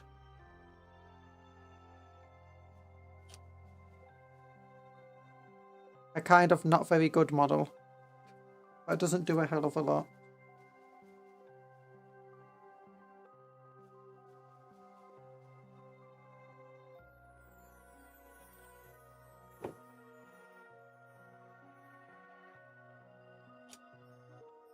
Okay, the drones are almost finished. Oh my gosh, I've got to speed. Because we got the member stream later today. And I've got to eat food. But all we've got is the drones left to do. The last drone.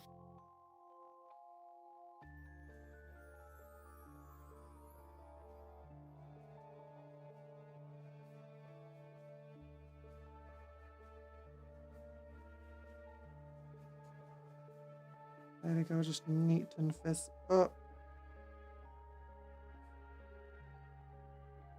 Then 3 and 4.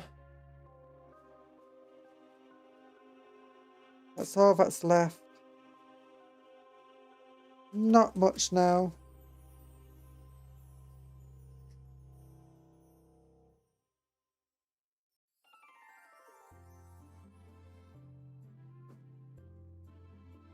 Okay, glue these 2 bits together. Do.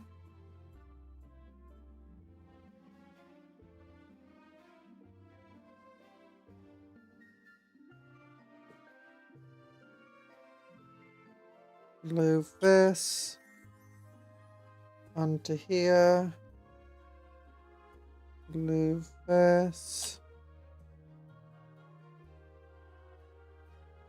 onto here.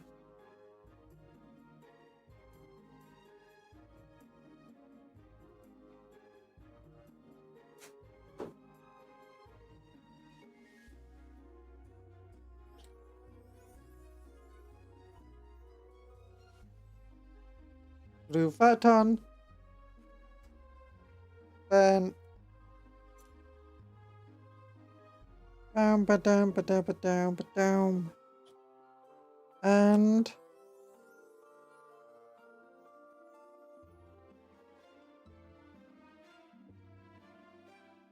that's not correct.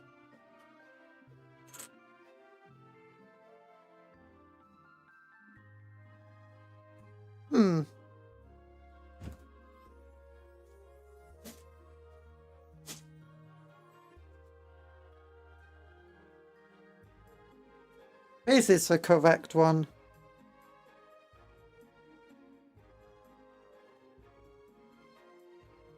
Where are those things from?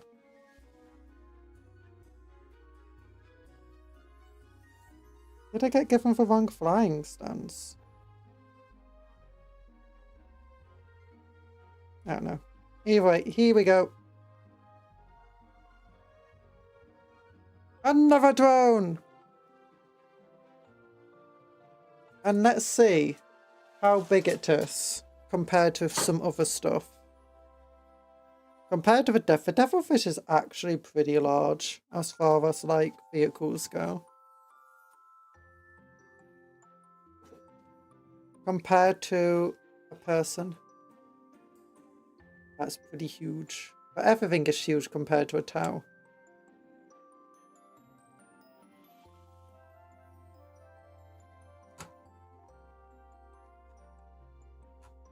No,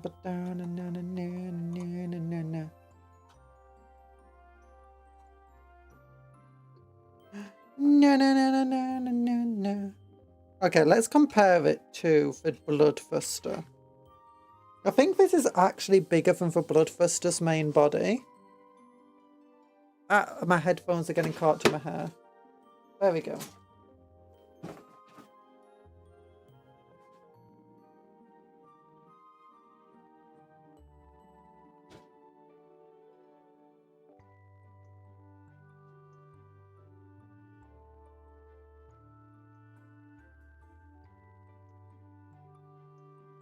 Oh, maybe similar in size to a main body. No, it's bigger. It's bigger. I just like how it opens up.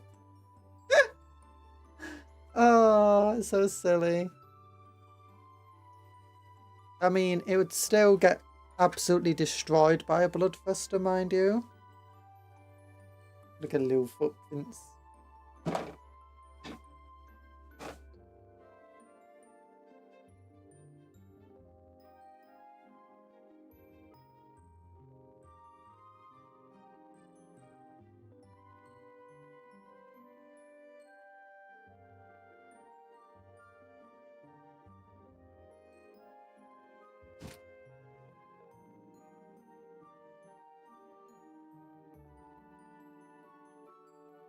What about next to a Redemptor-sized Dreadnought?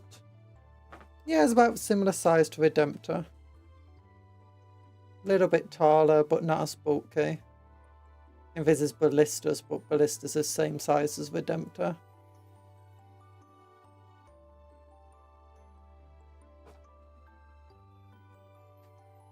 The Bloodthirster's arms are the size of a Keel's thighs.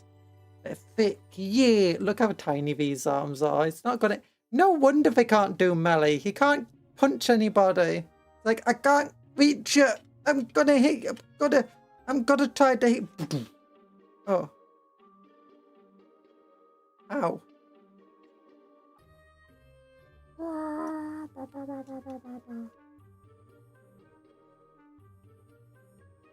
Little T-Rex hands. It is. I mean, this one does have a gun, do you know, to hit people with, but I don't think you want to hit people with your very, very expensive gun. Especially since you'll be hitting them with a barrel and this bit is meant to spin around. Oh, Gatling plasma gun. Why haven't... The Imperium needs to get their hands on Gatling gun plasma technology. But Orcs too. Orcs and Imperium need to be firing just Gatling plasma at people.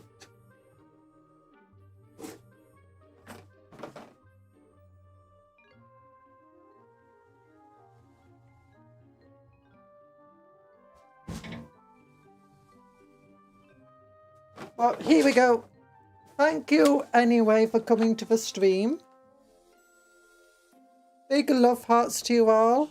I hope you had a good time. I certainly did, making my little... I like our little guys here. They're cool.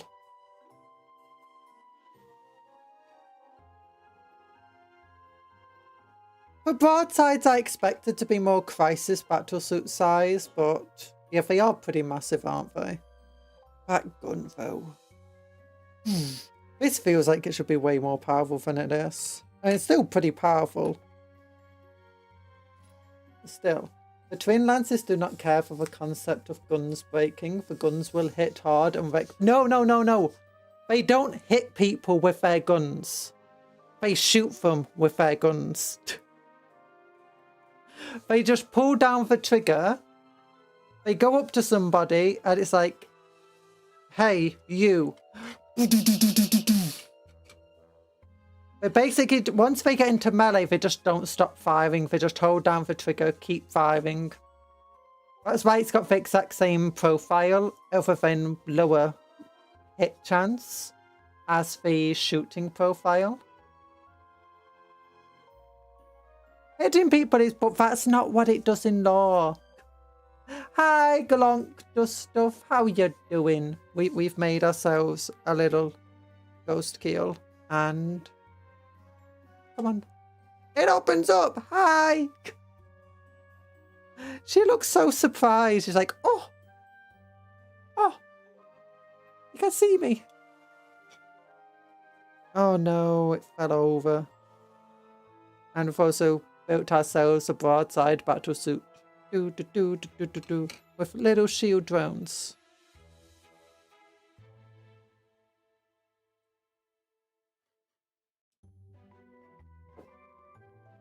Ah, this have been doing well. Sometimes it struggles. Okay, let's glue you to the base. Lots and lots of glue. Lots and lots of glue.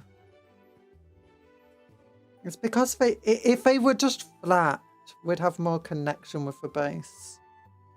Instead, it's got, you're just gluing the rim off a foot to the base, so it doesn't have as much connection. It's not as strong as a connection.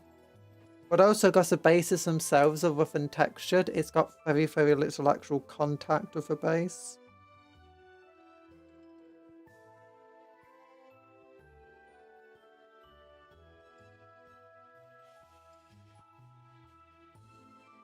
There we go.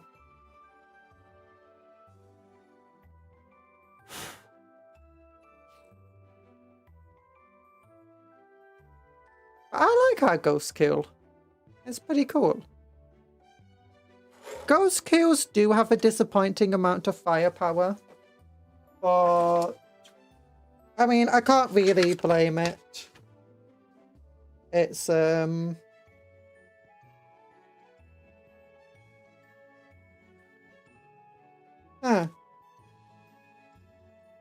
just reading what the stats used to be for its weapons. Oh no, for its toughness.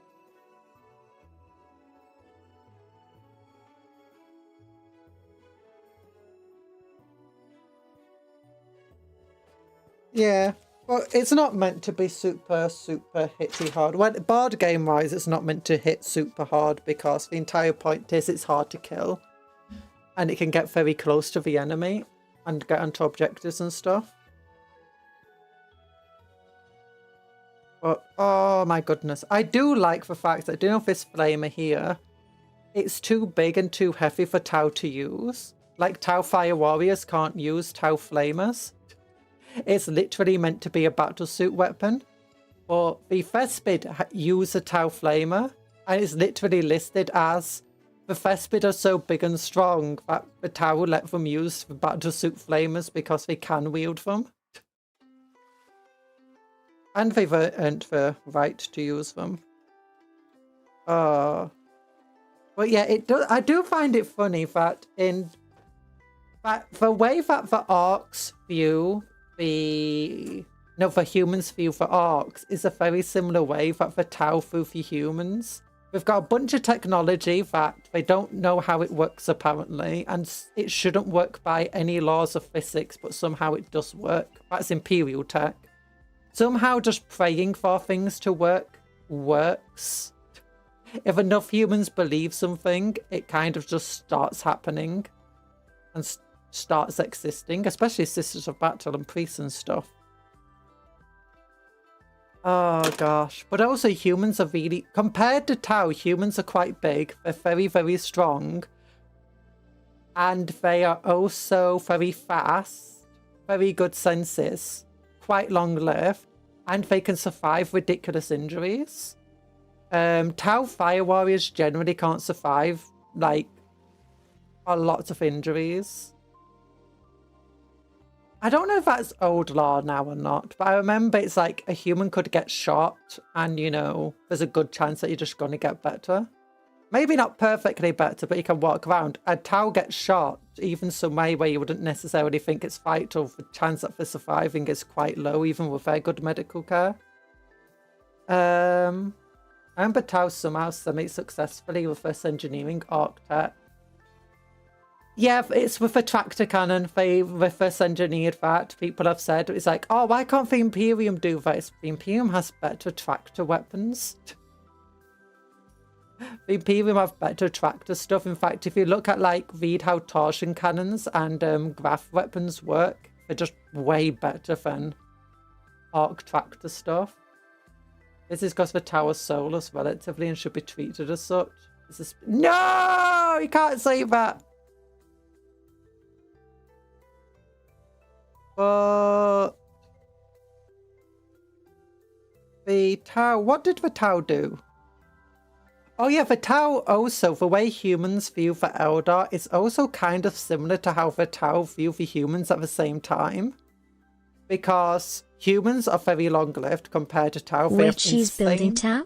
I swear I'm dead now. Also, good morning. Good one. Yeah, hey, look, we got this. We built this a while ago. Although we just gave it drones today. Tau's more so than Necrons, true enough. But what else is it? Oh yeah, humans are extremely long-lived. We've got all sorts of esoteric technologies that the Tau do not know how to reverse engineer, even with the help of a photon. Or of a photon selling from tech. They're extremely fast reflexes. And extremely fast compared to Tau. Like, Tau used to be Initiative 2, back when there was Initiative. Which makes the Tau very, very slow-witted. The Tau also have really bad senses. Like, one of the reasons they only hit on 4s despite all of their tech is the Tau are really, really bad shots. They have really bad eyesight and stuff. They can't really shoot straight with a gun without all their tech and all the support of one another. At least it used to be the law. It's like, so by comparison, it's like, in the same way that the Eldar can make up for like a lack of equipment by just being so much better than everybody else, the humans do the same to the Tau just by being so much better than them. And it's amusing having like, you sometimes will send soldiers into battle against the Tau who have more experience in battle than a normal Tau will ever live years of their life. Like, a Tau might live 20 years, 40 if they get to really old age.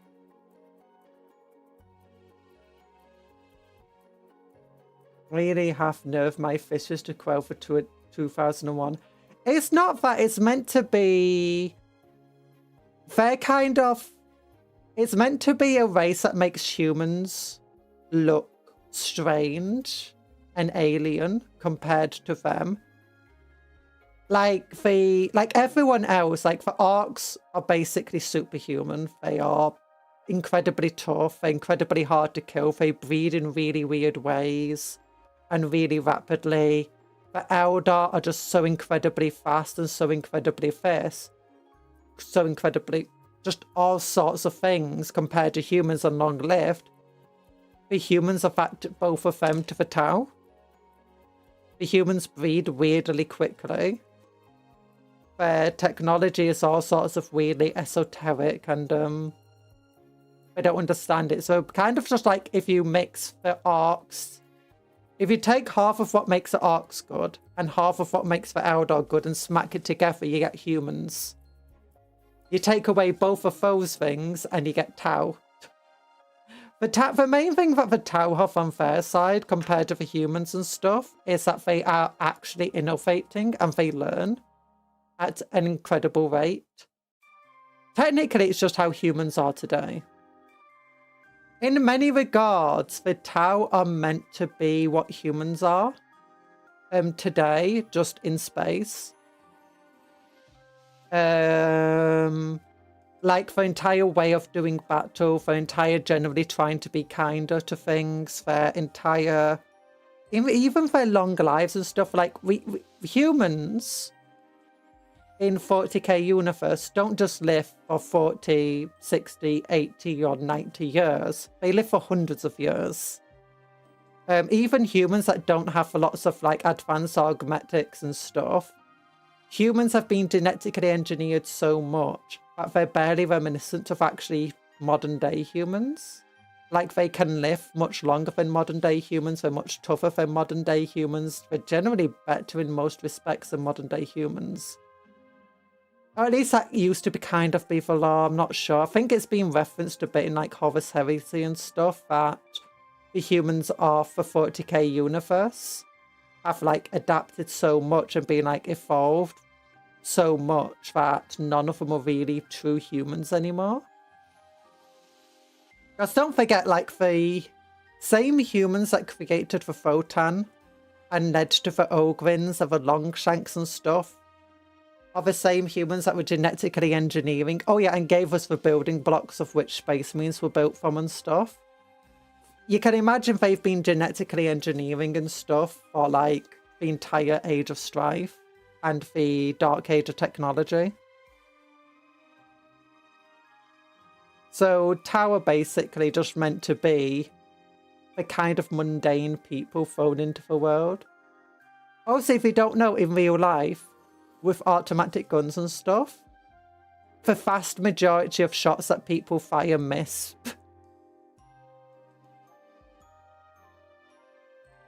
Like, I think it's, at the moment, there's like 1 in 10 shots hit or something like that, and that's like on a good day that people fire.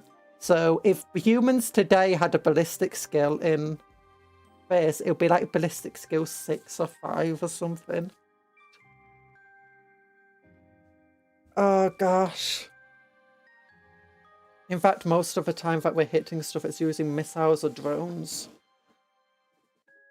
But there we go. How's the Ghostkeel? Is it on its base now? It is. There we go. Yay! Thank. Well, thank you for coming to the stream today. I hope you have a good rest of your day. Remember to work hard but play harder. Eat good food. Sleep well. No, I can't paint from. I need to undercoat from first. I need a spray can. I need to go outside and stuff. I've got a stream this evening. It's actually only in an hour and a half. I need to eat before it. It's a member stream, so if you're a member, come and join us later today. We'll be magnetizing bases. If you're not like the stream, don't forget to like the stream. I heard the like button said, the Tau suck, and that battlesuits are bad, and Space Marines are the best. So you better punch that like button, teach it a lesson. So thank you for going. Big love hearts. Take care of yourself. Be kind to others. Eat good food. Sleep well. Dream of cupcakes, but don't eat the cupcakes. Goodbye, everyone. Wee. Ah. Love you all. The like button said it hates Tyranid warriors, and it hopes we never get a ranged Tyranid warrior prime.